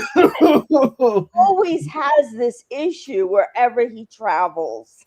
He always has this issue. You are going to see where this goes. Okay, he always has this issue. Oh, if this gets more negative, it's going to be disgusting. This is beyond. All right, come on. Maybe not in this video, but you know, it's coming up. Do I have to stand over here and yell over the glass? Is this where I have to order from? Oh. No, I'm going to order the avocado toast with the eggs on it. Eggs on the tops. What's that one called? Avocado and egg. I'll have that one. I'm sorry I'm filming you. I'm just, on vacation. Or as my friend Jim Florentine would say, I'm from Florida. Look how pretty he made that look. You see it? I don't want to dump it.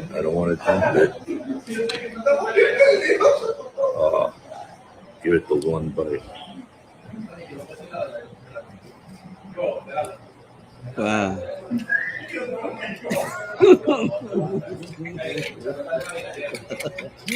So effing good. On the sourdough, toasted, with olive oil all over the top. I'm not sure what that seasoning is. What do you guys think? I love this. What is that? I love it. Paprika? Turmeric? Drinking without taking the thing off. Look at me, I'm drinking with the cap on. ADD post with Joe Matarese. Sometimes I've been on stage, I have the mic here and a drink here, and I talk into the mic by accident. That's some ADD right there. How you guys doing? Right here, Old San Juan. As soon as you get off your cruise ship, come here. Here in Puerto Rico, we're going to give this a try for... Go ahead. That was riveting television. Yeah, I know. It was real riveting. Yeah, see, there you go again. There you go again. I don't know. Let me tell you something. I don't know if you look at a lot of TikTok. You know what I'm saying? But because I live my relationship rule with give the man some space. You know what I'm saying? I do spend a good deal of time out here in my little office out here, and I'm scrolling on TikTok. Yeah. What he just did is exactly what every other ASMR or whatever the heck. Yeah, they do that, and I find that disgusting. I know. I don't want to hear your. I know. Ill. I don't want to hear that. I don't want to hear you gulping down a big lump of food that you didn't chew enough, and I don't want to. I don't want to hear that. I don't want to hear that mess. It does nothing for me. Okay, but what he just did wasn't wrong. You're like, oh, what he should have done was say, hey, I'm outside the thing.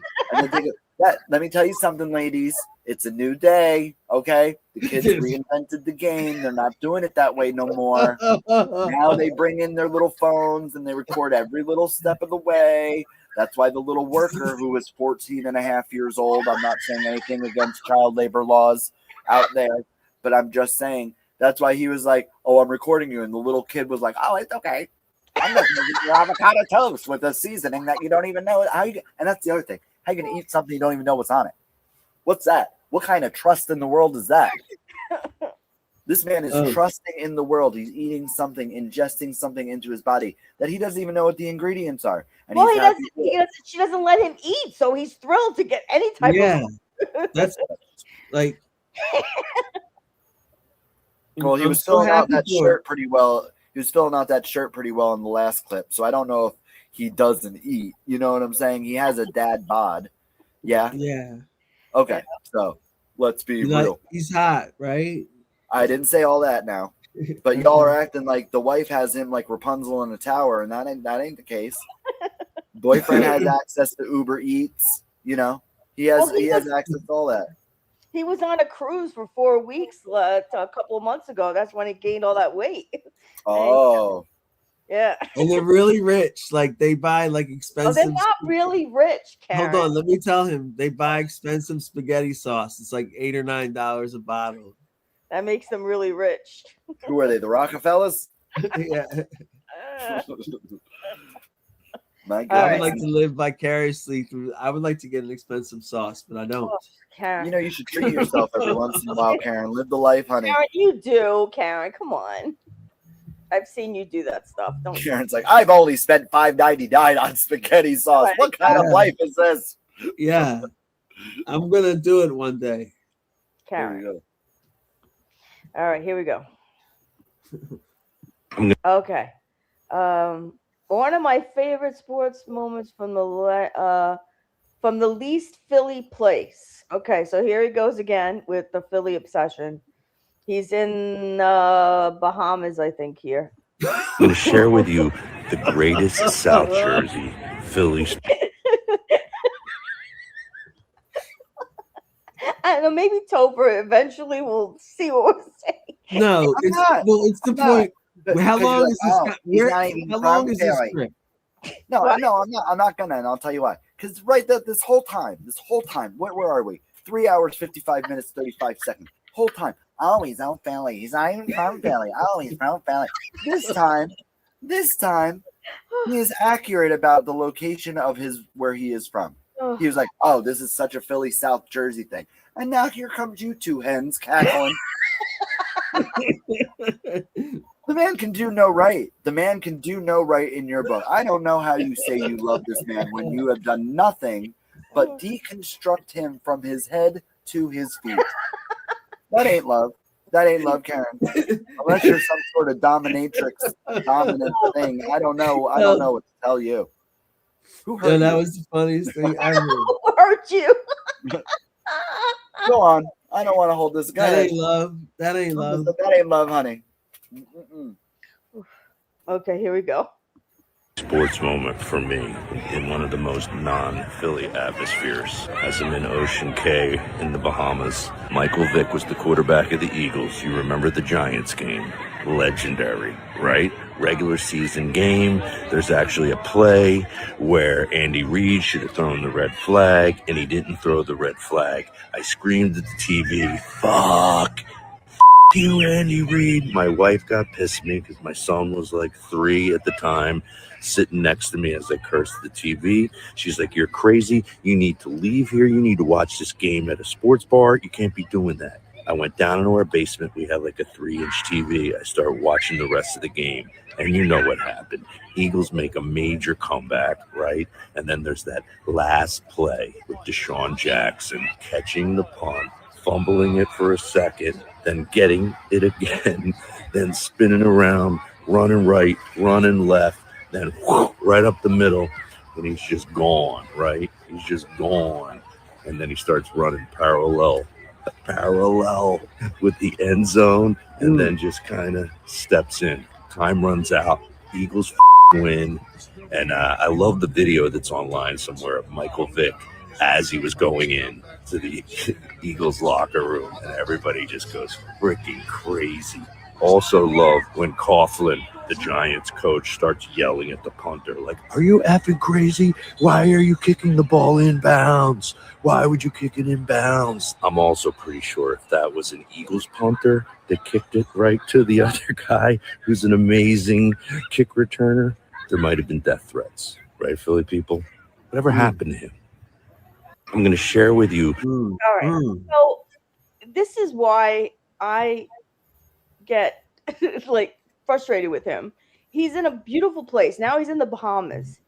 And he's talking about Philly. And now he's doing the sports thing too, which is another. I mean, how do you not walk along the beach and say, look at these people, look at the atmosphere, I don't know, the ecology, look at the trees, look at the food, something, anything. He's talking about home. And Topher, you were saying how beautiful this is and that when you're on a cruise, but he's stuck talking about home. That's frustrating. He definitely doesn't agree with your take on being like on a cruise. He doesn't, because he wouldn't be talking about home constantly.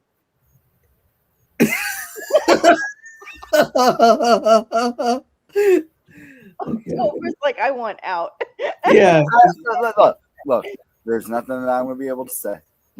You two are hell bent on treating this man who has done nothing wrong so far in the 4 hours that I've known him. You understand what I'm saying? All right, Joe well, Jingleheimer Schmidt over here is just trying to live his life. He's reminiscing about good time. Not for nothing. When you're at faraway places, when you talk about your home life, it's almost that's all he talks about. Okay, well, then he's very appreciative of his life. Yeah, but no, I agree. Oh. Hold on. Yeah, hold on, Phil Fan. I agree because the way he announced that play was really cool. All right, there you go. The way he described the football play was so on point. Like I was noticing that. Like that takes like some skill. All right, there you go. I missed it. No, if you play it back, like you play, you gotta play the whole thing. Oh God! Oh no! Please God no! No, I almost Please God no! I almost, Any clip of this one. Stop that for that was actually really painful to watch, Karen. I almost stopped. No, I loved it. Like I thought it was great. All right, we can watch, Oh my God! Like he's like, yo, he's killing right now to me. Like this, I have a very positive. Oof, okay. He's doing really well. Okay, let's move it on then. I'm glad you feel that way. Newsflash: Karen likes Jolie Pitt. Oh my goodness! Oh, she likes something he does. Okay. Here we go. Yeah. Sylvester. All right, so now I think this is one of the little gigs that he has. He's talking about Rocky. I don't even that I could just tell you that, and that's enough. I don't know if we really have to watch this. Can we just move it along, please, Karen? Yeah, I'm just saying. Yo, he's talking again, presumably with the word Sylvester. Presumably, this is about Rocky. I just said so. Yeah, no. So he's once again, like you say, talking about a 50-year-old movie. Don't you just want to bang your head against the wall behind you, Topher? Not yet. You just out all negativity. He wants to bang his head. Like Topher. This is our point. Topher, this is our point. Wouldn't it be better if he was on there going like, hey man, like life right now. You know what I'm saying? Like it's like, hey. Instead he's like Sylvester Stallone played Rocky Balboa. That's like me saying, hey, wouldn't it be better if Mark Backey did his comedy set shirtless? It's a personal preference. You know what I'm saying? It's a personal preference. This is this guy's shtick. Who are we to are you saying you don't like his material? Karen from Philly? Yes. Well, you know what? It doesn't. This man's getting paid to go on cruises. It doesn't look like he's hurting for your fandom. You know what I'm saying? Yeah. So again, you're right. You're right. But again, let the man breathe. Well, I just try to make him be the best he can be. Well, look how handsome he looks there. I know, and and sight unseen. I've never seen this. I would like him to be talking about his real life right now, not Rocky. Okay. But go ahead, play it. Sylvester Stallone, Rocky Balboa, and Mickey Burgess Meredith from Rocky discussing Saquon is going to break Eric Dickerson's. Pretty sure it's 283 yards he needs in the next 2 games. We got Jalen Hurts, who's got concussion, protocol, golf. I mean, I had that my whole life. I mean, here he's walking together with sports, So go ahead. Yo, you gotta admit, like you were always saying that's a laugh track. That one was like, oh, that was definitely a laugh track. That was definitely a laugh track. Poor Toby. That one was taken from like. Watching his face is killing me. Yeah. No, I would like him to be up there and go like, "Yo, I'm spending a lot of time away from my family, and I got to admit, I really like him right now. Like, get to be on here, trying eating for once." Yeah, this is right, exactly. I tried some guacamole on toasted bread the other day. Had some bananas and paprika. I don't know, make a joke. Yeah, because that's gonna get the people rolling. Oh yeah, that's gonna get the people rolling in the aisles. This is just funny to me. This is just funny to me. You know, Karen, I would prefer it if you talked about dogs rather than cats. It's none of my business. You could talk about whatever you want up there, and if he wants to do this very done imitation of Sylvester Stallone, because I've seen it 3 times now, then that's what he wants to do. And like I said, he has fans, honey. He's not hurting. No, I totally get it. Like when you put it like that, I totally get it because it's his art. But I'm emotionally involved too. So it's like we want the best for him. We want the best Joe possible. Okay, like so it's like I'm stepping up caring. That's the difference. Like I'm seeing this as caring what I'm offering. Oh, okay. Well, put the rabbit down, Lenny. You know what I'm saying? Put the rabbit down, Lenny. You know what I'm saying? Because you're petting him so hard his eyeballs are popping out of his head. My goodness, if this is how you love people, remind me not to make you mad. Yeah. That's a good point. Good well, Lord. I would like it. Like I do know something about Joe right now, that he has a podcast. All right, but that's for the news, and I gotta keep this moving before Topher has to leave because we gotta see where this goes. Okay, and so we'll talk about the podcast later. This is not Topher's not gonna miss anything if he's not. Well, I feel bad. I have to admit, I feel bad that like Topher thinks that we don't like Joe. I don't think that. I think we have to. No. He doesn't understand why we're doing this. He thinks we're like. This is the thing. Like, it's real good that you put this in our heads. Yeah. Like it's something for us to imagine, but like. He doesn't. Yeah, we got to see where this goes, as usual. Well, I don't want it to go bad for Joe. All right. Well, we're sorry, and I don't want to be pigeonholed as somebody who does. Okay. Oh my goodness, is that what I'm doing? If I'm the first person to bring this, no, I don't. I'm just saying, You're like, definitely not the first person who's done this. It's almost everybody will say, what are you doing? But then once they know the story, they, Do you want me to do something differently that I'm doing? No. No, we don't. No. Yeah, just keep it going. Like this is very raw. Like this is great. True to your own opinion. That's what we want. Please, yes. Like I'm saying, like this is really interesting because we have to examine, like, what are we doing? We're always doing that, but like we want to help too. We want to help.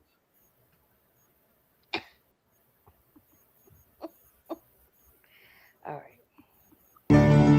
right. Sorry. You want to know? And we cheer him on. Okay, here. Finally, now we're going to, So this, as you can see, is not a video. He has a Shawshank Redemption here, and he's replaced himself. Tim Robbins here with his own face. And I adore this movie. This is one of my favorite movies. So whatever. Okay, so what could he possibly mean by this? Why is he putting this up here? It doesn't seem to be a film that they showed on the boat.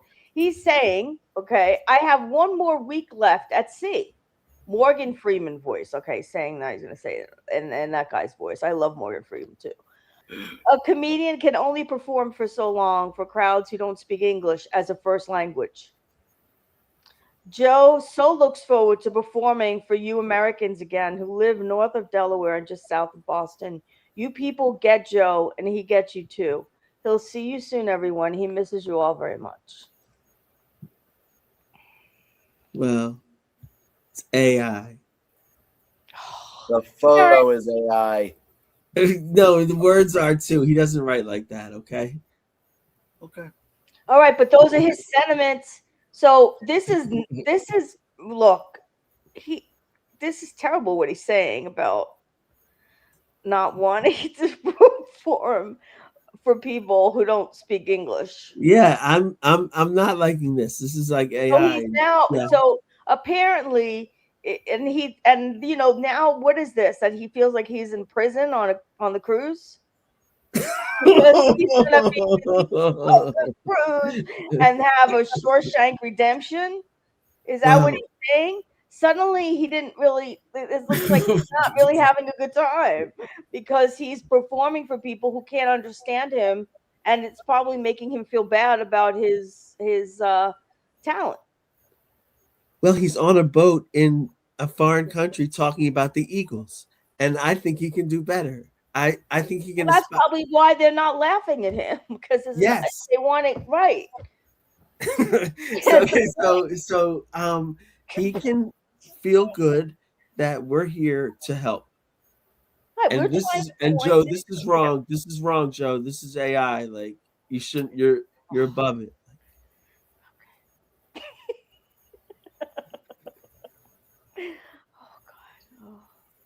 All right, here I have nothing to say. I have no comment. Okay. All right. No, we don't want that. Like, just please, You want feel some sort of good. comment? Yeah. I don't like what he said. Even if it's even if this was AI, I do feel that he wrote the prompt, so it is his words. And Okay. No, this was not a nice thing to say. This was a no. Yeah. But Yeah. I personally, wait. I personally had those moments where I've said things that I should not have said, or I didn't think through to what ramifications or what power my words carry. Right. And I've mistaken some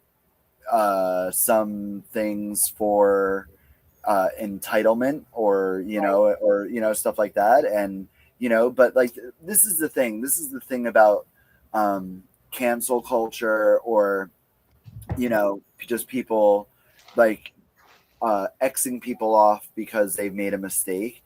The purpose of life is to grow and evolve from the child that you are, or the young person that you are, or the person that you are, period. You're not supposed to feel the same way you did all your life about everything. Some core morals and values and Wisdom. Wisdom and parameters that you place in your life. Yeah, some of those are lifetime things. But your favorite color changes, your favorite food changes, your favorite movie changes, your favorite person changes, sometimes many times in one lifetime, for us that are kind of popular with the boys. And so that's the problem with cancel culture nowadays, or people that people that fight with you. Like, just because you have a fight with somebody, like if you and I had a disagreement about something, that shouldn't end our relationship just because we had a disagreement about something. No way. You grow, you learn, you change. Yeah, but he doesn't grow. That's why this podcast exists, because he doesn't learn and grow. You said that, you've said something, but you grew, you changed, you learned from them. He doesn't grow. He does this over and over and over again. There's no learning curve.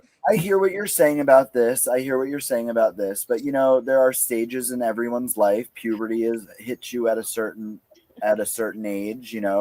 Adulthood hits you at a certain age. Sometimes I went to cosmetology school, and the teachers used to say, just keep doing it till a light bulb goes off, and then moment you will understand. And maybe his light bulb just didn't go off. Maybe the lights are on and nobody's home. Who knows? I don't know. But I'm just saying, like, you can't be like, oh well, he'll never learn. That's not true. He might. Oh, he'll learn. Oh, I don't when think you so. get your hands on him,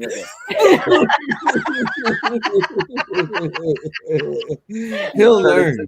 You're gonna turn into the lion from Wizard of Oz. You're gonna be like, put him up, come The on. call is coming from inside the house. He will learn, honey.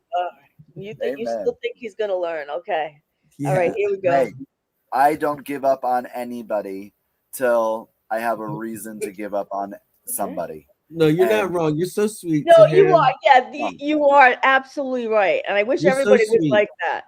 You're so sweet Absolutely. to him and That's to the way it us. should be. Well, I'm just telling you what I think. I just don't know. You know, I believe that things aren't always black and white. There's many Yeah, shades they're of gray. not. They're not. They're not. Yeah. They're not. Yeah. And every So sinner here, has, this is. you know. Sorry. No, you're fine. This is from Honduras. Now he's in Honduras, and this is what he posted. And so let's go on. We're at the end here of this, at least. Okay. So okay, here it is now. He is still in Honduras, and he's saying, "I'm comparing Wildwood, New Jersey Beach to Roatan, Honduras." And people making comments. His brother made a comment again. And so let's hear what Joe has Hold to on. say. What did his brother say?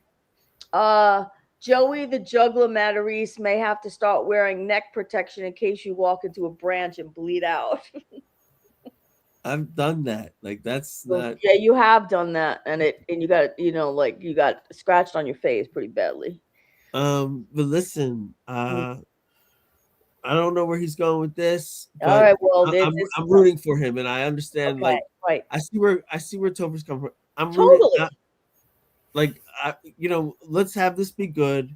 Let's not come in with negative attitudes. Okay. Let's make the best of this. Right. Well, the problem is that I know where it's going, so that's why I've been so negative throughout the whole thing, because I know where this is going. So Right. we started off positive, and now here we are in Honduras. And I'm not negative, but I'm like a little instigator, it seems, or something like. Right, So well, like, you poke the bear. All right, here we go. All the time. You might want to take it down a few notches in the aggressiveness going up to the tourists. So he's saying people in Honduras, you may want to take it down a notch in terms of your aggressiveness to the tourists. So he's a little bit frustrated here. yeah. And I hope he really I was starting to tell you a little bit about this like the other day, but I stopped myself. Like it gets a little dangerous when you're traveling and you start to get angry, or Yeah. you got to be really careful. Well, let me tell you what this is about. And my Get really read on it. serious. Go My ahead. read on this is that like she's giving him like beef for being out. Yeah, I'm sure it's about that. Yeah. And I mean, it's possible that they didn't have such a good goodbye when he left, in whatever way that means, and that he wanted this to be a good thing, and it turned out not to be. Well, no, we're watching these chronologically. It seems correct. Yeah, this is. All right, so This we is toward saw the that end. we saw that he was enjoying himself. Yeah, right. But now it's gone downhill because the people didn't find him funny. Because he says one reason why they didn't. We have maybe other reasons why he didn't do So well. 3-4 days ago, he was chilling. He was Right. singing So they didn't find him funny, and now he was singing Lou Rawls. He was on top of the world. Yeah, right. But now he's angry. Okay, he's angry. Look at his face. This is angry Joe. Okay, now watch what he says. This is dangerous. Now this was Okay, like all right. So check this out. Hey, Roatan, you might want to take it down a few notches in the aggressiveness going up to the tourists. This is my word to the people that run this land of Roatan, Honduras. This is on a whole nother level. Attacking me. I got drugs. I got bitches. I got cocaine. I got marijuana. I got anything you need. Anything you need. Food. Right, so he's talking about the aggressive people who are trying to sell shit or whatever, right? That's he's going off on this. All right, I have to give credit where credit's due. This is what I would call high performance streaming. Now, I have to say it's a little wild for what we do, but this is an educational show actually. Mm-hmm. So we can get away with what he's saying here. Right, I know. Yep. The problem is not the problem, although that could be Freudian. This is really good. Like whatever he's doing right now, that's authentic reporting. Okay, yeah, right, because he's expressing an emotion, but I think you have to be really careful, and I don't really know that he knows that. Yeah, no, you have to be careful and respectful and tone it down a notch. And he's never respectful in these Tone places. it down a notch, but he's not doing that. But I would just do it quieter, or again, I would wait till I get to my room. Right. Like, he's bringing attention to himself. worrying about people coming to him. Like he's bringing attention to himself. And you don't know if he's doing this for the camera. He's probably doing it loud enough, obviously, which is what you're saying, for other people to hear. And who knows what happened before and after this. So just let you know. I want to hear where like this, like am I being pulled in again? Because like, when he started the homeless interview, I thought that was a genuine and going to be a heartfelt moment. Now I feel like this is going to be like intrigue, or is he going to be like, no, I'll be at Chuckles tonight at 6, like, or something. But go ahead, like. Okay. And you could look at the comments too as this is going. I can't see them. They're so small. Whatever. Okay. I feel like I'm on the Wildwood Beach and I got a sandwich, and I'm that that's walking around with his sandwich, throwing potato chips out on the ground.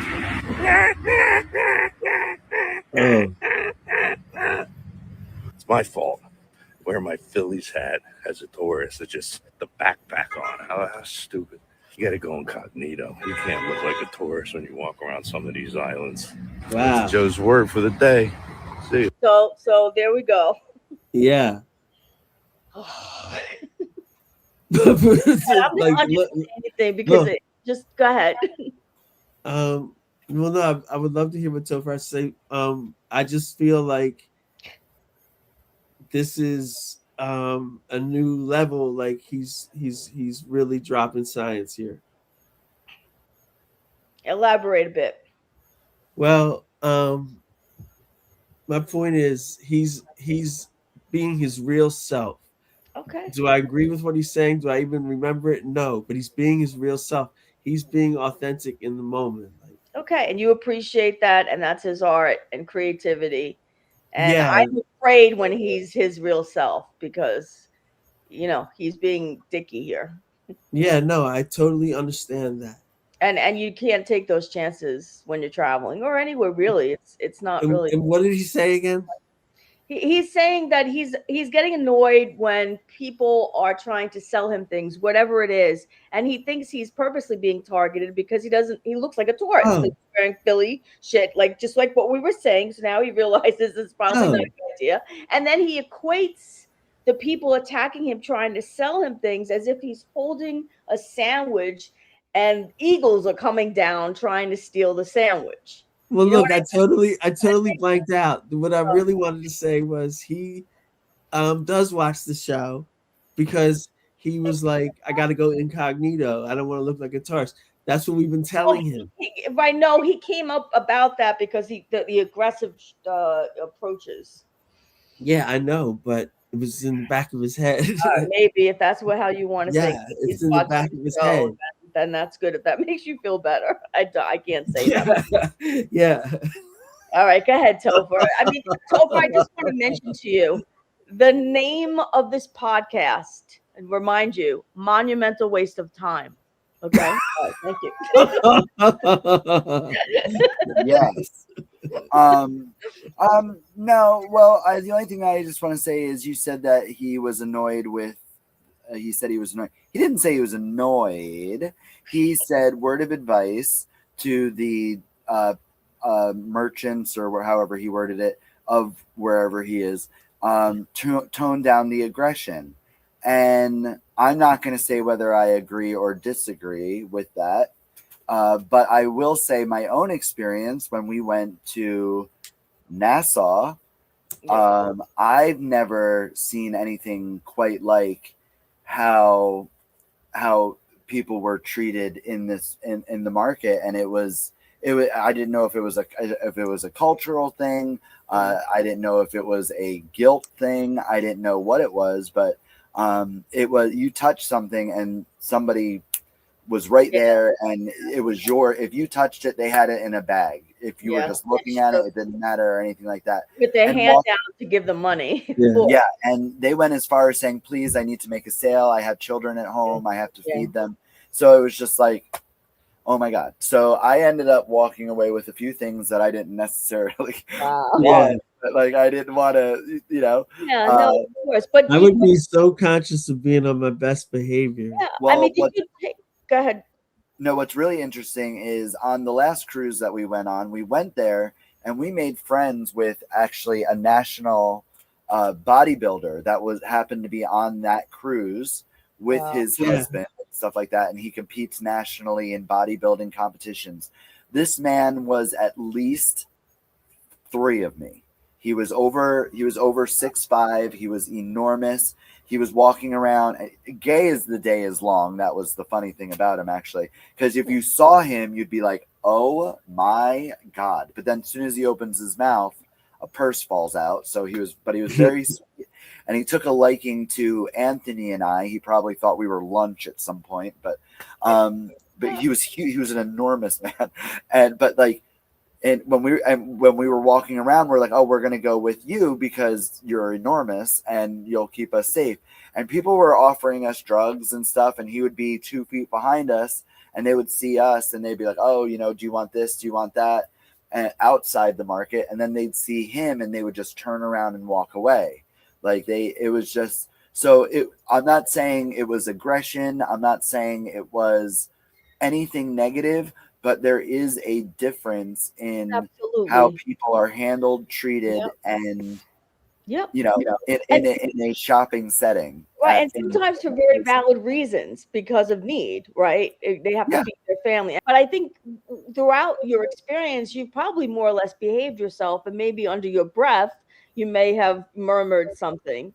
I agree. Him holding his phone away from his face, making this video, maybe not the smartest thing in the entire world. And I also didn't like the fact that he compared where he is to Wildwood in New Jersey Shore. I will say this. I used to live in Paris myself, Illinois. And I assure you, any Midwestern town named after a European metropolitan area is anything but a European metropolitan area. Yeah, just like so you Holland, Michigan, right? Yeah, it's not fun. Just so you know, I walked through a cornfield. It was a very scary place to be for someone like me. Yeah. So, but yeah, no, I agree. But you know what? Even in Philadelphia, I'm very situationally aware of everything. You know, of course. In the club, I'm there. In the Uber, I'm very situationally aware. Is he looking at the road? Is he looking in the mirror back? Yeah. You know, what hand is on the steering wheel? What hand is not? You know, I'm very, and it has nothing to do. It could be anybody. You don't go looking for trouble. That's exactly what you shouldn't do. And what he's doing right now, I wouldn't do personally. Right. But again, I'm old school. Yeah. People are, put in prison, overseas for whatever reason. Yeah. And I'm just someone that can't hold my liquor, and that's why I don't drink. I never had a serious problem with it. I was 21 once. I was 19 once. But I've had alcohol around me all my life. It's never a problem. I'm one of the only drag queens that can go behind the bar if I need something.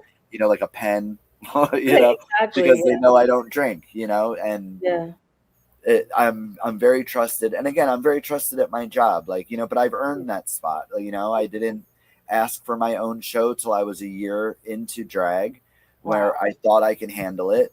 Plus, I have 100 years of theater experience. That's all I did when I was a younger person. Of course. So, how many shows do you do at 254 a week?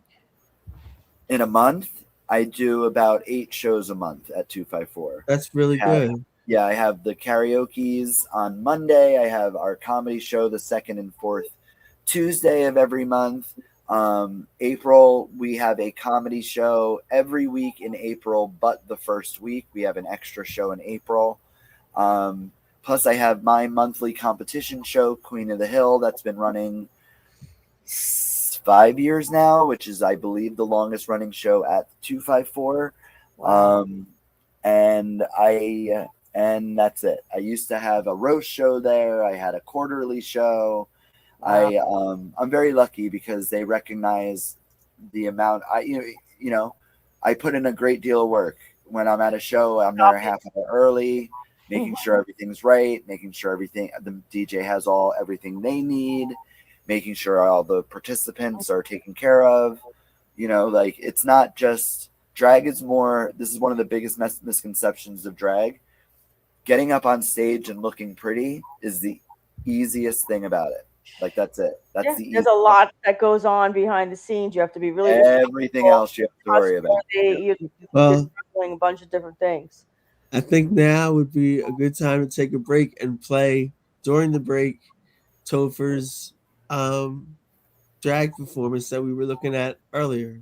Topher, how much time do you still have left? Because I want to make sure that we're you know, like taking that into consideration based on the very little bit that I have to show here to bring us to the end of at least this part. I have about 15-20 minutes left in me, if that's okay. My voice is starting to go, so yeah.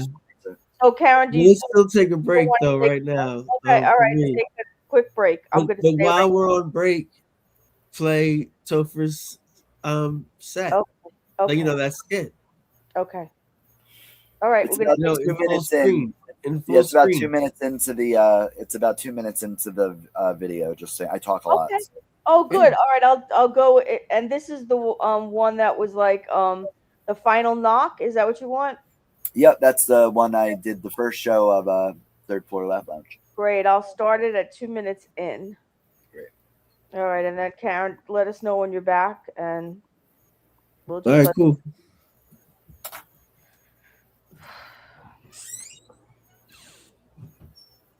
Oh, it might be a minute and a half in. Oh, a minute and a half? Okay, no problem. Sorry. No, don't be sorry. It's totally okay.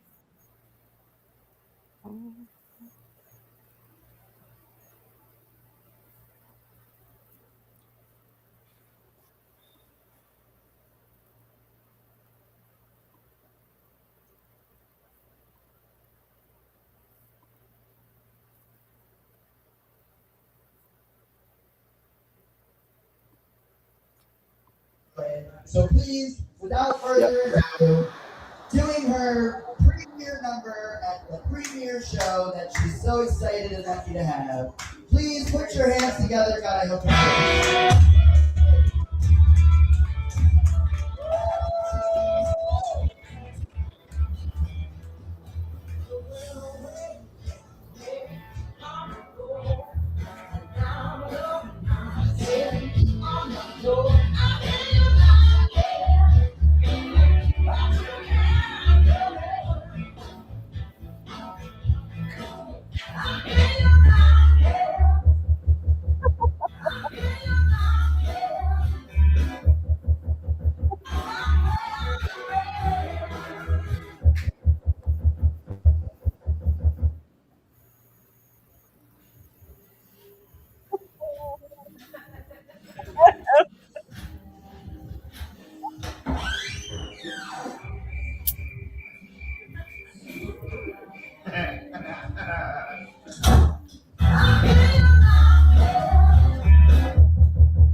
Hello, my name is Elder Price, and I would like to share with you the most amazing book.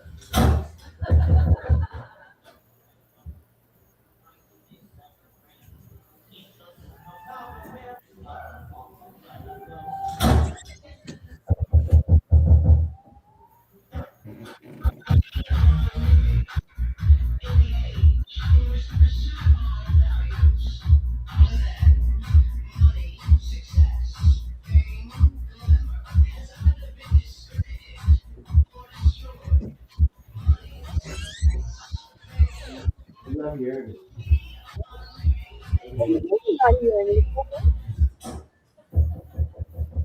It's showing in You want to go to Taco Bell? I can't go to Taco Bell. I'm on an all-carb diet. God, Karen, you're so stupid. 3, 2, no.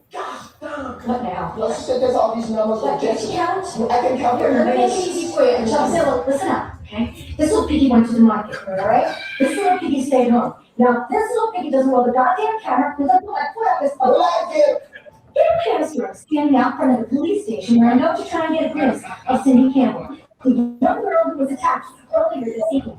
You're on my butt, fat shit! You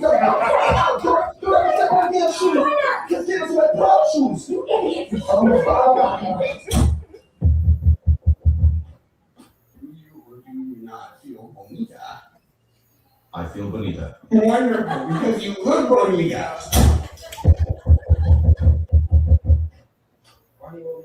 Everybody Everybody wants you to come. Everybody wants me to come? Yeah, we've been excited for you to come. Where do you want me to come? I just want to go to the beach. You better come quick. We're all ready to go. No, I want to come. I'm going to make you come. Please don't. Please don't make me come.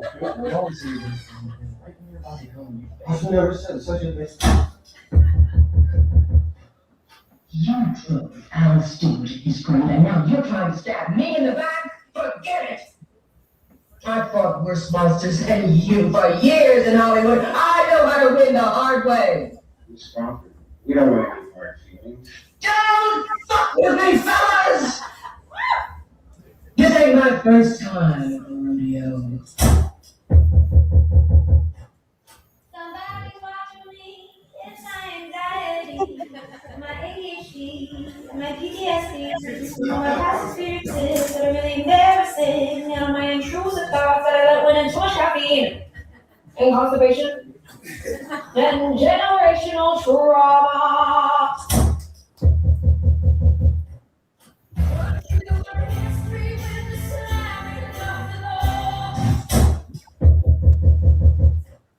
The devil didn't take your man. You just don't have Christian coochie. I rebuke that loose, stinky coochie.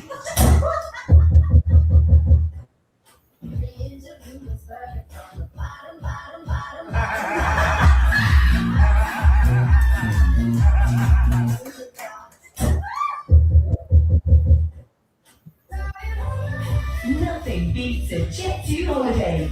And right now, you can save £50 per person. That's £200 off for a family of 4.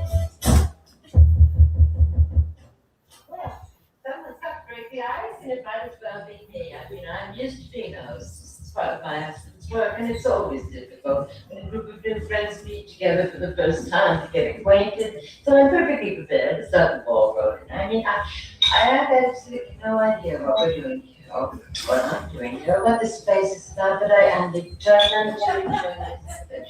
Very intrigued. Oh my, this soup's delicious.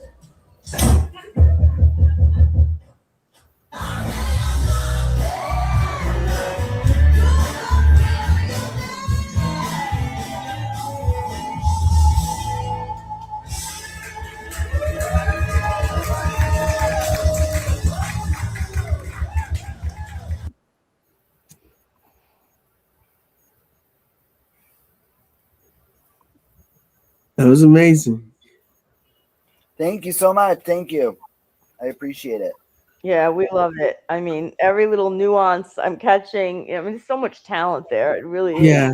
I just want you to act. Like I want you to do more acting somewhere, somehow, in any way that you feel comfortable.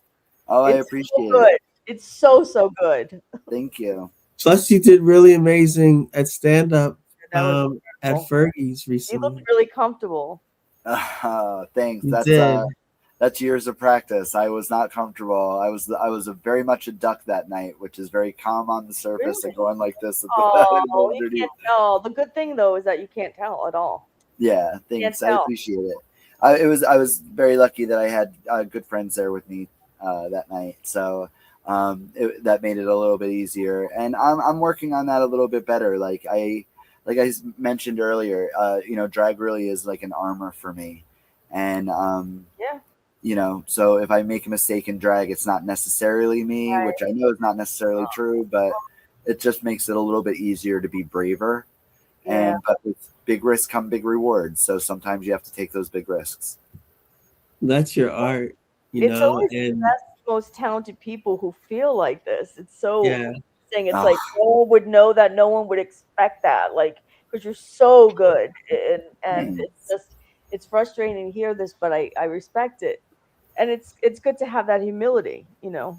Oh yeah, the best queen is a humble queen, honestly, because we always get very pumped up and stuff like that. And recently we had a little situation in the house where Todd was like, okay, we have to get rid of some stuff. Like we have to pare down your wardrobe because my wardrobe is Yeah, I remember you saying this. it's Yeah. massive. It's just massive. So and it was actually difficult getting rid of older costumes, ones that I know did not fit, but like you receive so much love in these costumes. Yeah, that's hard to toss away those things. Well, it's difficult. Like, you really, it's I've never like formed a good memories, emotional bond or a memory with like clothing like that. But like it really is like it's like I remember what I wore for each number, and I have a lot of numbers. You know, I remember like the clothes really just teleport you back to when you wore them in that moment, how good it felt and everything. So it was a real Sophie's choice getting rid of like certain things. Oh I was my like, God, I love yeah. it all so much. How many pieces did you have to get rid of, and do you have pictures of them, or? I got well rid of over 50 to 75 articles of clothing. I probably got rid of about between 3 and 4 wigs, you know, just stuff like that. But again, I didn't put a dent in my closet at all. I could probably wear something out of my closet every day for I'd say at least 6 months and not repeat an outfit. Wow. Some of them have not seen the light of day for many months. So I feel bad. Like, are you okay back there? Yeah, like I feel like I gotta wear something different every time now. Well, you know, I mean, I don't know if that's the truth for comedians, but it is a little bit different for drag queens. Like, you know, my Instagram at It Is Me D Lee is I'm really proud of my grid because it really even though like my makeup really doesn't change a whole lot and the style of hair that I wear doesn't change a whole lot. My Instagram grid I'm really proud of because it's not like the same thing over and over again, and it really does showcase a lot of different sides of me, like sides where I said I didn't want to be sexy, but like, you know, even I want to be age appropriate sexy. Right. Like that's okay with me. You know, Well, so bring up Topher's I was gonna do that. I just didn't wanna you know, monopolize. Let's put that under the halogen lamp and see how great it is. Yeah. Well, I'm really proud because I also write my own song parodies and stuff like that. Oh wow. Oh yeah, wow. I'm really proud of them. A lot of them are just really real about like the other side of drag, about getting older and being gay and in drag and stuff like that. I think I've written about 6 song parodies. I've only vocalized one of them though because it was more of a rap. And when I first started off, I steered away from things like karaoke because my voice is deep when I sing. So, you know, yeah. But the third one that's pinned is my song parody. And I'm real proud of it. I'm real proud track of all is that? It's oh Jesus, now it's escaping me. It's a 90s song. It's under it's not Under Pressure. You're gonna have to skip a little bit. It's Ice Ice Baby. Okay. And, oh, that's what it is. I used the song Ice Ice Baby by Vanilla Ice, and I wrote the song Old White Lady. And it just talks about like just my life, being married, because it really is extraordinary for a drag queen to be married or in a relationship as long as I am. Yeah, it's one of my biggest accomplishments, drag and comedy included. My relationship is my biggest accomplishment, so I'm proud about that. So I touch on that. Plus, I make the videos that go behind it, and you know, and of course, it's not a song parody. I make all my own mixes. I edit all my own photos and stuff like that. I make all my own flyers for like the Laugh Lounge, and you know, and that's me in the Great My Addiction, you know, right there. Wow. Yeah, no, I'm real proud of my Instagram, and I try to, you know, as much as I stay the same, I like to look a little bit different. I was just gonna say that. That's My Addiction right there in the second one over. Yeah. Second one on the left, that's My Addiction. That's my best drag friend, my drag sister. She's my best friend in real life. We're very, very close. My confidant. Honestly, one of the most important people in my life other than my husband. That's so beautiful. Yeah. I'm very, very lucky. Like everybody has many best friends all throughout their life. Maya has been the best of the best friends I've ever had. So happy you have that. Yeah, I'm very lucky. Well very deserved. lucky. Yeah. But you know, that's my Instagram. I'm very proud of that. I'm very proud that I broke 2,000 followers. You know, there's my karaoke on Mondays and my Queen of the Hill show. And that's me as a guy. I don't do too many guy photos on my Instagram page. I really just leave it to her. But you know, I record every show I do. I take photos every time I'm in drag, because if you don't, it didn't happen. That's actually me and Maya on the boat. That picture right above, all the way to the right. That was us on our last cruise. We brought our drag on the boat, like I said earlier. Wow. And we Your just got grid is really hot. Yeah. It's really beautiful. Thank you. Don't memorize that dress. I might have to wear it for Laugh Lounge. No, don't worry. The dresses are really beautiful the way you fit. Thank you. Well, like I said, a lot of my dresses, we only work with one designer, and Morgan Wells has been a LGBT designer in Philadelphia. She is absolutely. We have a question. Yeah, please. We have a question. Hit me. We didn't know how you, like, do you, I in my head, there's like a dressing room at 254, or do you arrive as Dominique? Well, both answers to answer both questions is yes. There is a dressing room at 254, and it is accessible to all the people in shows. Now that we're moving to a show where we're the only show that night, theoretically we could have access to the dressing room. I really don't see that it's needed, seeing how y'all show up. No, I'm just kidding. But like, no, 254 of course has a dressing room that is at the disposal of the performers. However, and this is a 100% choice. I am very rare. People do not do it this way. I like to go to the gig dressed, and I like to leave the gig dressed. Yeah. I find that helps with the separation between Dominique and Topher. Yeah. When I'm in drag, I prefer to be called Dominique. Yeah. It would actually be somewhat insulting to be called Topher. Yeah. And when I'm not as Dominique, it's not that serious, but I do prefer to be called Topher as a guy. But you know, like in the drag world, we were talking about this earlier, I think, or I was talking about it with Mark. You know, I've been friends with some of these girls that I perform with, and I only know them as their drag name. You told me this last time. I told you this. Yeah. I know Anthony because we're very close, and we decided to move our friendship to that level where we're real people in front of each other. Yeah. But like, you know, like I only know a handful of drag performers' real names. You know, even the drag performers that I work with, their drag name is this, but their real name, their true name is this. And I know some of them, you know, but not all of them. It's funny, you make these really powerful bonds, and I think that's anywhere in the nightlife industry. We're creatures of the night, and we make these bonds that are undescribable, but sometimes we don't know basic information like the real name. So that's a trip. That's a trip. Interesting. That's so interesting. Yeah, but a rose by any other name still smells as sweet. So it doesn't matter what your name is. If we're friends, you're my friend, and I'll call you whatever you want. Wow.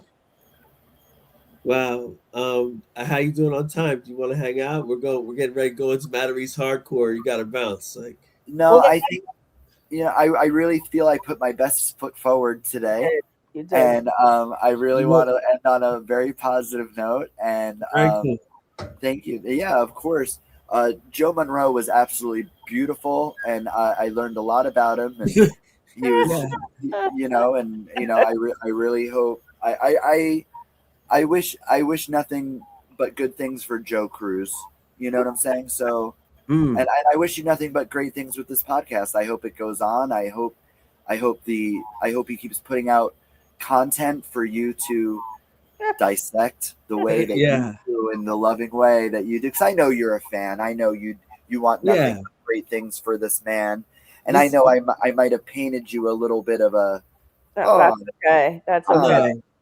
Joe so and so. I don't like him. No, that's not it. You are a true fan and a kind person, and you wouldn't say anything mean. Well, I appreciate that, but I will once again say that we appreciate your candor and your steadfastness on, like, being like, hey, cut the guy a break. Like, that's something for us to consider. We don't want any kind of base that's like just one way, like, like we no, that want, would have like, been bad. Yeah, that would have been bad. It's so easy to just go with the flow, and you didn't, and I'm like really thrilled you didn't. like, we have people that are pro Joe that watch and people that are like anti Joe, I guess. But like we want them to get into a common ground, and also like the people to go like we want, like, it's cool because for the people that are like into him, they'll be like, yeah, so this week they were like not so bad, Joe. You know what I mean? Like that kind of thing. Like I like when positive words get back to him, and I know they do, and or he watches. Maybe this will be his favorite episode because I was like, I'm with you, Joe. I'm pro anybody that's living their dream and puts in the work to do that. Yeah, that's what I'm all about. Because that's how I live my life. I think that a lot of the fans will really enjoy this episode and having you on it because you're so well spoken and, as I said before, insightful and really funny. And I think people will really, it's like very refreshing. It's a different voice. I think they're going to really enjoy listening to you. Oh, well, I'm so happy to have been a part of this. And it was just wonderful just spending these multiple hours with you both and talking about a man that I do not know. And but I was pleased to hear his story. And like I said, I adore you both. And, Karen, you are a staple at our show. And I hope to see you as often as you want to be there. We're just trying to bring worlds together. Honestly, we want to make sure everybody's comfortable in our room. They have a great time. Jackie Wills of Jacked Up Comedy is doing everything he possibly can. He's unbelievable. See that? He certainly is. No, I'm just kidding. He is. I'm very lucky to have teamed up with him. I think that was one of my more smarter moves in business. Yeah. Because he knows he's very good at what he does, and I'm very good at what we do. And that's like I said, we're just trying to merge those two worlds together and just have everybody have a great time where everybody's voice can be heard, everybody's POV matters, and there's no hierarchy at my show. At the end of the night, we'll play. I was gonna say your performance and mine to the end of the night, but I thought your performance was great because I want everyone to see how awesome you are. But do we have that on video? What the night that I was booked to the show? Oh, we have that, but we're gonna play it at the end. Okay, are we gonna play Topher's? You also have my copy of your act in the show if you want a different angle, because that's what we're gonna play. Your copy, yeah, absolutely, please do. It's your video. Thank you so much. Like it's like right now, it's my pinned tweet. Oh, that's sweet. Well, that is something that I did take from my drag life. Sometimes these performers don't have somebody that can record them, or it's not the right angle or stuff like that. And like that's like I said, if it's not on camera, if you don't have a picture or video, did it really happen? And thank Todd for us for that, because I know he sits there with his arms up for an extended period of time capturing all that. And it goes without saying, it's obviously very amazing quality and everything. So please thank him for that. I absolutely will. But I just want to absolutely thank you both for having me. I definitely hope I wasn't your worst guest. Oh, and, God. Anytime you want me back, it's a wonderful experience. We want you back. Yeah, we definitely would love to you let me know. All right, cool. Yeah, maybe we'll do a little glam appearance next time. Whatever you want. Just let me know. I'm happy to be part of the podcast, and anytime you need me. It was honestly a lot of fun, and I expected nothing less from you two, actually. You had us rolling, man. Yeah, Like, you were great. like, and so many thank levels. you so much. Such a Of pleasure. course. And we'll My let you know pleasure. we'll let you know when we put it out and all that and everything. Yes, Right? I'm You gotta excited. watch the end of what happens here. You know what I I mean? know. Hey, I like a good cliffhanger, so this is my perfect cue to exit. So I'm excited. Love I'll it. give you the time. I'll give you the time code of where this picks up, so you can at least see the last 10 or 15 minutes about this portion. You know. Oh yeah, I definitely want Jackie to see it so he knows that I plugged the show, or he'll beat me up. Oh, that's great. You want to plug it again? Do you want it? No, Karen. No, will we talk will. about it, We I'm sure. will when we play we play that. You guys got moved to Tuesdays. Yes, for the health of the show. Yep, this upcoming Tuesday, and we're celebrating Sarah's birthday. I know. Yes, that's great. Yeah, That's but wonderful. I'll probably thank you be again there. so much. I hope so. I'll probably be there, but Phil Fan's gonna be out of town.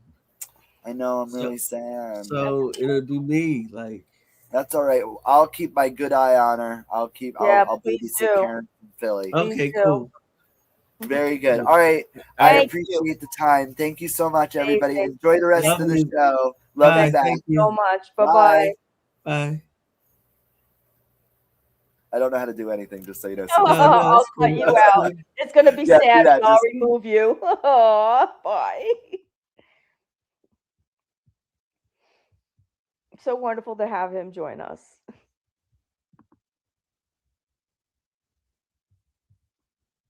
Okay. That was incredible. Yeah.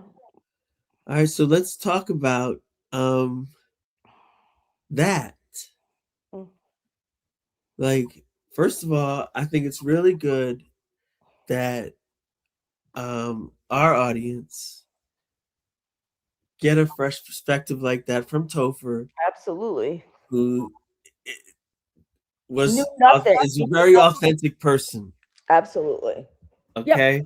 So raises some good points. At the end, came around, started to see that it's, Yeah, right. Yeah. not we're always gonna be the little avant-garde show, okay? But Topher was so great, and I can't wait to watch this back. And I wanted our viewers to see someone who is authentic like that and does drag, like, and the effort that goes into it, right, is unbelievable. I mean, someone so extremely talented who, is talented on his own as Topher, and also incredibly talented as Dominique, and how he created her, and all of the other. He said he wrote his own lyrics, his own pieces for whatever she performs. I mean, just such a pleasure to have on the show. I think, I would say that's probably the best guest we've ever had. We've had amazing guests. Yeah, well, I definitely. I mean, Steve Reese's memorable arc. Oh, that's because of the argument, but we didn't have No. any. It was like a 3-pronged, and plus he's been on so many other times. It was like a 3-pronged arc. Mm-hmm. But I definitely want Topher back on as Topher or Dominique, because I liked it. I just liked it because it that's a perspective in 2026 that we want to hear. Right. It's someone who is looking at Joe as an artist, a person. Yeah, and knew nothing about him, and as we went along, patiently sat there with us while we went through all that. And I had to learn to swallow a bitter pill. Like I'm always the one saying, you don't have to know what's going on. Right. And then we got him on, and I could see that he was bothered by not knowing like about this or that, and I felt bad. Right. Yeah, I don't know if he was bothered. I think it was more like, why are we so hard on this guy? But Well, yeah, I and mean, that ties into that. no, yeah, but we have to have him back on. Like, I love Topher like that, and Oh yeah. you know, how supportive Topher and Jackie Wills and Sarah have been to me. Like, I mean, it's been unbelievable because, you know, yeah, I have experience as a comic, but like, this is all the first times I'm performing stand up as Karen, and there's something crazy good about it. Like, I love how supportive they've been of you, and it's so genuine, and it's also really well deserved, and it you know, it works both ways actually. So show the people my pinned tweet right now. okay. Show the people my pinned tweet. This is my performance. I love you guys. We're gonna go hardcore Matarese. We don't care how long it takes. We're here to do what we came to do. And but right now I'm feeling like I want you guys to see my set. Then there's another set that you should check out. But we'll see. I'm going to your thing now. We should also maybe play last night's. Which one do you want first? All right, but use my pin tweet right now. Okay. All right.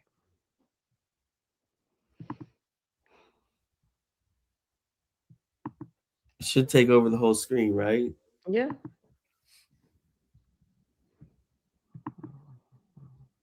Absolutely stunning, gorgeous.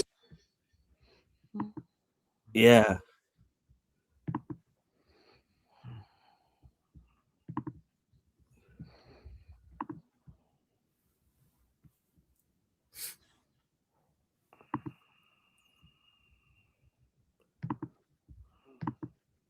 What's wrong? Nothing. Everything's fine. It's wonderful. Karen from Philly!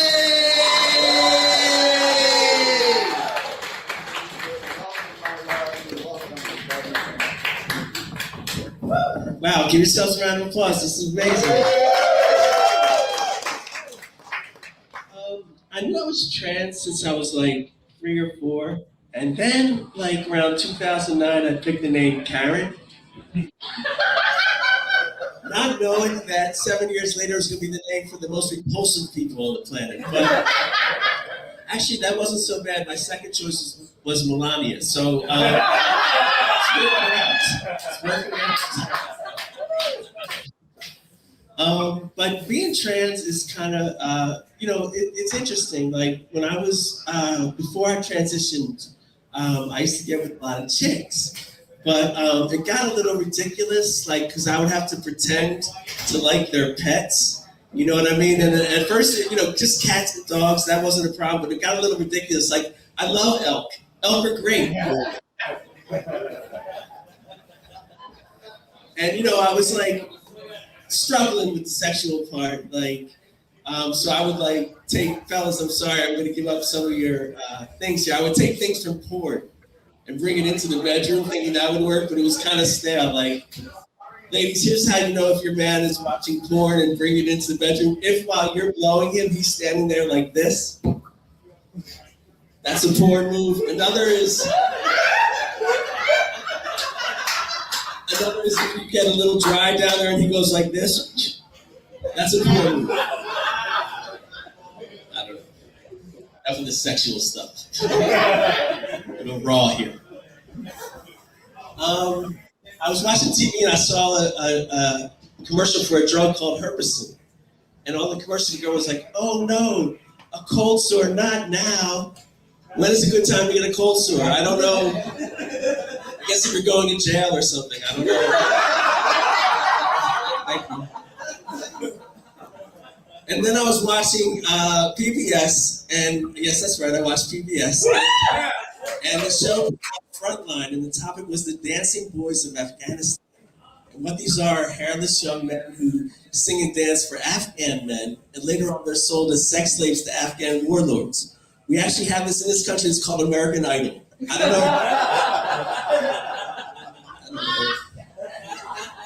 know. Yeah. Just trying to think here. I took a class to learn how to read Braille, but I quit because I wasn't feeling it.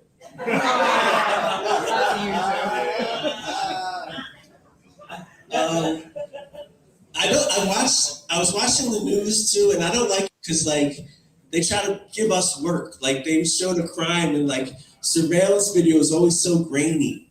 And they're like, do you know if you have a tip, call it in. I'm like, yeah, I think it's Neil Armstrong. I'm not sure. But I also like to, I'm old, so I like to read the newspaper too, the Sunday New York Times, but it's so big and I have problems with it. Like, so it takes me a long time to get through it. Monica Lewinsky, what a whore, huh?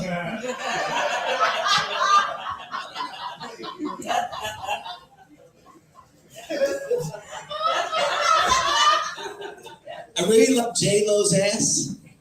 No, not Jennifer Lopez, my neighbor J-Lo. He's a nice guy. You met him. I swear. I don't think I should commit a crime because I don't think I could get a jury of my peers. I don't think I could find 12 crystal meth addicts to sit still in a jury box all day. I think that would be a huge ordeal.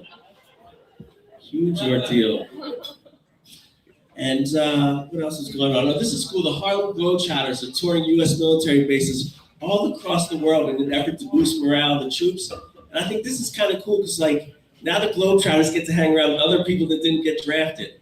So it's a really cool system. I lost my license, so I had to take the driving test again, and I failed it because I thought there were some cones. And I was just walking over to take the written exam, so you can imagine the pain and suffering. I don't know. I really don't know.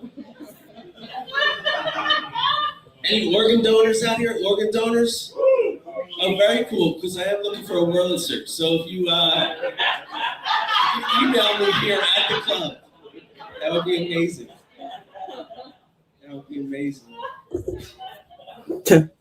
Oh my God, what else is going on? Oh yeah, Madonna has a children's book out now, and it's actually her 6th. I think she's running out of ideas now. She's just putting her spin on some popular children's tales of the past. Like for instance, in Madonna's new children's book, Little Red Riding Hood, that's about her clit.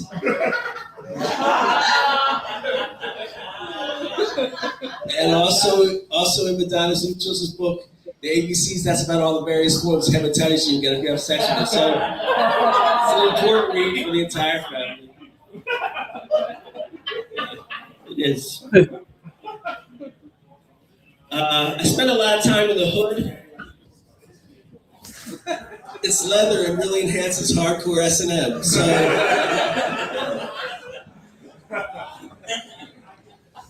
I don't know. What are we going to end on here? Let's see here. You know what? Thanks a lot. You guys have been incredible. Take care. Yes, she is absolutely amazing. We absolutely love her at Third Floor. That was Karen from Philly. Show us some love. Absolutely great. Yeah. Yeah. You see that wonderment? Yeah, it's amazing. What You see the happens to wonderment you? in my eye? Yeah, I see what happens to you when you're up there. It's very clear, and it's very. I can get easily emotional watching, and being there. It's hard. Well, you can see how alive it makes me feel. Yeah, I see that. I see what happens. I get it.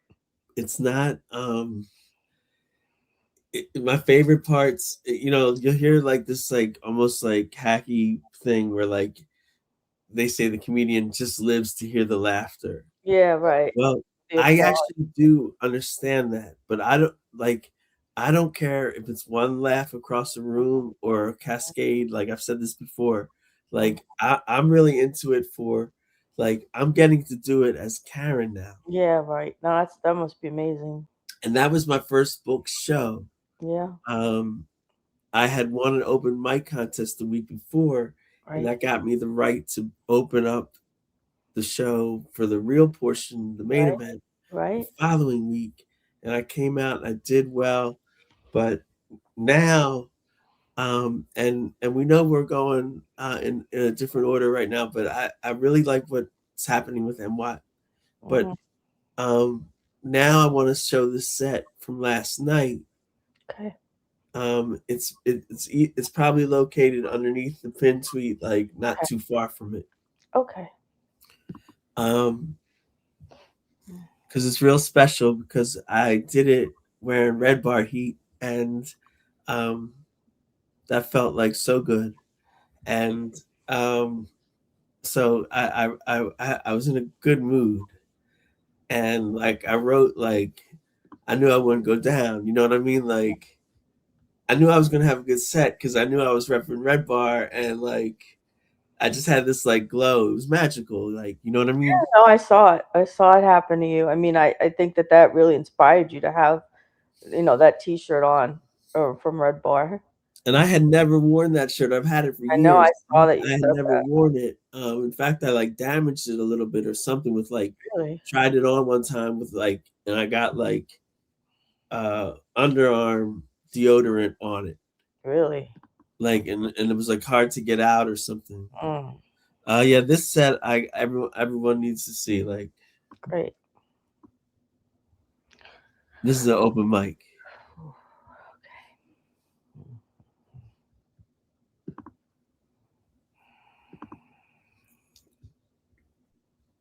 This set I feel real good about. Okay, here we go.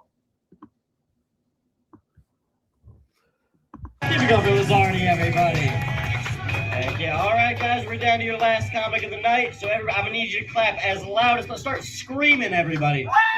For Karen from Philly.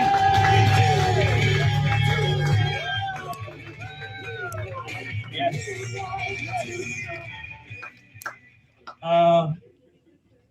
I knew I was trans since I was like 3 or 4. And then around 2009, I picked the name Karen, not knowing that 7 years later it was going to be the name for the most repulsive people on the planet. But yeah, but actually it's worked out because my other choice was Melania. So yeah. It's really weird, like, you know, being Karen, because like I have to be on my best behavior. Okay, like all I want to do is go to Federal Donuts and knock over all the condiments, but I can't. Yeah. I've been going to the movies a lot lately, but it's been disappointing because movies are never about what I think they're going to be about based upon the title. Like I went to see Sinners, but I didn't like that because it wasn't about the couple that got caught cheating at the Coldplay concert. Then I went to see Train Dreams, but I didn't like that because it wasn't about a good time on Grindr. Yeah. And then I went to see Send Help, but I didn't like that because it wasn't about Minnesota. I don't know. I'm just up here. But it's actually been going on for decades, this problem. Like I went to see Catch That Kid, but I didn't like that because it wasn't about Eric Clapton's son. So, yeah. I really hate Questlove of the Roots. Damn. Yeah. No, not because of his music. I sit behind him at Sixer games. I can't see shit back then. I don't know. I took a class to learn how to read Braille, but I quit because I wasn't feeling it. It wasn't fun. It just wasn't fun. Just wasn't fun. Then I was watching TV. I saw a commercial for a product called Herpessin. And on the commercial, the girl was like, "Oh no, a cold sore, not now.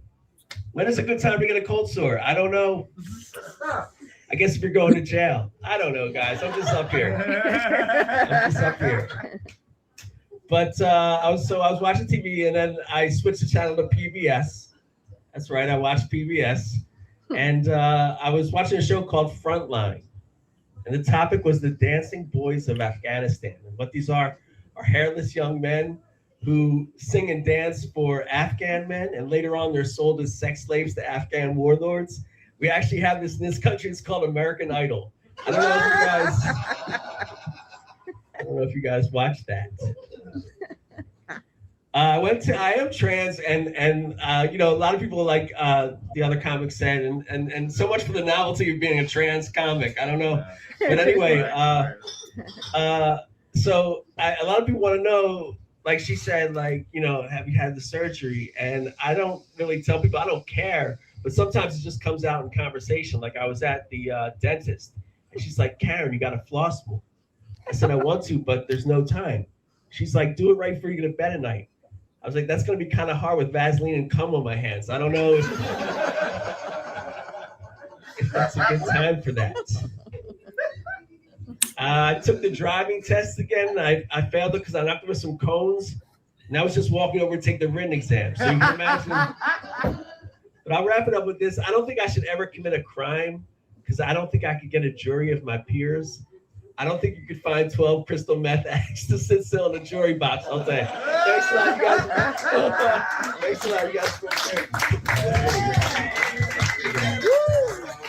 Keep it going for Karen, everybody. She crushed it. Oh my goodness, what a fun night we had. Make sure you tip and cook, eat well, you know, all of that. We're here every week. Come back. I'll see you guys soon. Get home safe. That's great.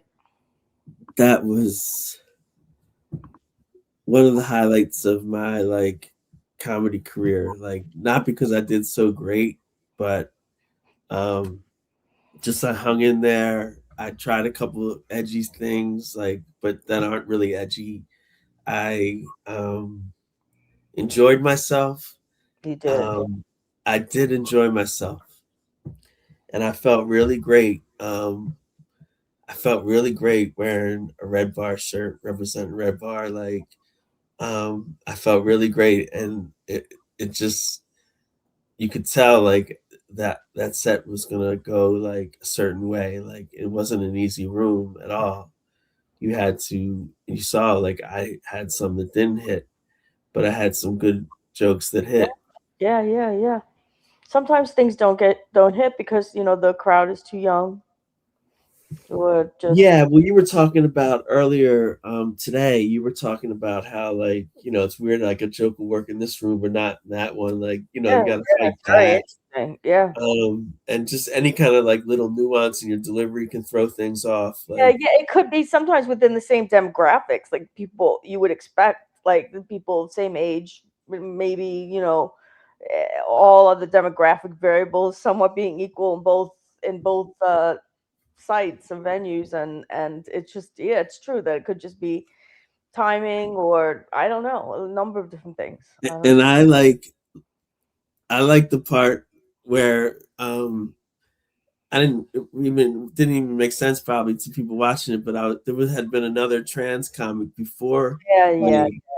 And I was like, I handled it really good. I was like, at some point I was just like, hey, so much for the novelty of being a trans comic, you know? Right. But I handled it really good. And then I was like, sweet. I was like, it's like she was saying. Yeah, she was really nice, actually. She was really nice. Everybody was really nice at that room. Like, yeah. So I wanted to show those sets, show people what's been happening. Like, it's exciting. And I don't know what happened, why I started doing it, but Topher and Jackie and Sarah, they sort of like provided a real cool place for me to come back, and I did. Yeah, and now I go to different rooms. For their support and for all the hard work that they all do together. It's really very admirable.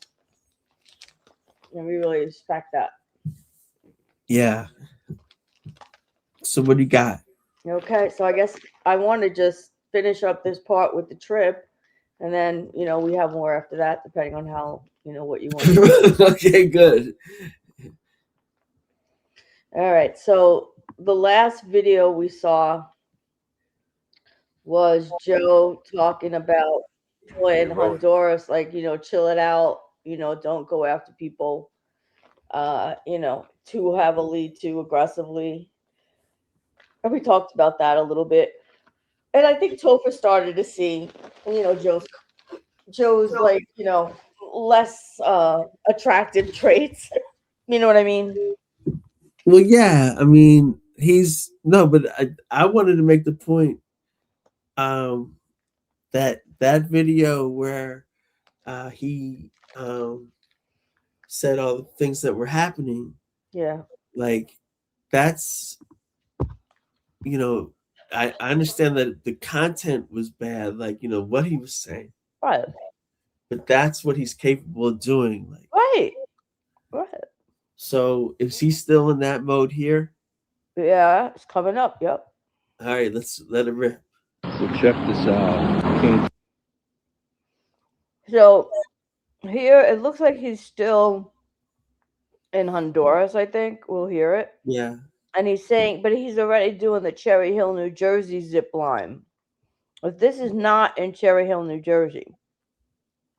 Okay, so here we go. Where is he at now? I think Honduras still. He'll say it. Extreme zip line, and this guy just yelled to me saying it was $45. If you're doing this and that's the sign, and it's behind that shack, what are your chances of living? Not good. I'll move on. Really sarcastic. Well, what's zipline? That thing in the sky? Yeah. Yeah. Um, You just like go by a screen or something. But he's like, it looks like shitty, so I'll just move on and not do it. Yeah. I don't buy into doing that stuff. I did that one time on a vacation, and it was frightening. Right.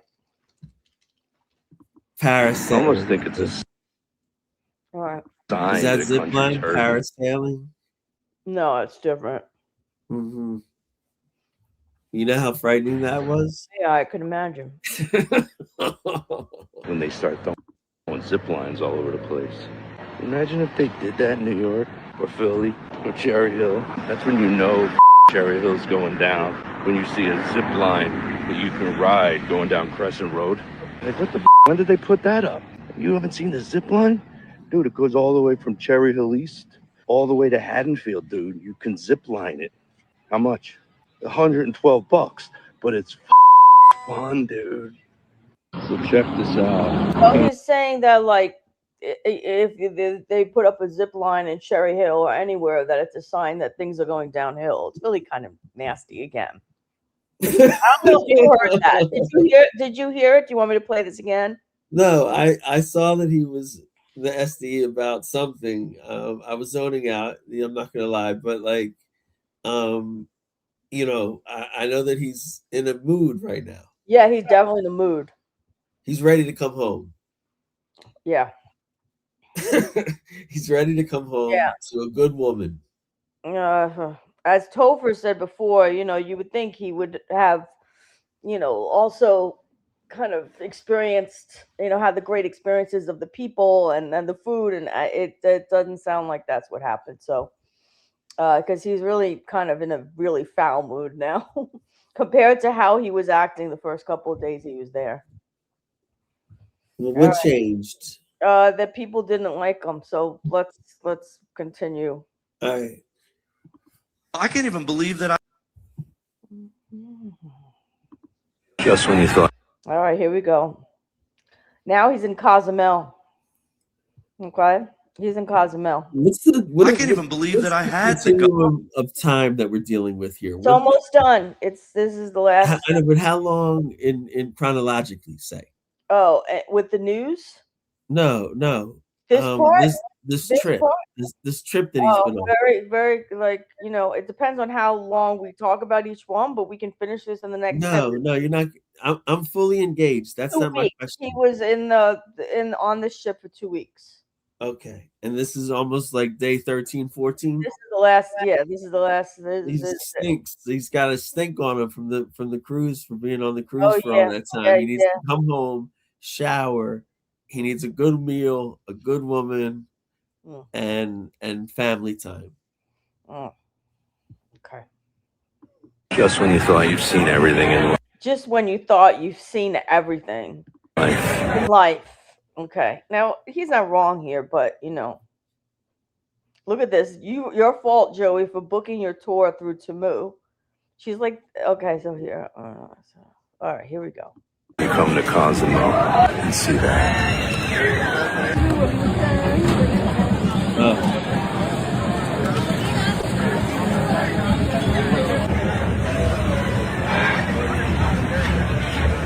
Yes, guys.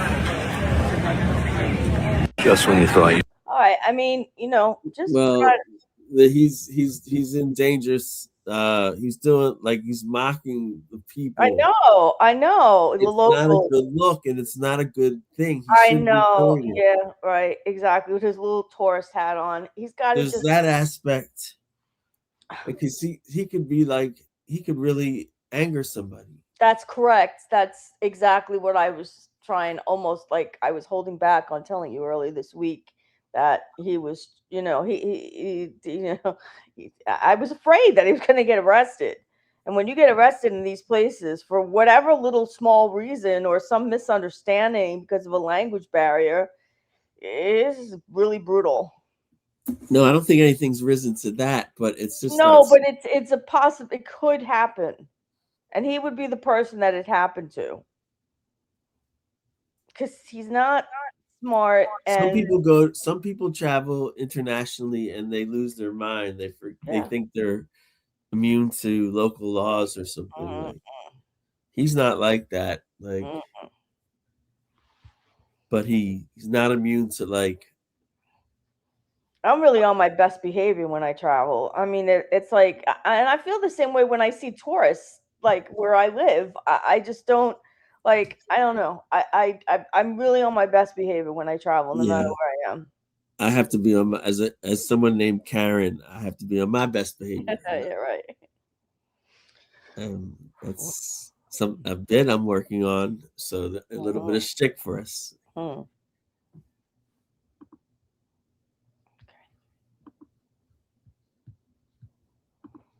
All right. What's the point of these? To be sad? What do you mean to be? What's the point? Why is he releasing them? Why? I think they're trying to be funny, but and he's still emphasizing the fact that he was away. Oh yeah, he's getting a lot of likes. And I'm finally done. Tonight is my final 2 shows after 20 shows in 14 days out here. And yes, it's white night on the ship. I honestly wish it was less white. As I'd have better shows. See you soon, America. I can't effing wait to get back. Okay, I don't. There's a couple of things going on that I want to know about and don't want to know about. Right. Tracy Slaughter, is that the girl? The girl he lost his virginity to? Is that someone else? I don't think he lost his virginity to her, but they were together at some point when they were younger. Okay, so so that is the real. Yeah, Tracy. I believe that this is truly Tracy. Yes. Okay, and I don't really know who that is, but like a point was raised recently that she's somebody.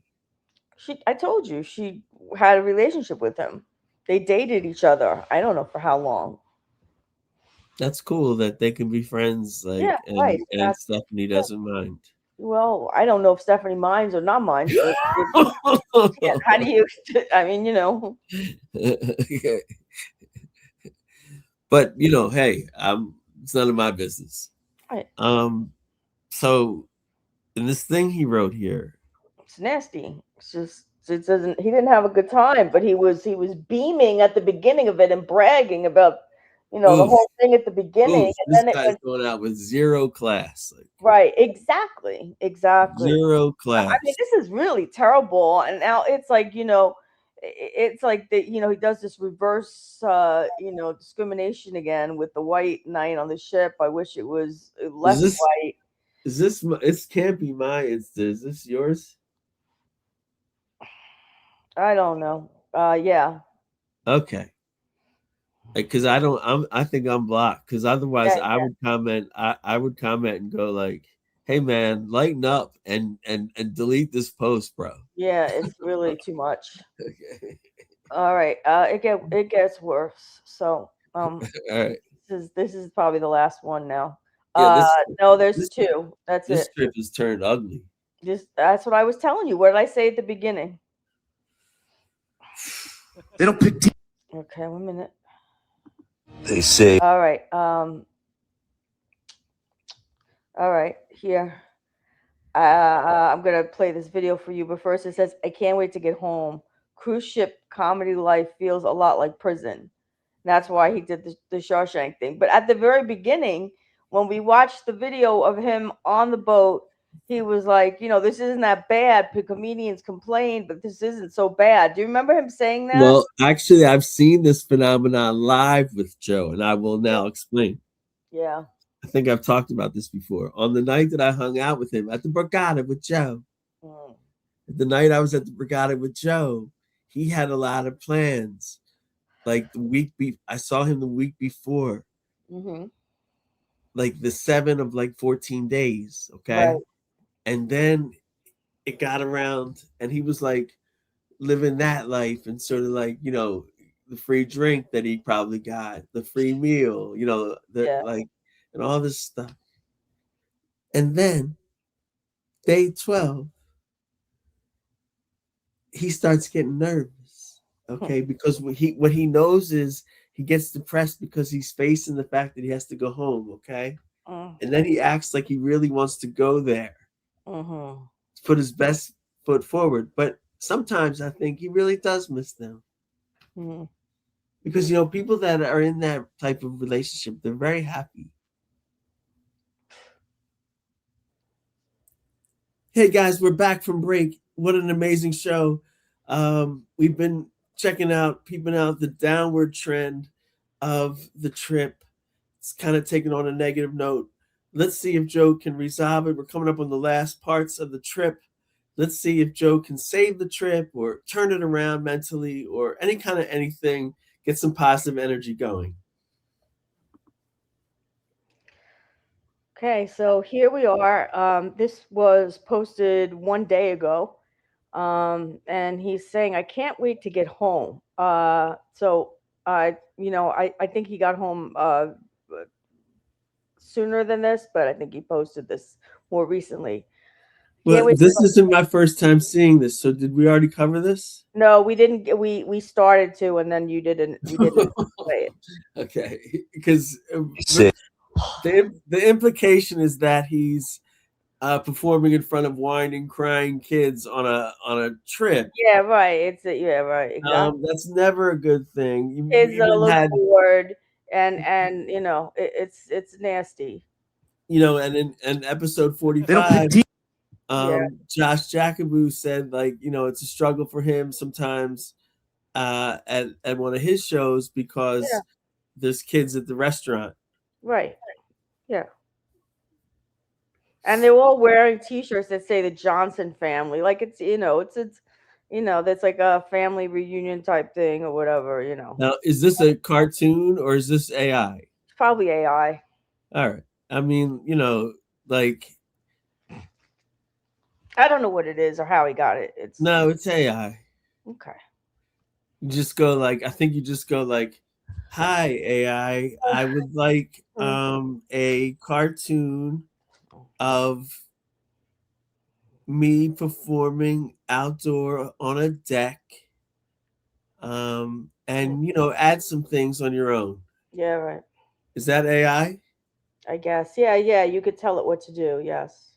Okay. Well, let me try AI all of a sudden. Ready? "Hi, AI. Somehow let us be able to make this show funny."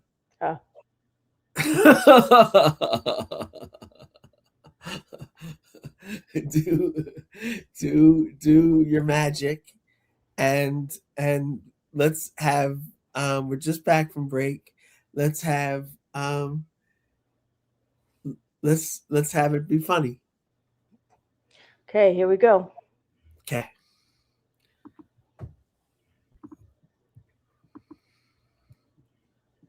Hurt any of the kids. They say getting off a 2-week cruise ship as a comedian feels a lot like getting out of prison. Joe Matarese didn't believe it until the doors opened. 14 straight days of buffet food, expensive slow internet, and performing for non-American audiences for 20 straight shows. And so this doesn't really match up with, Wow. the way that, Topher had, expressed appreciation for this type of trip. This he is went- more aligned with my view. Yeah, right. Yeah. This is more aligned with your view. And it's Buffet. more aligned- He's sick of the buffet. You know why? Everything tastes the same. Yeah, right. Okay. And this is typical Joe. He went into this the guns blazing, ready to have fun, and this is and he's saying he was released from prison, and he's doing the whole Shawshank Redemption and talking in that voice. And here we go. Well, I don't like this. What his attitude is right now, but go ahead. Okay, all right, here we go. Yeah.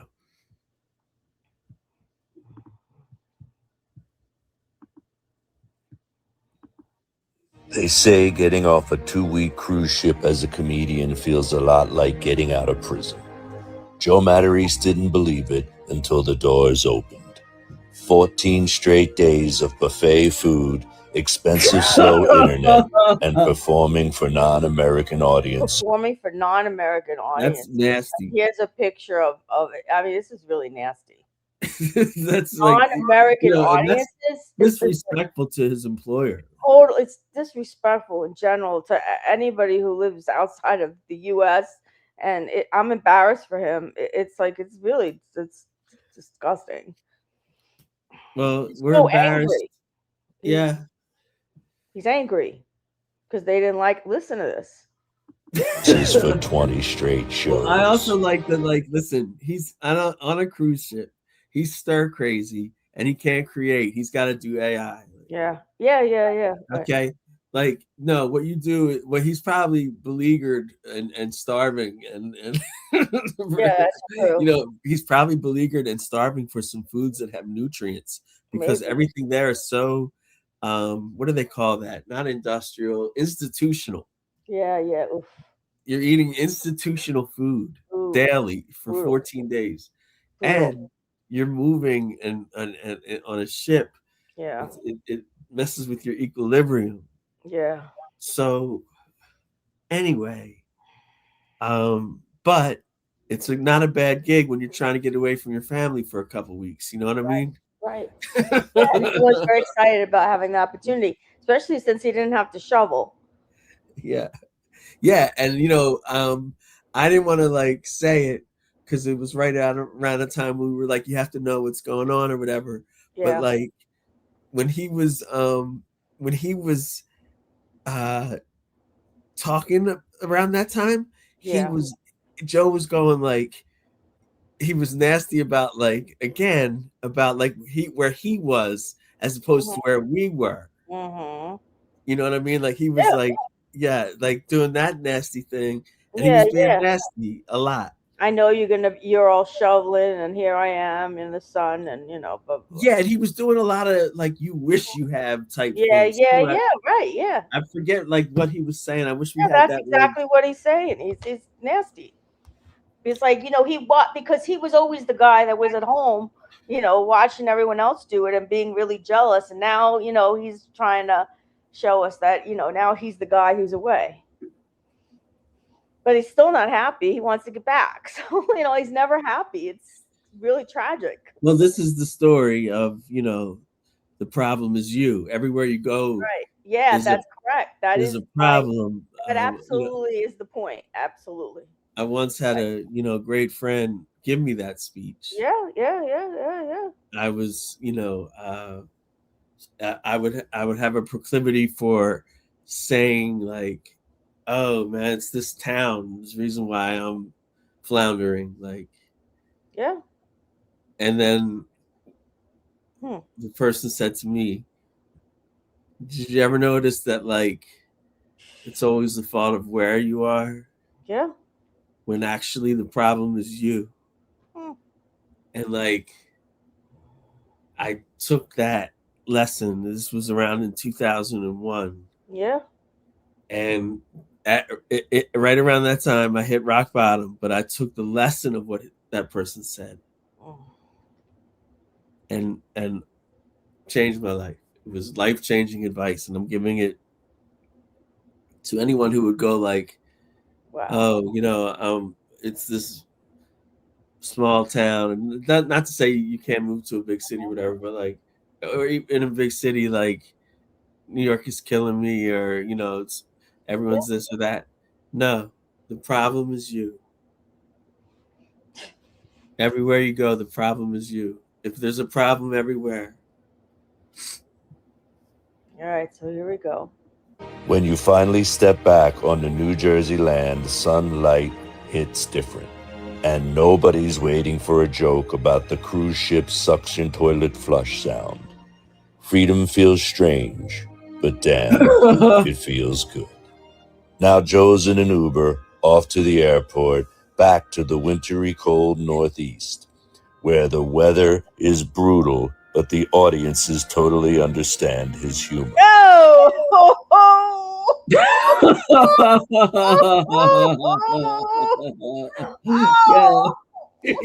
Yo, first of all, AI is killing it.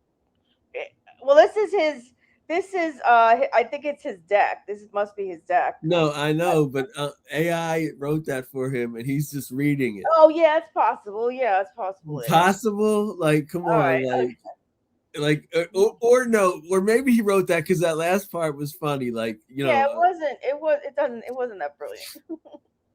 See, Joe's great. Like, and he's a good guy. Like, okay. He's a great, good guy. Okay. Mostly because English is their first language. Oof, cut it. Yeah, this is real nasty. You keep saying he's a good guy. I'm like, he's but then it's like each new lyric. Like, I'm like, he's great. Then I'm like, and then no, I'm like, I couldn't agree with you before. That's why I didn't say anything. I was mute. Oh my God! All right, he's we're trying to stick up for him, but we're not ready to give him the hook. Yeah. And they understand that Joe's jokes aren't mean. He's just from Cherry Hill, New Jersey. So I think these people, like, he Wow, felt like, see, that was very cutting edge, babe. that was something else, wasn't it? He just said I saw that he's not being mean. He's actually outsmarting us right now. No, he said that the people on the boat, he felt like those people on the boat thought he was being mean with his jokes. But he didn't. He took a more intellectual way. He said, and the people know he's not being mean. You mean like by saying what he's saying in this video? Yeah, if you go back, he says. All right, okay. I don't think that's what he's saying, but let's look at it back. You might be right. I feel that he goes and says we're telling jokes to people. Like, I don't like the thing he did about the language. Okay. Yeah. But then he said something about the humor reception. He was like, and they know that you're not being mean. You're just telling jokes. You're just a guy from Cherry Hill. Right. Like, he thinks that the audience didn't understand him because they don't speak English as a first language. And instead they think he's being mean when his jokes are mean. Right. That's yes. Yeah. Right. That's what he's saying. They misunderstood him because they don't speak English. No, I thought he was saluting the crowd. No, he's talking about where now he's home. They're going to speak English and they understand that, and they won't think his jokes are mean because they understand English. That's what he's saying. It just went to an unpopular part of the birdcage. Okay. There's a little island called Costa. They say getting off a 2-week cruise ship as a comedian feels a lot like getting out of prison. Joe Matarese didn't believe it until the doors opened. 14 straight days of buffet food, expensive slow internet, and performing for non-American audiences for 20 straight shows. When you finally step back on the New Jersey land, sunlight hits different. and nobody's waiting for a joke about the cruise ship suction toilet flush sound. Freedom feels strange, but damn, it feels good. Now Joe's in an Uber, off to the airport, back to the wintry cold Northeast, where the weather is brutal, but the audiences totally understand his humor.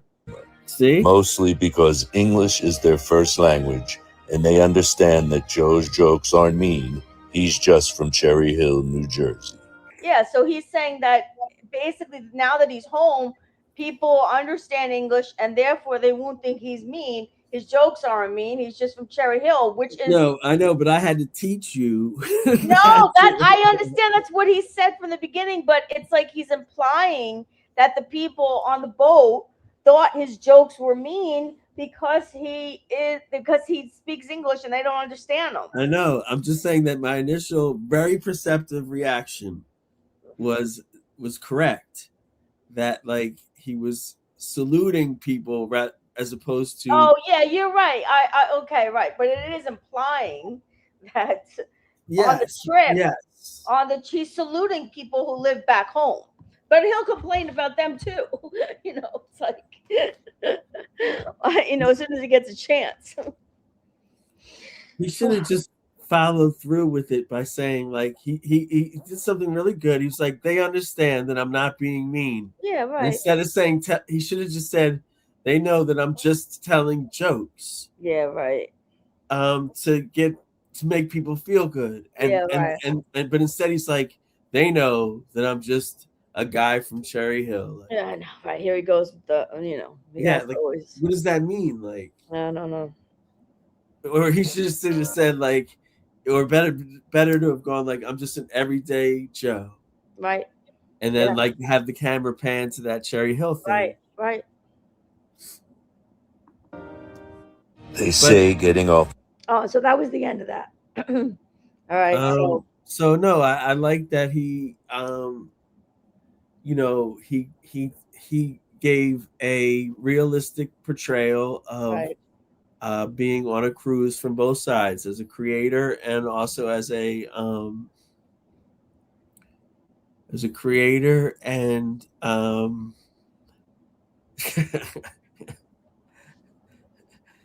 I'm really letting him rip here, babe.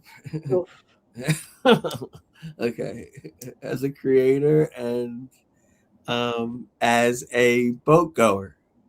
As a boat goer? Yeah, like he was on a boat. Yeah. As a rider. Right. Passenger, and he was also there as talent. Right.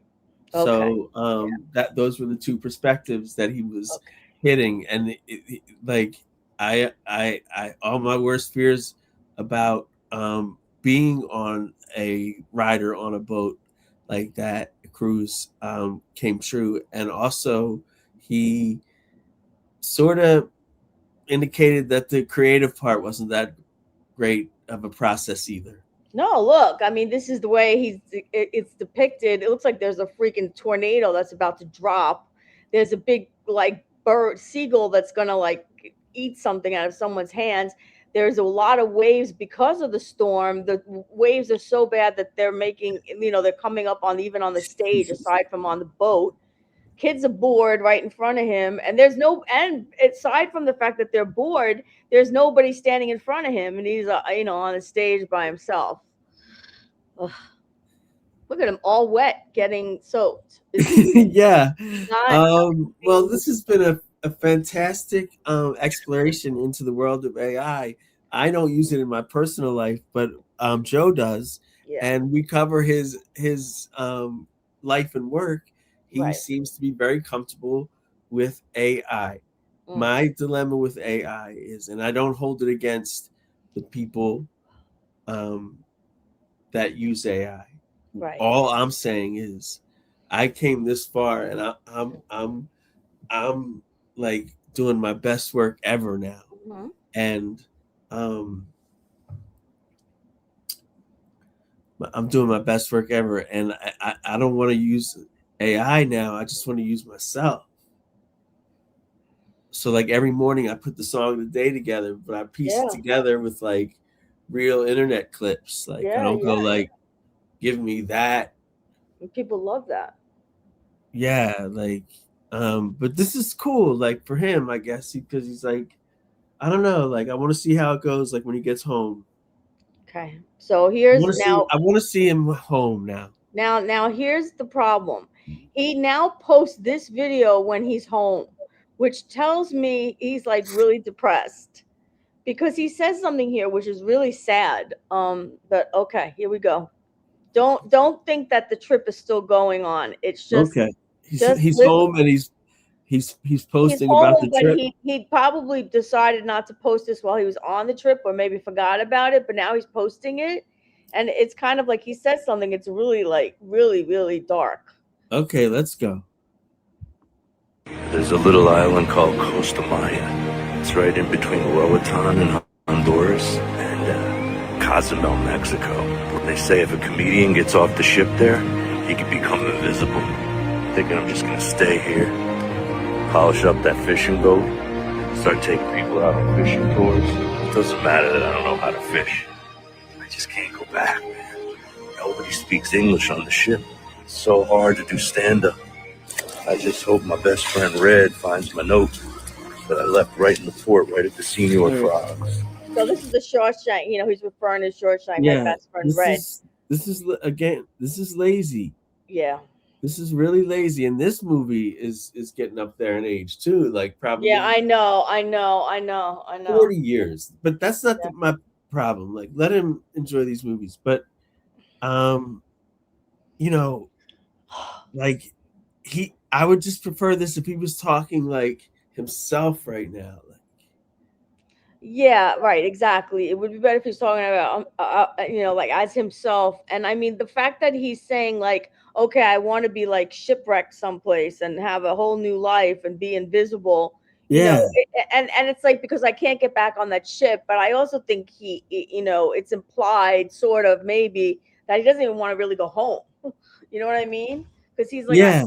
Because you would just be like, I want to go home, but like he's not saying that here. Do you see what I'm saying? And that could be a stretch. It could be a stretch, but he's posting this when he's home now. Yes, it was taken before, but he's posting it when he's home. So I know I'm probably stretching it. There's probably a lot of people who disagree with me taking this stretch, and I really could be wrong. And maybe everything is wonderful, but it is really concerning to me. It's concerning.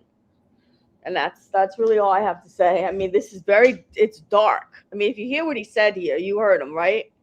Oh yeah. Comedians could become invisible, and I just want to like start, you know, over again, sort of, and just like take people on tour boats, and you know, fix the boat, and you know, like basically live there by himself. Something bit me on my face. Really? Yeah, but I can soldier on. Okay. All right. Did you hear anything I said? Yeah, no, I did. I instantly agreed with you. Okay. About your first point. Yeah, really, you know, I would wanted to see what, you know, how Topher would have, you know, I was looking forward to like getting this in, you know, and that's totally okay that he had to leave. It was 5 hours. I'm gonna but tell you a little bit about what happened, and I will just be honest, speak from the heart. Mm-hmm. What happens is people that see me in various aspects of my life. Oh, I see what you're saying. Yeah. Don't always recognize this version of me. Yeah, right. Okay. Where I am like so like consumed by somebody. Yeah, right. And what they have to understand, and people in music have done a good job of it actually, is that this is my art. Like right. So like I'm just doing it. This is my art. Like I do have good feelings about this. You know what I mean? And I wrote every week I write Joe on X. I direct a post at him. I don't even know if he gets it, if I'm blocked or Do you whatever. really write him every week? I didn't know you did it every week. Yeah. Sometimes twice a week, and just say, "Hey, Really? Joe, come on, man, let's just make it happen." You know what I mean? Because Wow. we're so close. We're so Yeah. close. Yeah. And now and probably I was thinking the other day. I think I told you, or maybe I said it on this show today. Like, why am I doing stand up? You know what I'm saying? Like, yeah, no, I said it today. I'm doing stand up because in some way it brings me closer to Joe. Right. Yeah. Right. Yeah. Oh. And like that's real cool. Like because I'm glad I'm doing well, because I just want him to see that. And what I usually write him is like, Joe, man, I would love to do a guest spot. I don't want money. They call it a guest spot. You do like 5 minutes up top on a show you're not even billed on. And I used to do them a lot in comedy because I had a real good like 5-10 minutes, 15 minutes. But I would put my best 5 together, and like I used to get a lot of guest spots because it would be nice to like for both me and the show. Right. So anyway, yeah, I keep telling him like, yo, I really want to open for you. It's be a dream come true. Like, as a guest spot, like, and then I go in Philly, New York, or New Jersey. Like, so I don't want him to think that like I can't come to like the Vogel Theater or something like that. Of course. Wherever it is right now, we have the capability of performing anywhere. Mm-hmm.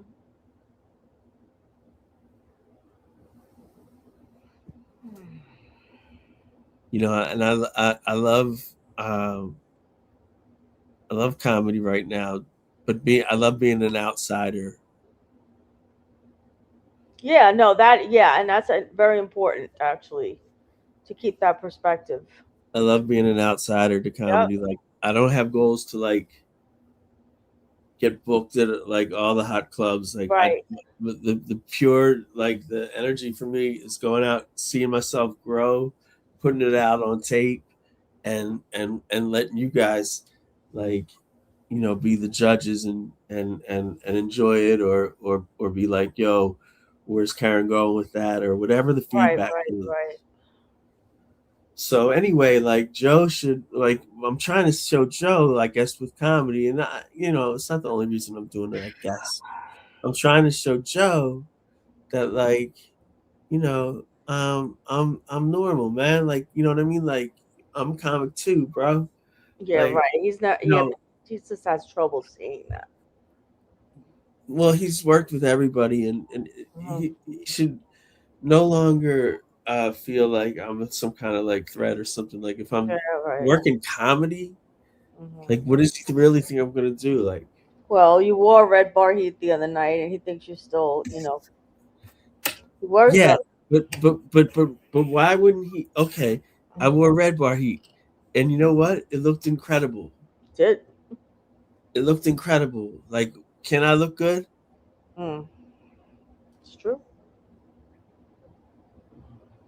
Yo, if you know why that looks good? Because it is good. Okay, like I'm repping the best. Yeah. Okay, but it doesn't mean I'm not like. It doesn't mean I don't love him. Like, I'm bolder to think that like people get it. Like, yeah, but he can't see that it's black or white for Joe. He can't see. He can't understand. Actually, I just looked at his stories, and he was on the plane 7 or 8 hours ago. So he's just really getting home like now. Oh, okay. That's amazing. This is from 8 hours ago, so he was. This is okay. Oh, so your reporting is very timely. Yeah, this is right. As it happens. I thought you said he posted that from home, but no. I'm sorry. I really thought he was home by now. I somehow. Okay. So right. This has been a real good talk. This part, like, you know, I love doing stand up. I really love um I really love like the process of doing it. Like Of course. I can't explain it. Like I'm not Yeah, like, no, I'm sure. you know, I don't keep a notebook on me, but like if I think of a new joke, you know, I definitely remember it now, and then I'll put it down on something like, I really like Melania right now. Yeah, that's really funny. That's a new joke, like, and it does well. Um, so those are the kind of things I'd like to talk about with Joe. Do you know what I mean? It's what I've Yeah, of always course, wanted to of talk about course, him yeah, in a way. right. But my obsession was like in the very beginning, Joe thought I was trying to get stage time. Yeah, right. Okay, and I wasn't. It wasn't about that. Like I had no interest in that. But why did I start a podcast about him? That's weird too. Yeah, you're But right. but no, it wasn't to get on. They call it to get on. Like it wasn't to get on comedically. But is it now? Like because I'm actually like doing that. Like but Right. anyway, and I'm saying, and I'm actually pitching him among other things. I pitched some late stage greatness. He passed without comment. Okay, no problem. I pitched him like you don't think right now, like if we did a show, you don't think there'd be internet buzz about it? And I don't know if it relate to like ticket sales, but there'd be buzz, like even if it was just me like promoting it hard. I'd be like, I'm performing with Joe. I'm performing with Joe, and that would be like a dream come true. That you know how amazing that would be. Yeah, And then I wanted to do late stage greatness. Do you know how amazing that would be if me and him were doing a podcast and he was here to talk about the things we're talking about? Oh, yeah, of course. Yep. But I told people I wouldn't milk, you know, anger about late stage greatness, so I won't. But that's a tough, you know, we do late stage greatness once a month. We basically put out a show once a month. Okay, once every 4 or 5 weeks. Right. And basically we're doing late stage greatness in 45. I still haven't even really watched that part. I did watch it again. We dissected his stage act really well. And I would have loved for him to be there to be part of that conversation and for him to go in parts. Yeah, Karen, you got me, or Karen, you don't know what you're talking about, or just, you know what I'm saying? Like, you know, I wanted like, I would love some like cool conversations about comedy with him. Like, and I know that I inspire creative types, but Yeah, I mean, you know, if that whole thing didn't happen with Red Bar, you know, it probably would have turned out differently. And I don't know if you still would have, you know, like after maybe you had opportunity to spend time with him. I don't know if you still would have wanted to spend time with him after seeing what it was like. well, you know what? The hurt is that he's inflicted on me actually is up there too. But I, you know, I feel connected to the guy clearly, and I just feel that like there's something interesting here. Like still, like I don't pretend that I'm obsessed with him, but we had it as we talked about earlier. We had it categorized last episode as a fascination, right, not an obsession. Right.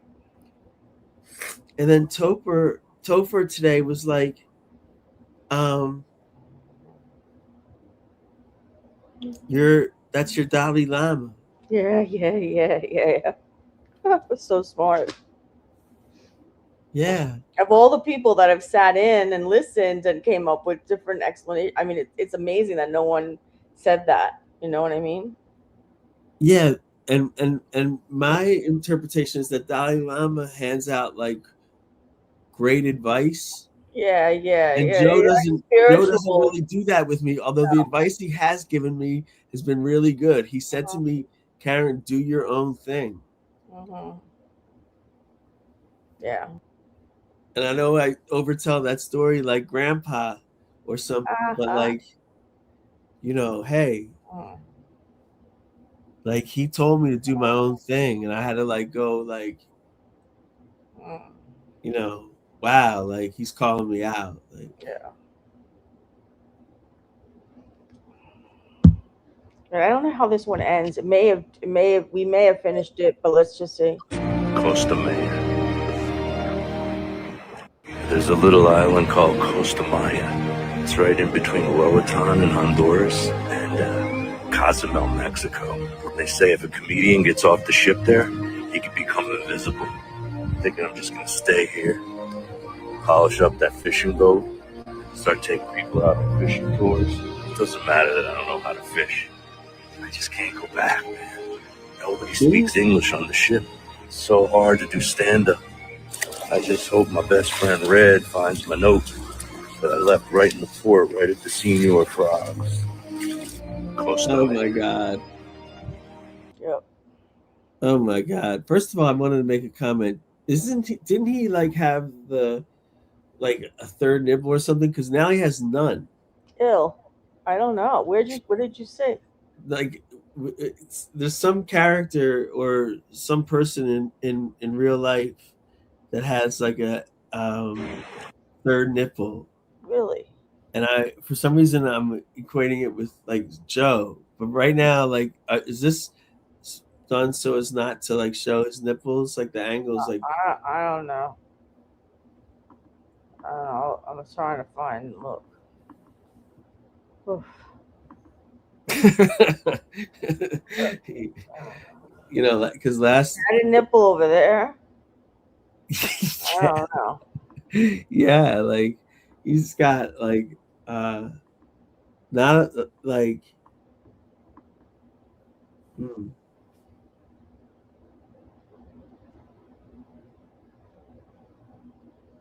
All right, I don't know.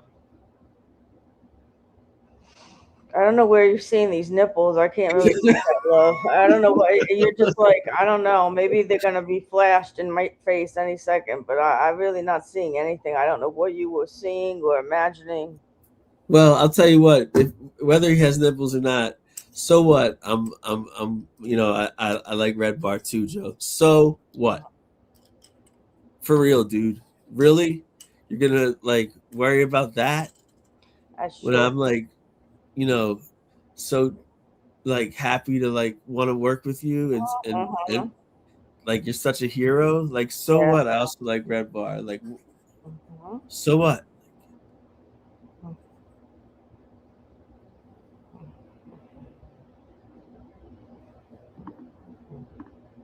All right, just hold on for 1 second. Oh boy. Yep. All right, so said what I said, Joe. Get over it. All right. All right. Did it again. I'm really trying to like reach you, man, with like quality proposals. Late Stage Greatness would be like such a cool podcast from you. I think you are doing a new podcast and I hope we cover it. But it's so insulting, sight unseen. I haven't heard one iota of your new podcast. It's so insulting that you would do that, but not Late Stage Greatness, bro. Very insulting. All right, coming to you hat in hand creatively, like, you know what I mean? Like saying like, I want to work with you. Like, it's a beautiful thing. And I'm flying right now, Joe, like creatively, like, and I can help you and you can help me, like, and it'd be beautiful, dude. Dude, all the people, like, let me just say this, like, I see the greatest version of you. I see the greatest version of you, and like I want to help create it, and I want to like be around it, and I want to like work with you in that way too. So that's it. All right, keep going now. And now for all the news about Joe Matarese that matters to you, it's the Joe 100 News with news anchor KPF. Hi, everyone. There's still so much to talk about. Now we're going to cover the news. So I'm going right back to Joe's Instagram.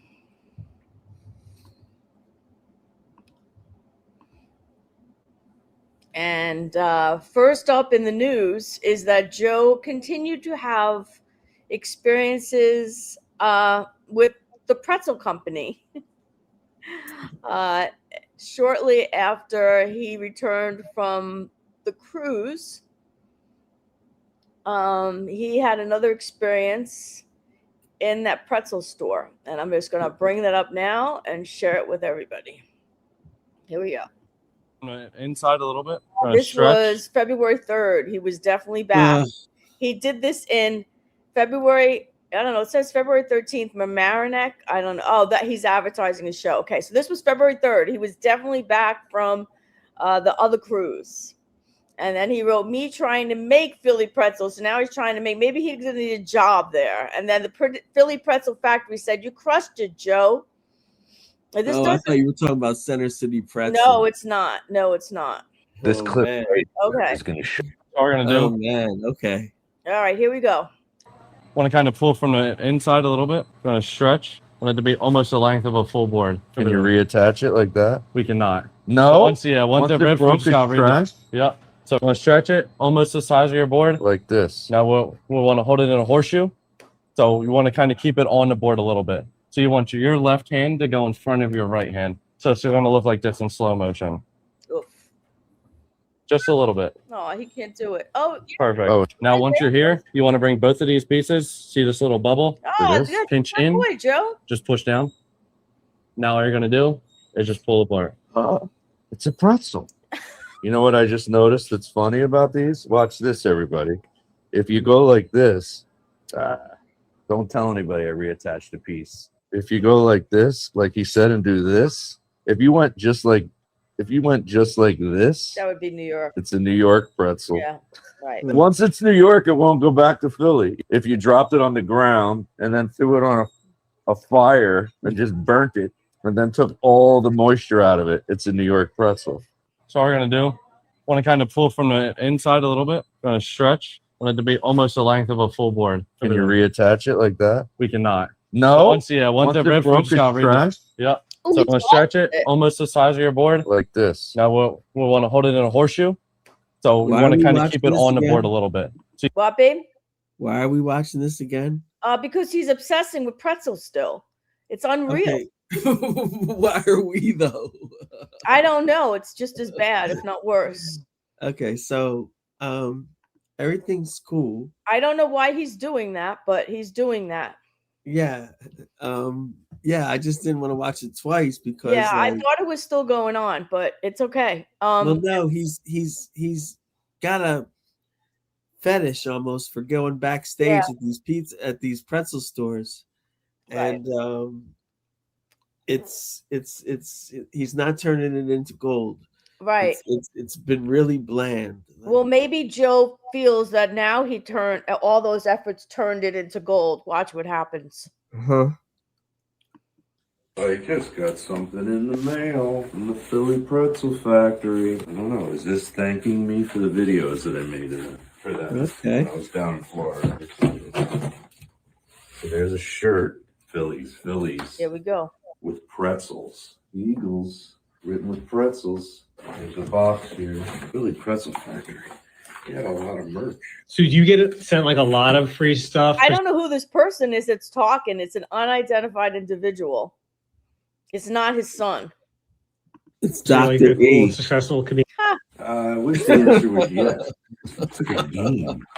Okay. Do they have like a really delicious pretzel that you enjoyed when you were there? They do. This is food. Oh, they're Chocolate geniuses. They pretzels, made. dude. Well, I'm gonna take all of Do those. you want one of these? I do want one of those. I Which need lunch. one? Oh, these are straight chocolate ones. Oh, Dark chocolate. dark and So you milk. can be healthy. Get out. Is that a bill? Yeah. Thank you so much from Dan Dizio and the PPF team. Thank you, Dan. I hope you to be a future sponsor on the podcast. Really called 3 Friends, 1 Booth. It sounds like 2 girls, 1 cup. 3 girls, 1 cup. What was that called? 2 girls, 1 cup. 2 girls. It sounds like that, but it's 3 friends. And we don't want to like 1 booth. misgender anyone, so maybe you shouldn't call it 3 guys. 3 friends, 1 booth. Oh yeah, Beach Alive. Go ahead. the guy brought up Yeah, I heard that. gender, and Joe like cut it out. Like any kind of response, he didn't even want to go there because it might lead to a conversation about me. And he would never want to. He would never want to acknowledge me in front of this new person who has This his person right sounds hand. really young too. Yeah, like this person, Joe has once again picked somebody else other than me to be his like young protege or confidant or any kind of anything, and so be it. You know what I mean? Like, but we would just it's almost gonna be like a science fiction movie. Like me and Joe be the last 2 people on the planet. And like he'll have to just so we can we won't be able to procreate, but just so we could keep civilization going, he'll have to be nice to me, like because we'll be the last 2 people on the planet. All right, shut the video off. All right, just Shut the video off. Okay, so that's enough with pretzels. But at the end of this, he mentions something in the podcast. In the Philly Pretzel Factory. Remember this podcast that we kept talking about? He had a Yeah. live recording of a podcast, a brand new podcast. And look at this, great day today, filming our first 2, 3 friends, 1 booth episode. Well, Episodes at Vito's Pizza in Cherry Hill, New Jersey. He said it was a great day. So I'm so emotional, like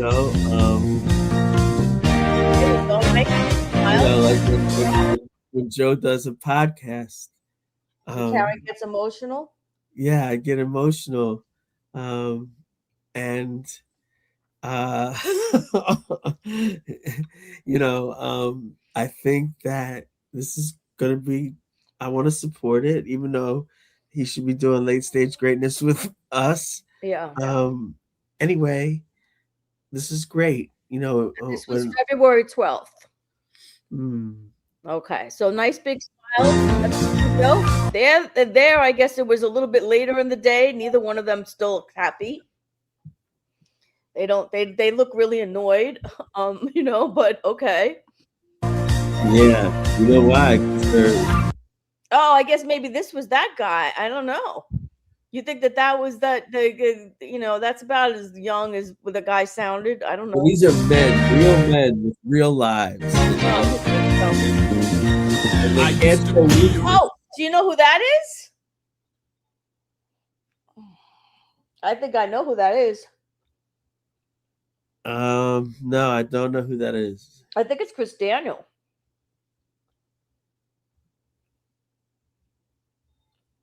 No? That really does look like Chris Daniel to me. What does the caption say? Great day today, filming our first 2, 3 friends, 1 booth episodes at Vito's Pizza. And Daniel's not meant. Chris Daniel's not mentioned anywhere here, but it said Vito's Pizza. Well, that's not, I'm gonna say that's not Chris Daniel. I think it is. Okay, You might be right. that no. I hope you jotted down the first one was whatever was Dr. E on the film or not, and that this next question is that Chris Daniel. We want to clean these up for the viewers in our next episode. Okay. Or if we did a short. Right. Okay. Well, you know what? Hold on. What? I might be able to find out really fast if the name Okay. pops up fast. I think it's worth it because, you know, I'm certainly thrown for a loop. Yeah. Okay. Joe Matarese. Here we go. Chris Daniel is a very nice gentleman. He is a Joe confidant. He's crossed over into like Ron Poliquin land of people that are in Joe's inner circle. And he deserves it. He's a good guy and great guy. And I know him and Joe hang out and have hung out.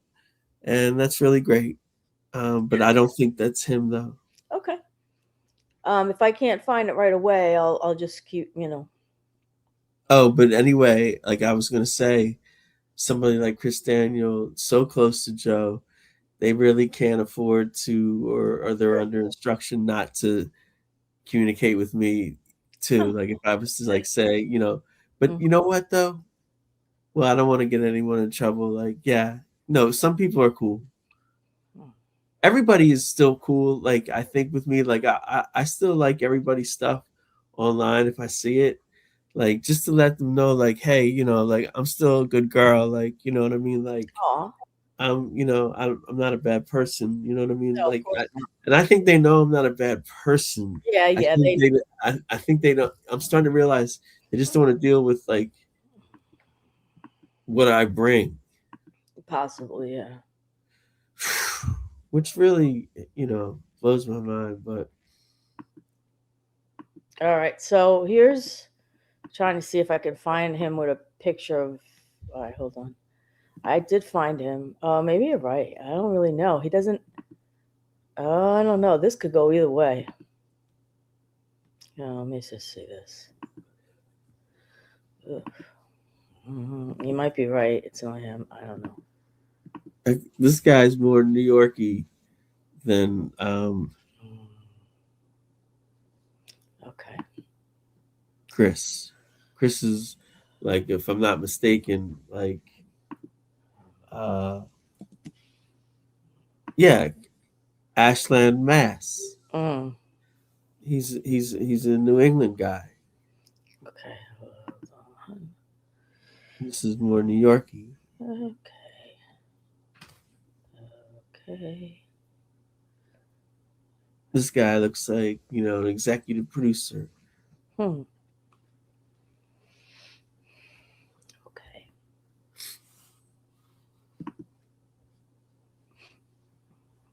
He has an air of success about him.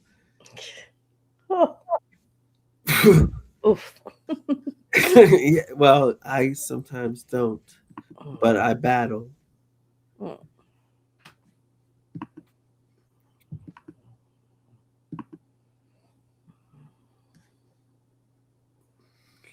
Okay, I don't know. It's just the same guy.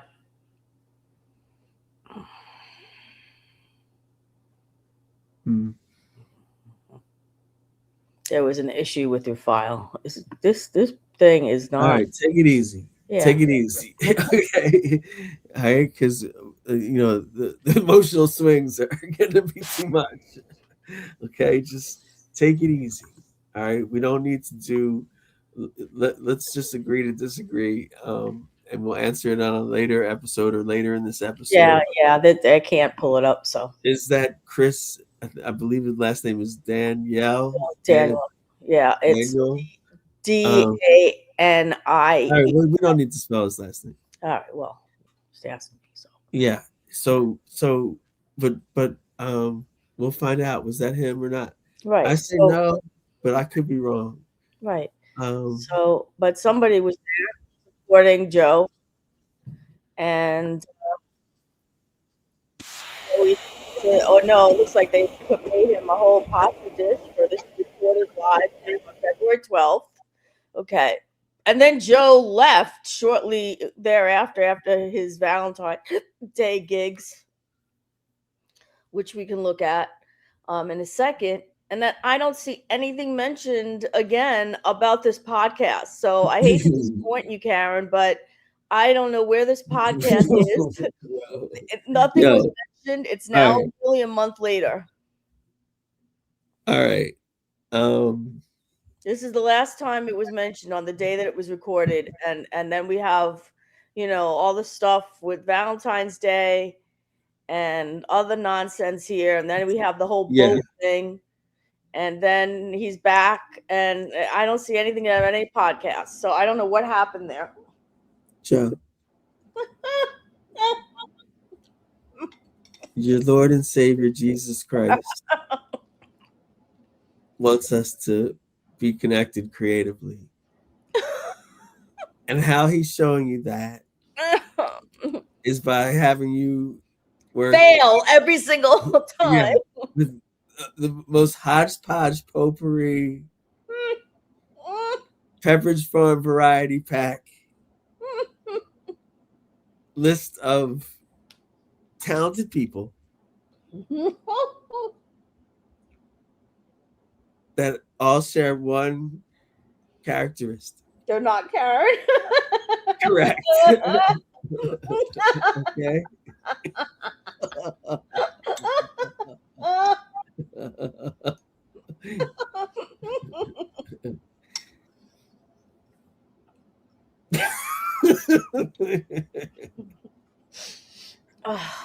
Okay. All right. This has been a whirlwind episode. I love it. So the podcast is come and gone.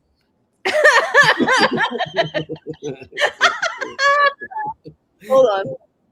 Okay. Let's see if Gene Esposito mentioned it. Do you have an ad for this show they're doing? Matt and Joe are doing a benefit for some. Do you know about this? No, I don't know anything about that, but I'll look into it. Oh, okay. It's probably in Matt Bellis's IG. Okay, I'll look at it. So here's Gene Esposito, or Gennaro Esposito. He's one of the guys on this podcast, along with this Johnny Flea guy, and he posted this on February 25th. Just kind of like clips from that live thing. But he posted this thing. We can't hear you. We can't hear you. There's no title on this whatsoever. Okay. You don't see like the podcast is coming soon. This guy just posted this, and there's nothing on February 25th. Well, look, doing a podcast with Joe Matarese is a cutthroat world. Okay. Friends come and go. Money changes hands. And here it is. Like, if you go on Johnny Flea's page, the last time he posted was on February 14th. And it's the same stuff. But it does never say, like, when they're going to air this thing. So I don't know. You didn't allow me to add the third element, which was going to be feelings get crushed. Okay. So, anyway. I wonder if it has a thing. 3 friends, 1 booth. 3 friends, 1 booth. Wow. Over late stage greatness. Oh! What? Here it is. 3 friends, 1 booth. 13 followers is really, no posts yet. Recorded at Vito's Pizza, powered by DFX. He has 13 followers on this. Am I sharing this? Can you see it? No, you're not. You're not. Okay.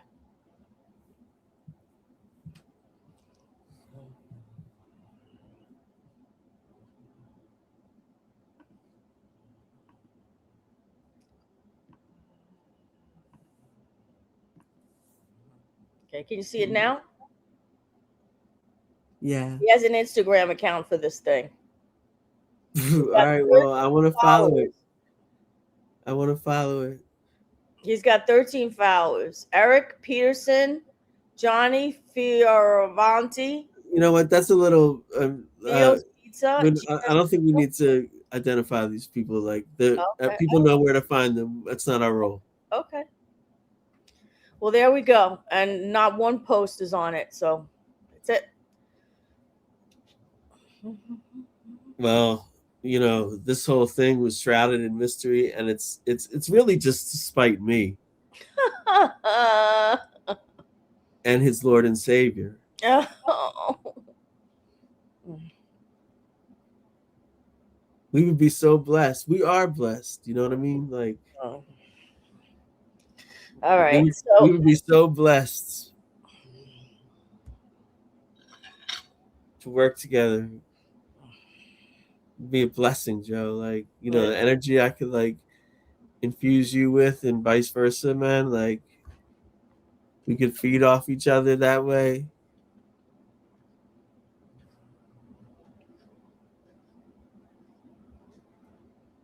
All right. So that's that you wanted Oh to well, don't we get any like taste of the pod?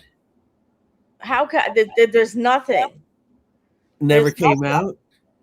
That's what I just said. There's nothing. No, I thought it was like, I thought you were saying like there weren't new episodes or something. There's nothing. This was the taping. There were 2 episodes that were taped live on this day. This is the only thing they posted.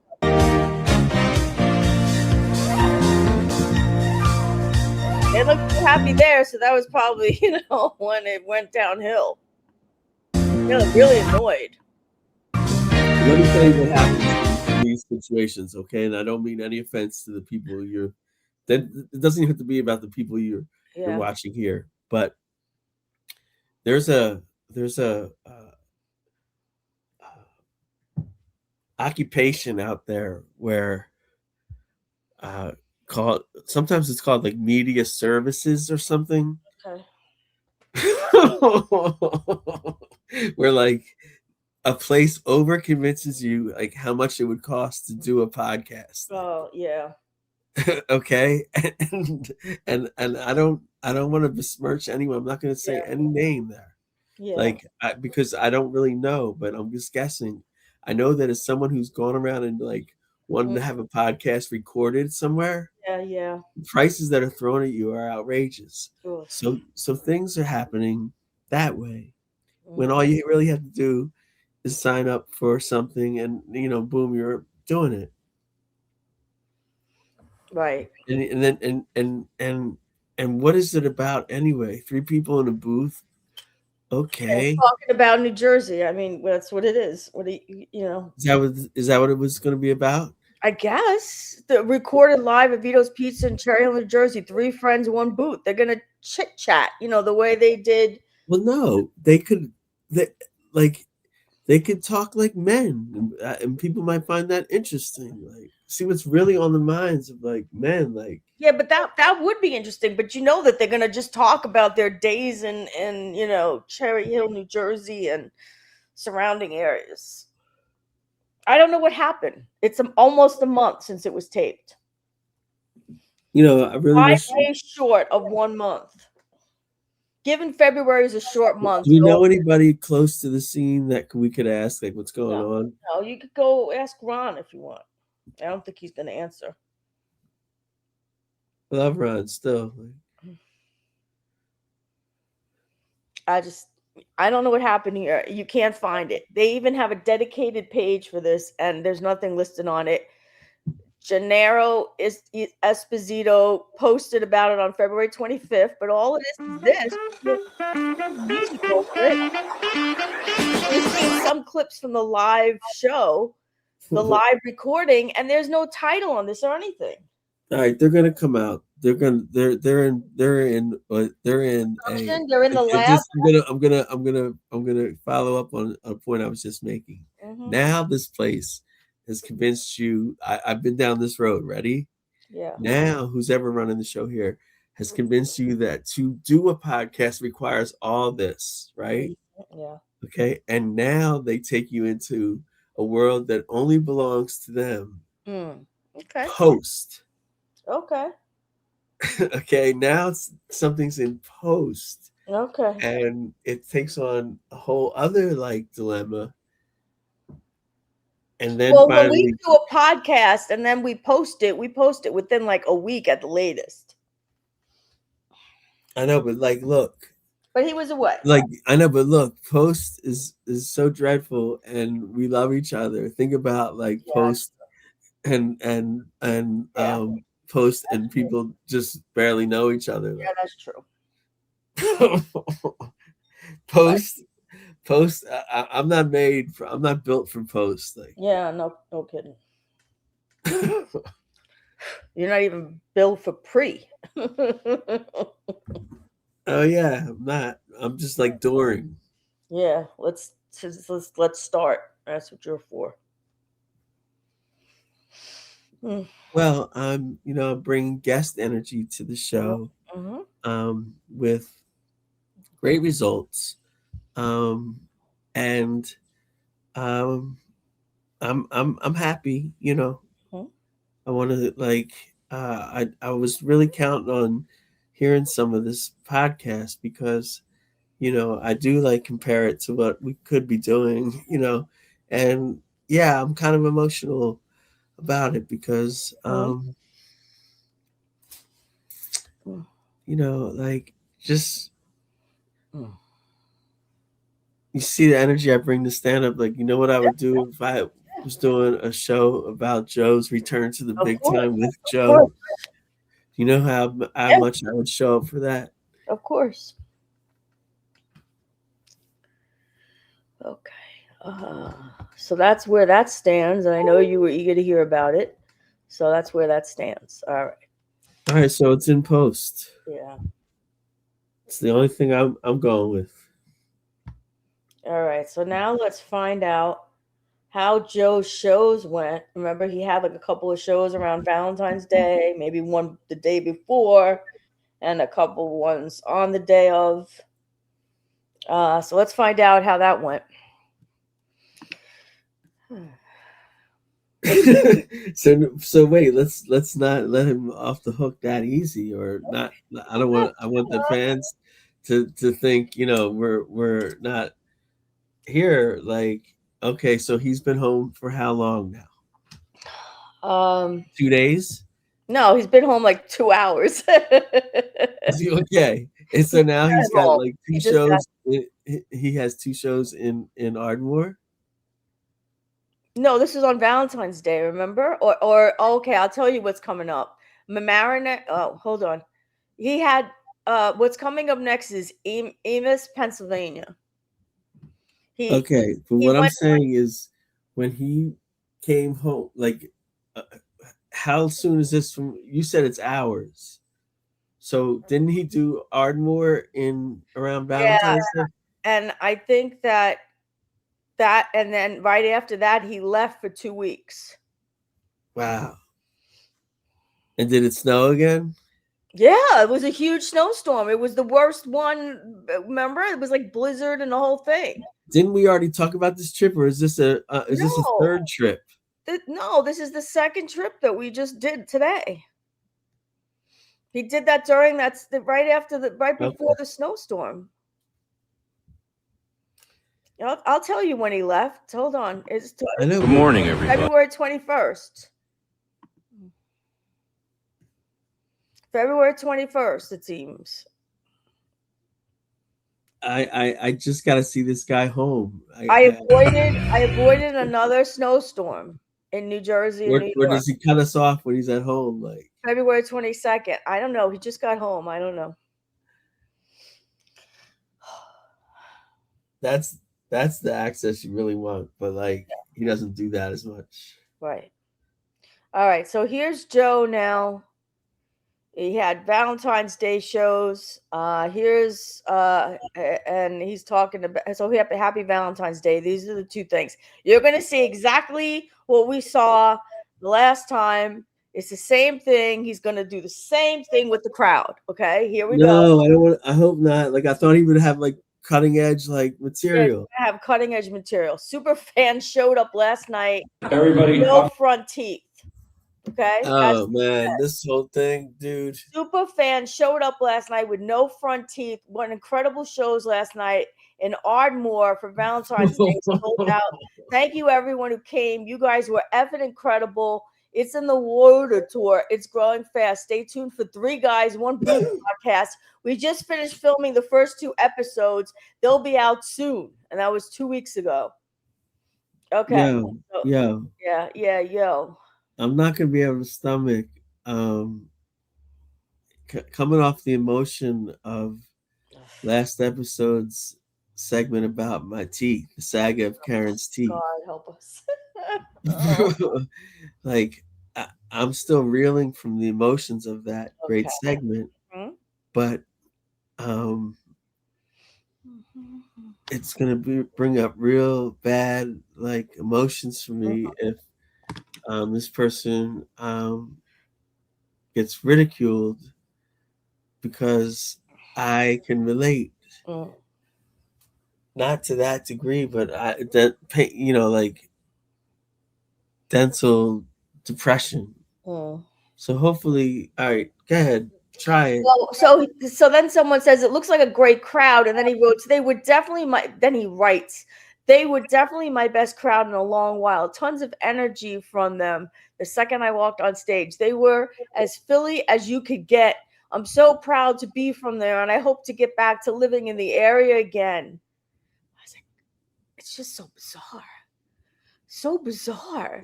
So what? How does the person's not having teeth get into? I don't know. He shouldn't have even mentioned that. But here we go. I'm in Ardmore, PA right now. Look at this guy. Wait, I gotta start that again. The guy sitting in front with his arms crossed is brutal. All right, hold on. Those are incredible. Oof. Look at these people's faces.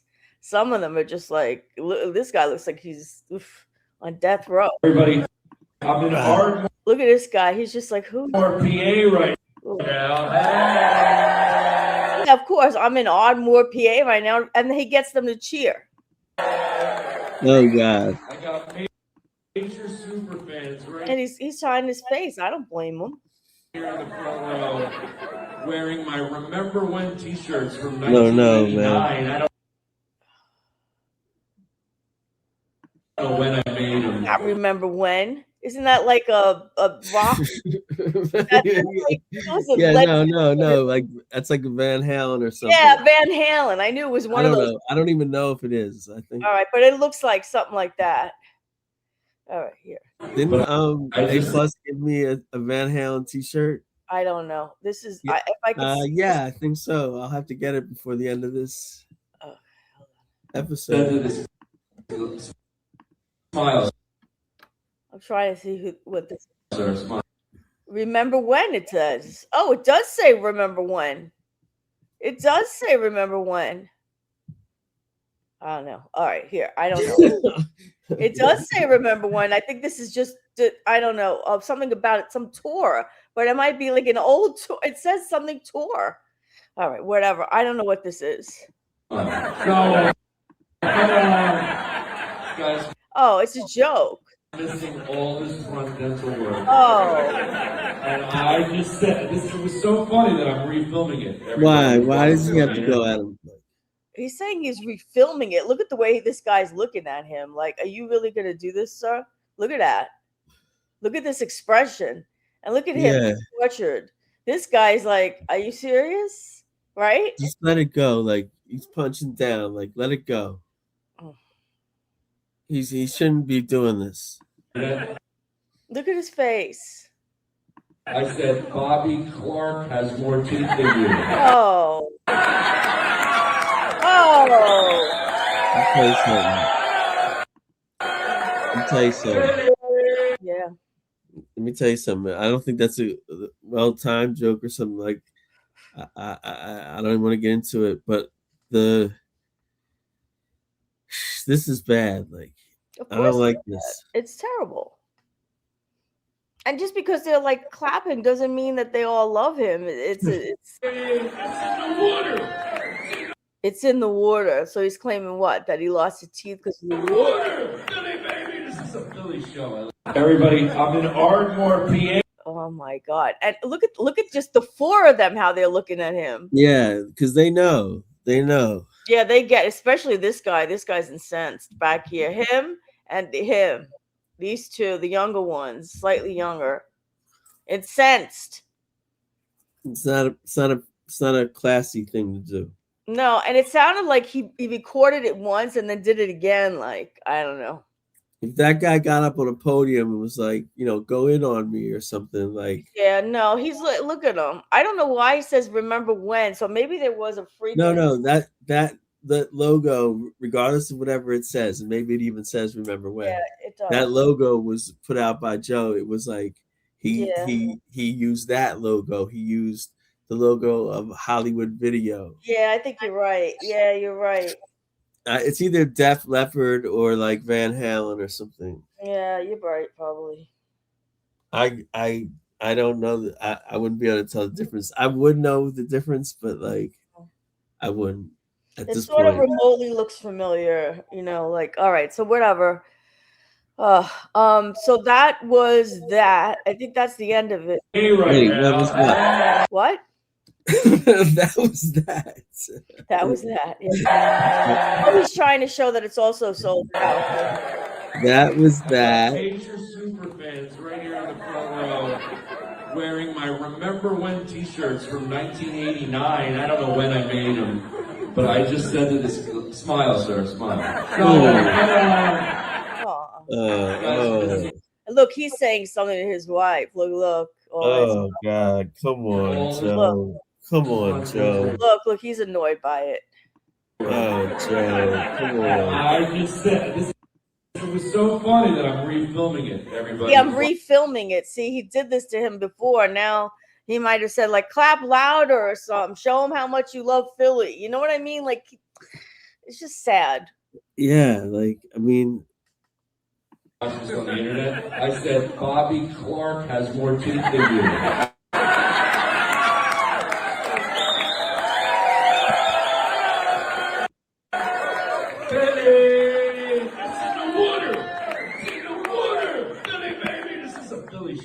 Everybody. He doesn't realize there's like very negative looks he's getting in that room. Well, yeah, no, it's also Joe likes to point out someone's physical. Yeah, that's correct. Yes, all the time. Frailties. Right. So, been there, done that with him. Yeah. Everybody knows, I think he can be more creative, but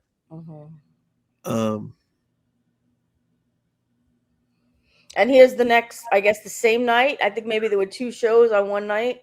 So he's saying standing ovation Saturday night in Ardmore, Pennsylvania. So here we go. Oh, so it's the same room. I think there was a later show.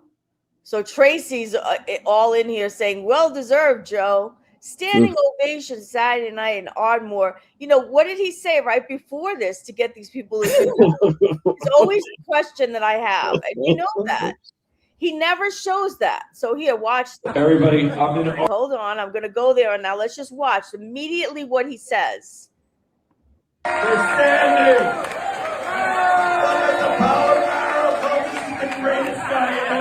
He doesn't say, like, they don't just. Is that guy AI? It looks like Buzz Lightyear. No.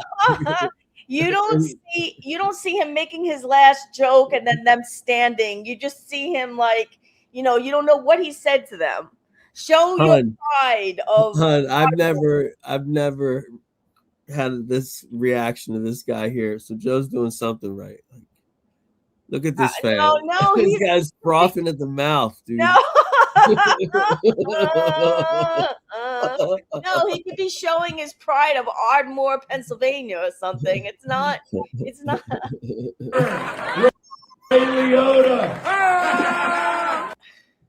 He's drunk as whatever. He's been drinking all night. Look, he's just trying to be nice. Look at her. Thank you. Everybody else, thank you. Oh my God, no, there they are again. It's the same night. Yeah, no, he said I'm refilming this. Oh, okay. No, I don't know if that's related, but Joe Matarese, follow, share, do it all. You'll be on there later tonight when I'm driving and posting and almost dying. They're Did you hear that? What? Did you hear what he said there? He said that. When I'm driving and posting and almost. That's what he said. Yeah, I heard him say that. Yeah. Yep. That's like we live for that, Joe. Thank you. Yeah, right. even if you don't do it, like thank you for like teasing us with it. Like yeah. Okay. So that was how that went down. All right, that was Valentine's Day. I also want to mention that since our last show, there was also a Super Bowl. Not much to show here because the Eagles weren't in it, but you know he's always got to talk about Super Bowl a little bit since it's his whole thing. Did he make a bet? I don't know. Let me see if there's something about what it feels like on the Monday before the Super Bowl with the Eagles not in it. So it's Monday and it's Super Bowl week. And for an Eagles fan, this week is emotional purgatory. Everybody here in New York, they're all buying like wings, they're all buying lunch meat trays. And I'm just sitting here going, great. What time does the sadness start Sunday? I've been sitting at home just overeating tasty cakes and rage ordering Wawa late night just to try to fill this emptiness that I've been feeling for the past 3 weeks. People go, are you still going to watch? Yeah. Eagles fans watch a Super Bowl we're not in a lot like married guys when they go to a wedding. They're just sitting there going, oh, yeah. Good for you guys. Good for you guys. Yeah. Love is real. Come and check out my It's in the Water tour, okay? I got Valentine's weekend shows coming up. Ardmore, PA on the 14th, Valentine's Day, 2 shows. The day before that, February 13th, I am going to be right here where I'm stuck living, where my wife's family's from. Mamaroneck, New York, Right, but he never showed Emblem anything Theater, from that. February 13th. Go to joematarese.com, all right? Go Birds. I'll see you guys at the draft. Every time that. So now that's just a repeat of that. That's all we're gonna do. This There's clip the- right here is Um, wow, that was. okay, this is February 5th. I think the Super Bowl was the 8th. Cherry Hill, New Jersey. This is to show you what it's like if you're dumb enough to go to an Eagles game wearing the opposing jersey. Oh. Don't think, oh, Philly fans are so bad. They're mean. They're mean. No. Can I say something? It's called It's Pat. gonna be harsh. Yeah. This guy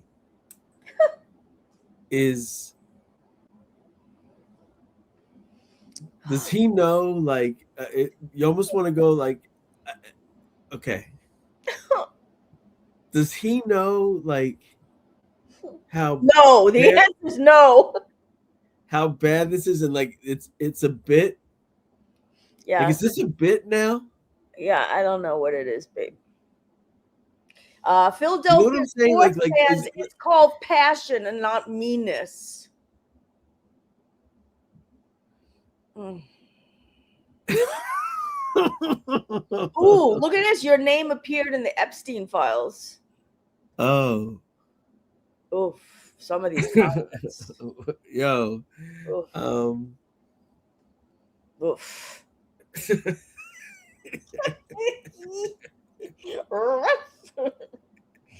That's rough. Yeah. We're just gonna go blast by that one. Yeah. We didn't say it. We just read it on the internet. It's just ridiculous. All right. So he's talking about this. I used to tell this to my wife. This is the way it should be. If you show up at a Philly sports No, game you know what? wearing This is scary. This is like he shouldn't be doing this, and I'll tell you why. Sometimes those incidents escalate to That's right. violence, That's right. and he's like condoning it That's subtly. correct. That's He correct. should just get away from it. That's correct. And All also, for that. and also, it's insane that some people would be mistreated at a function because of the sports team they cared about. Like, do you know how pathetic the people that are making it uncomfortable for those people are? Of Like, course. you're insanely pathetic. Like, all your joy is tied into the you're living vicariously through the sports team. No.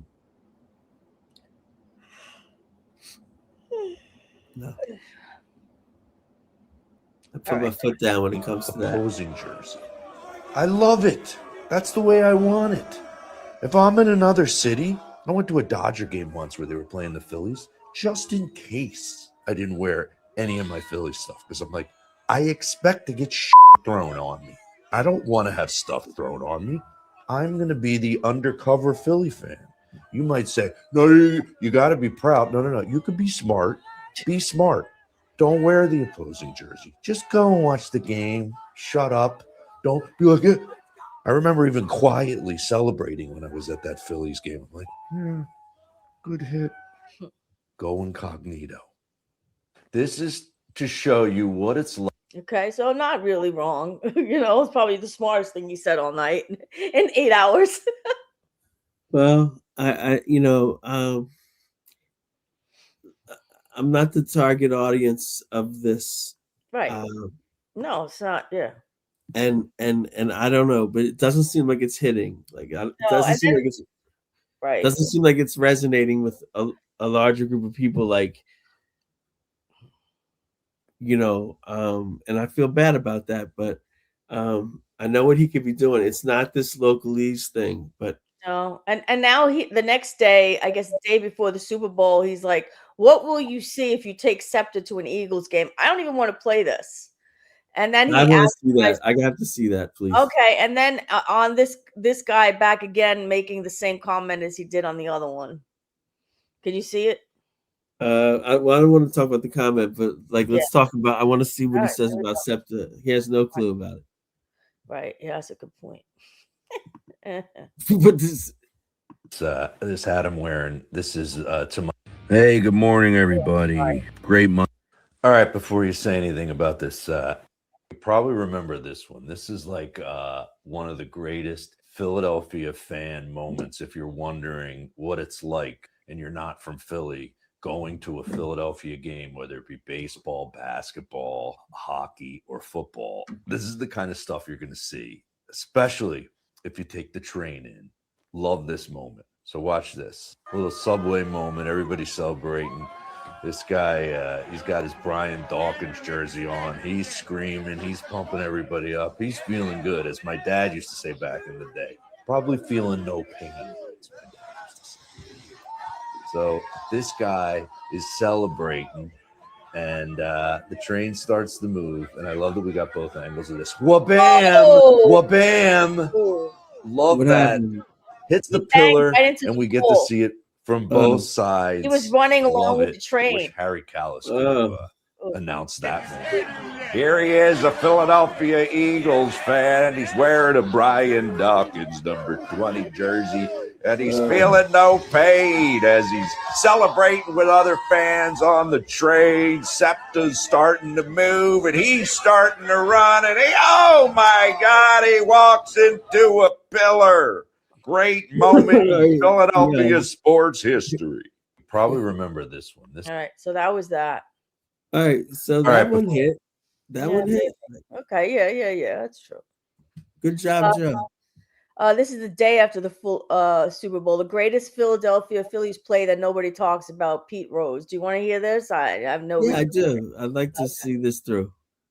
Before you say anything about this, this hat I'm wearing, this is to my alma mater, Camden County Community College, thanks to John Scanzano, who sent me all the gear. Thank you, buddy. If you don't think this video... Dude, please tell me we are covering the high school versus college. Oh, yes. Thing. Yes, we are. Yes, I asked you to Yes. Yeah. You can halt this Yeah. immediately, and we have an MWOT exclusive. Yeah. Can I just do this first, dude? Well, I don't know what this is like, and also we need to get to that. Like, but go ahead. Okay. Take it. Take us somewhere with this. I have that already. Can I just you said you wanted to watch this? This is the only reason why I'm showing it. All right, Pete Rose. Yeah, definitely. show that I'm about to play is great baseball. I really I hate you. I hate you. This is one of the best plays of Philly baseball history, and no one really talks about this little play. 1980, Phillies against the Astros, one of the greatest series ever in baseball. That series was as good as the Toronto Blue Jays World Series against the Dodgers last year. It was just every game was tight and unbelievable. And I love that Pete Rose did this. Greg Lazinski up, Howard Cosell doing the announcing, which, God, how great is that? Howard Cosell doing baseball. Pete Rose comes around and wham! Like, that guy is seeing stars after he does that.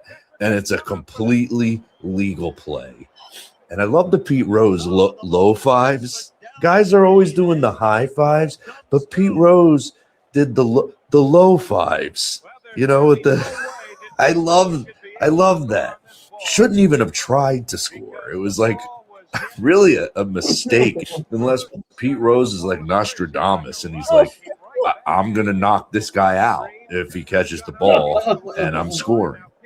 Back in the days where you were allowed to just the catcher blocks the path, wha-bam. Love this. Write in the comments if you love this kind of play and you miss it in Major League Baseball. So he's sick. All right, before you say anything about this, this hat I'm wearing, this is to my. Go ahead. Joe's bloodthirsty. Yeah, it's true. He likes this. He likes that. Discontent. He likes this discontent. I mean, that's an iconic baseball play again. Right. From at this point, 46 years ago. Right. And I don't know that I think I don't know that Joe realizes that aspect. Like, yeah, you're right. And I'm out here, Joe, and I'm doing jokes with punchlines about things in that time period and before, and I'm seeing them like not hit, and I'm adapting a little bit. So like, you know, because I have some really cool jokes that I love, and I don't want to give them up, but the references are really old, like.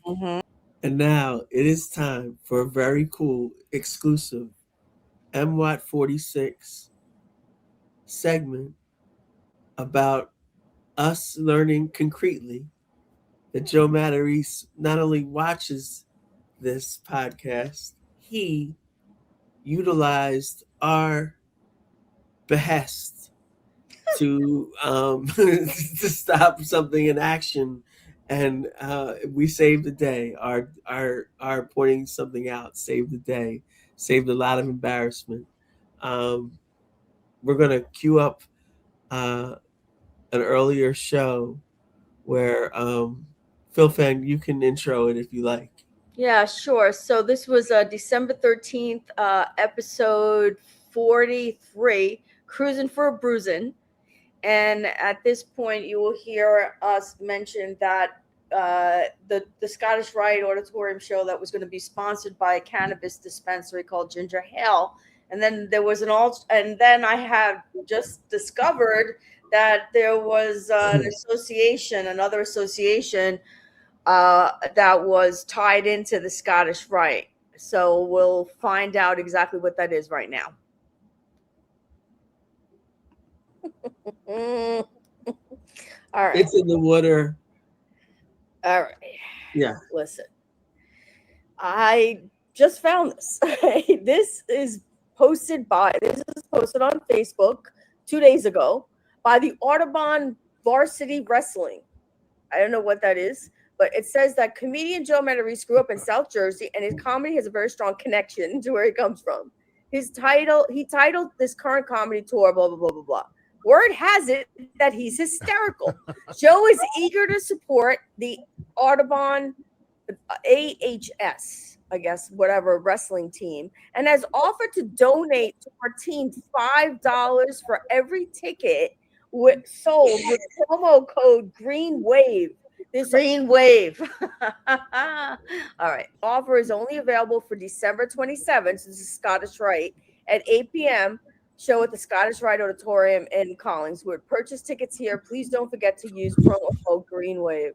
And it's called Green Wave because not only because the event itself is being sponsored by a cannabis dispensary called Ginger Ale.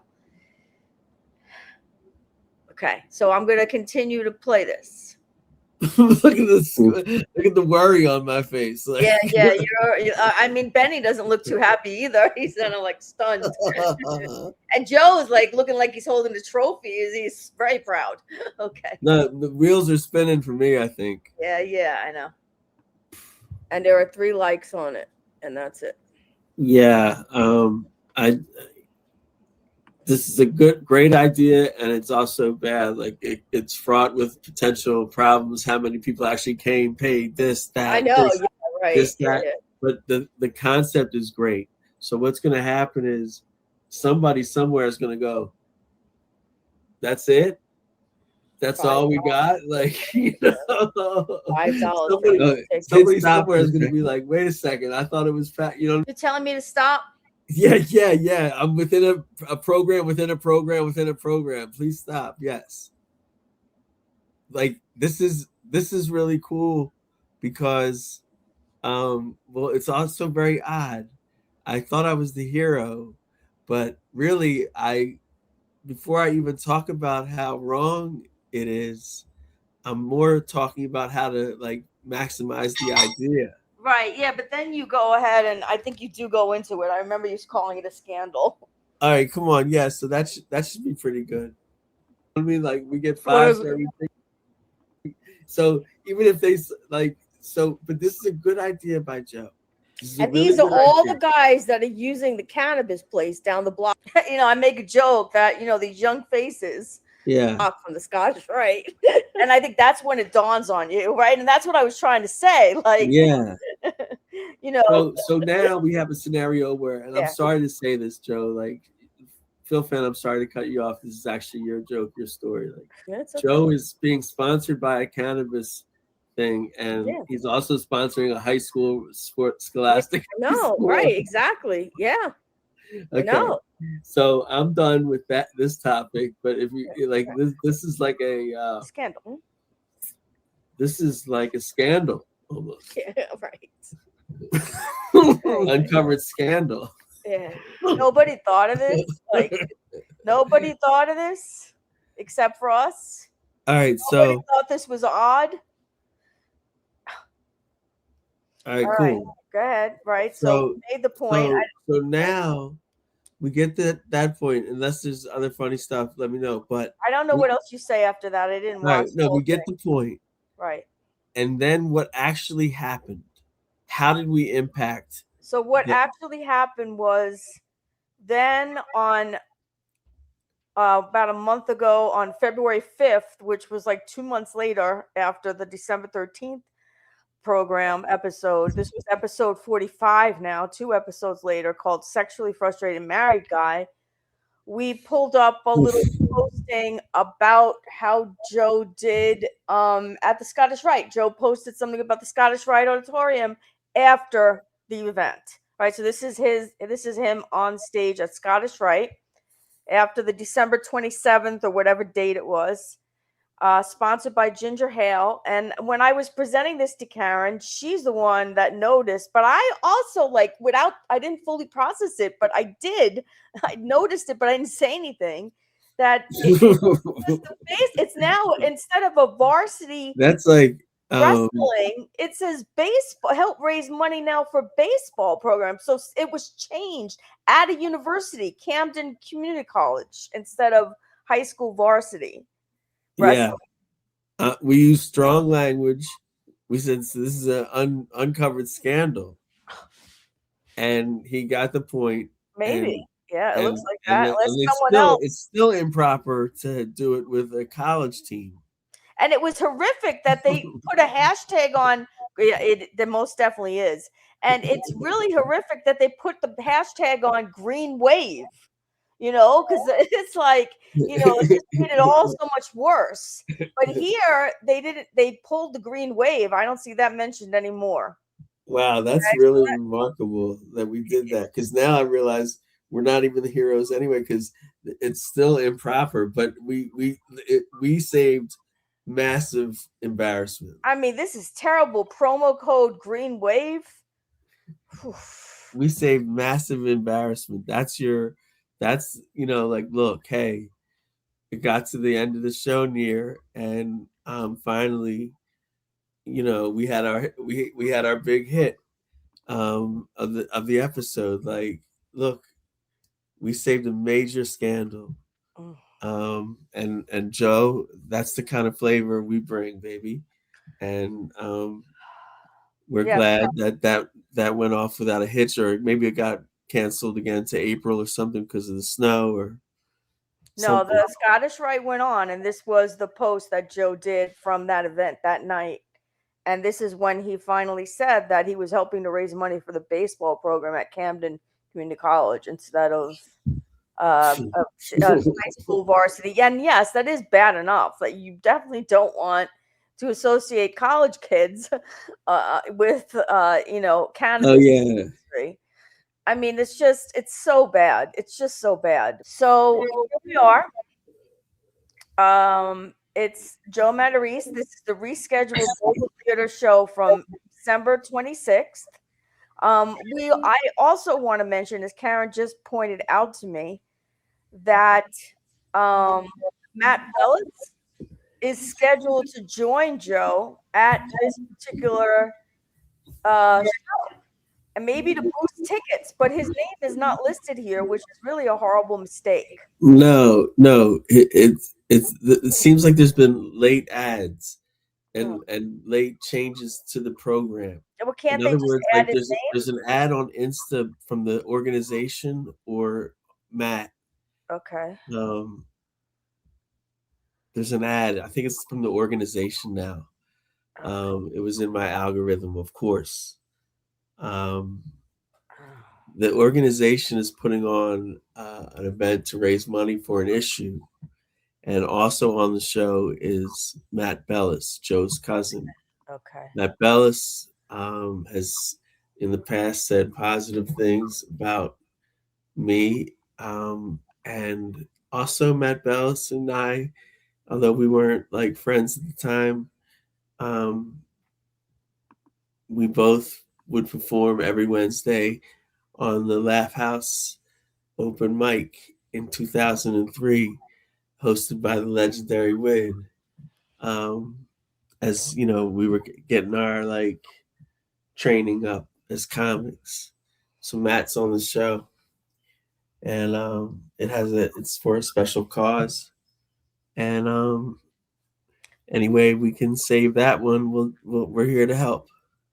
Yeah, so this one, Matt is actually listed first on this particular flyer, but originally this was Joe's comedy show. And this is the rescheduled show, Saturday, April 4th, 8 p.m., Vogel Theater. Proceeds are benefiting the Tigger Stavola Foundation. And when you look here, it looks like it is a substance abuse prevention. A serious approach to substance abuse prevention. Well, that's what Matt is going to talk about. No, Tigger is he's the portfolio speaker for them, and they take a seriously funny approach to substance abuse. Very interesting prevention. Well, Matt Bellis is hook is called Natural Highs. He goes to schools and he speaks about natural highs. Right, and he's opening for Joe. Yeah, they perform together a lot. Okay. So that's what this has become now. All right. So I'm going to stop sharing this, And now let's take a look at how these tickets are selling. Also, is Ginger Hale gone? Yes, right. Yeah, that's be put in the back. It's gone. Matt Bellis wouldn't perform with Ginger Hale. Okay. You understand why, right? I mean, Yeah, I understand.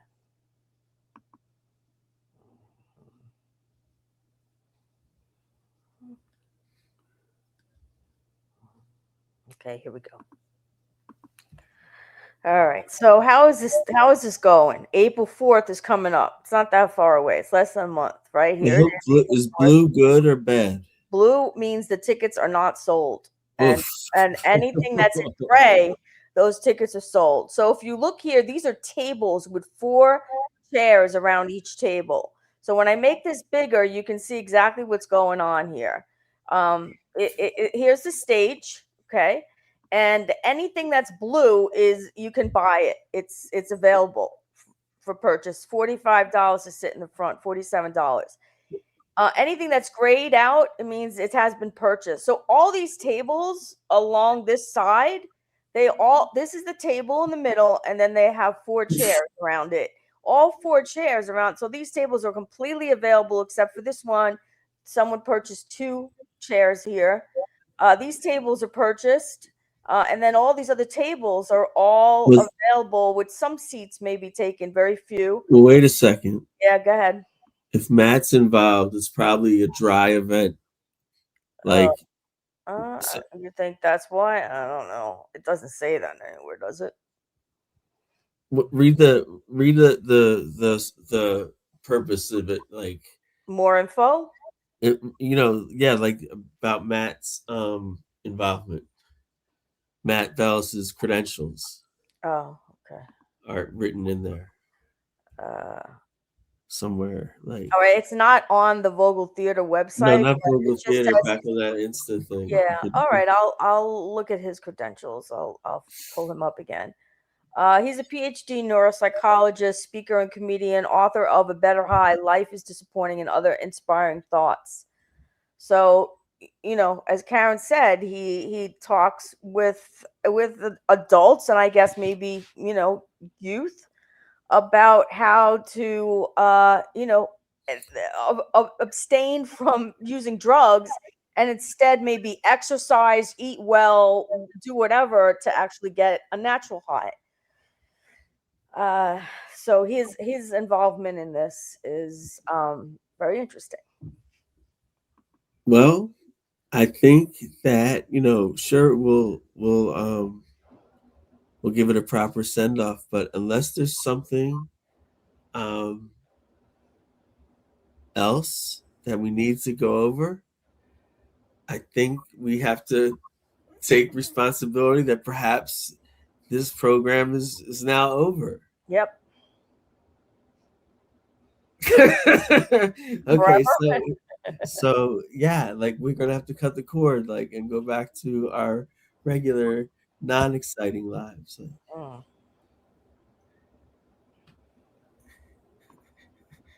right, so listen, pretty wild show. I like that. At the end, we gave you that exclusive because that was really big. Like, it's one of my favorite things ever that the show did. And don't minimize it. Don't let anyone ever minimize it for you, because no one was going to figure that out until it was too late. I really mean that. And I'm not even going to take the credit for it. Like, if you noticed, when we talked about it on the show, I was like, actually, this is your story, or about you, remember? Yeah. So it's not some big thing I did. It was just, it's the show. Phil fan, I think you were already going to bring it up, right? Yeah, absolutely. Yeah. Okay. So yeah, you told me to screen shoot it like last week or a couple of weeks ago. And then I went. I'm talking about on the actual show. You were going to talk about it if I didn't, right? Oh, yeah.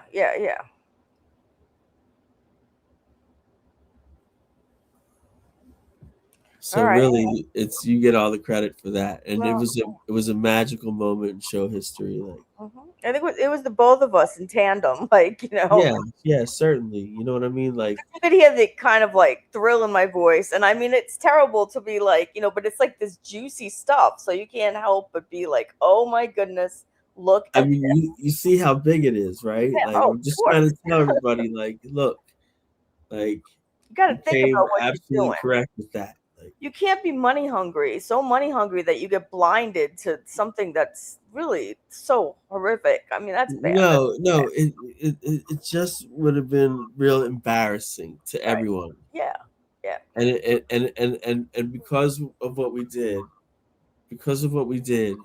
it didn't manifest. But we don't know if that's true, but it definitely looks like that. It No, definitely because those looks two like that. things would have gone on. Like nobody would have caught it. Like Yeah, everyone it's would be possible too that no one busy, would have and caught then it. somebody at the show would be like, "Wait, what?" Or maybe one of the parents of these kids, like they're typing in green wave and they're like, wait a second here, what is this? And then, you know, maybe someone said it. It's possible. I don't know. I'm sure one of the parents had to be like, no.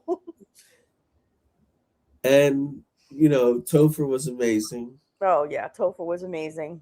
What do you got here? What's this? Joe's So upcoming. I just wanted to put this up for Joe. Joe is upcoming tour dates.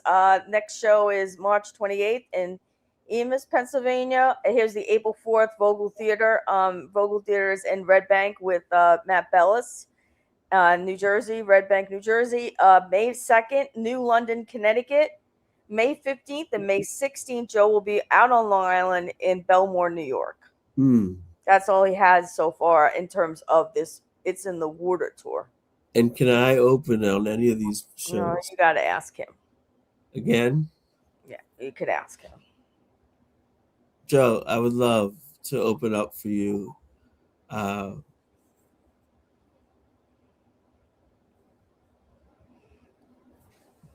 would love to do a guest spot, like of clean comedy. You know, out of respect for your, that opener shouldn't be too vulgar or anything. You know, right? Yeah. So I would just come out and I would be like the quirky chick. Right. That's like my new thing. Like I'm a quirky chick. And it's you know it's much more likable than I was like as a guy, like because I was considered funny, but I was considered edgy or something, and I don't want to do that. Okay. But anyway, I just want to be funny and get along with the crowd and sort of just be the quirky chick. That's like what I want from stand up. But where are we with Joe now? We are in a holding phase, really. Right? Like he's not doing anything like out of the ordinary. The April 4th show is big. Right. Yeah. If I look on Instagram, there's really nothing. He just returned from, you know, that cruise. And he was in a very long cruise throughout November and December. So, you know, it's like 4 weeks. I mean, and then came back the middle or end of December before the holidays. And then went back out again in February. Look, I come from a fractured family, and I don't want what I went through for them to go through. So I hope we say what we say, but I sincerely hope that those folks are happily married and everything's going good, because we all were in telling the truth. Like, you know, Joe's been away for a month, or he's been away for 2 weeks or whatever, and he's grinding out his comedy, and that's admirable, man. Like I really respect that. Like that he's grinding his comedy. He's centered in his art. I talk about it in multiple episodes. He's centered in his art, being paid to travel to do his comedy. You know, and he didn't like the shows in the on the cruise because the quality of the shows were beneath him. and the language barrier upset him. But I've heard of that before from other comics. Like, Well, he said that before in December. Sorry to interrupt. Remember, he was not speaking nicely with the introducer. yeah, So it was the same, and I'm not going to go into detail, but it was the same theme again. It's over and over again. It's really rude, and he should know better. yeah. So I think we're in a holding pattern with him, like family life, and his family life is sort of like unexplained. It's it's on the surface not great, but because he's not doing like, hey, my wife met me at the airport and we went out to eat or anything like that. Right. That's what I miss about that. Of course. Like I was like, remember, I was like, I want to see this through, see him get home, and then like home goes into like this like untalked about vacuum. Yeah, right, exactly. Well, he just got home. I mean, he really literally just got off the plane a couple hours ago. Yeah, but I needed an update. Karen needs, Yeah. How are you doing? I think, I don't know what's going on in that household tonight. I just, I don't know. I maybe everything's great, and I hope so, for his and his wife's sake, not just for the kids. The kids, yes, of course, but even for just the two of them. Terrific. And also that was pretty crazy when she had to like handle his roster at school. Well, that was nuts that she I mean, she's doing everything possible to get this kid to, get into college and finish. Like, she'll do any. I mean, I don't know to what lane she'll whatever. I mean, I don't know, but What's the term? What are your classes for a semester called? It can't be what I called it. Your roster. That's like high school. Enrollment into a course, I guess. You're not your syllabus. Schedule. Your schedule. Your schedule. Your It's like an academic word for workload. Like your course load. Course load. Yeah, something like that. Like something like that. Your course load. He registered, or she registered him for morning classes, and he realized that and said no. And then she's Your going curriculum. online. Your curriculum. Yeah, we don't really call Your it curriculum. that. Yeah, we don't really. I don't think people really use that word. Okay, I'm just trying to save myself, huh? Yeah, I think they use that word in the lower grades more, if anything. Like the teachers don't use that word in the lower grades. Okay. I don't remember hearing it too much when I was in college. Whatever. Yes, you're right. I was just reaching for trying to save myself. It's been a rough show for me. Yeah. But I'm gonna hang in there. And 46, I love it. It's always been an incredible number. I'm so glad we made it to 46. Joe's in a holding pattern. I'm doing stand-up and music and much, much more. So it's pretty wild right now. Like, I'm loving doing stand-up, like, and Phil fans getting great tape of me. I'm loving doing stand-up. Like, it makes me like feel connected in a weird way with Joe. That's not. I know I said earlier that's why I'm doing it. That's not why I'm doing it. I know why I'm doing it. Karen glows when she gets up there and holds the mic. She just glows, and there's nothing you can do when someone gets that has that influence on them. Like, there's nothing you can do. You have to just do it. And also, like, I'm real cool. Like, I was all about the good time. Like, when I posted on that comedy website like a positive review of the night. I don't know if you saw that. Yes, I did. It was great. Yes, I did see that. What, my Facebook post? I don't know. There was a post last night where you posted about how great the room was, and how much that might have been the YouTube recap. There was something that you posted. No, it wasn't. I don't think it was a YouTube recap. I don't know. I saw something. And you know what, guys? There's always a lesson. It wasn't AI. No. Yeah, right. When Karen writes, it's Karen's words. Wasn't AI. But I don't begrudge Joe or anyone who uses it. That AI can have benefits, but you just have to really know about its weaknesses and be aware and make sure you're still using your creativity. I think I will cop to this. Like sometimes when I Google something, yeah, it without provocation from me, it shows me an AI response. Yeah, that's right. Yeah. But not all the time. Sometimes it's classic Google. So, I guess I do. Yeah, we all use it because it's there. But It's there. in terms of the stuff I put out, never AI. Guaranteed 100% never AI. No. It's shoved in our faces, but sometimes AI hallucinates. It's not reality. Because it's synthesizing information that's what it's doing. It's like computerized to program to synthesize information about whatever it is you're looking up. But if they capture something that's not accurate, it gets synthesized with maybe some accurate information.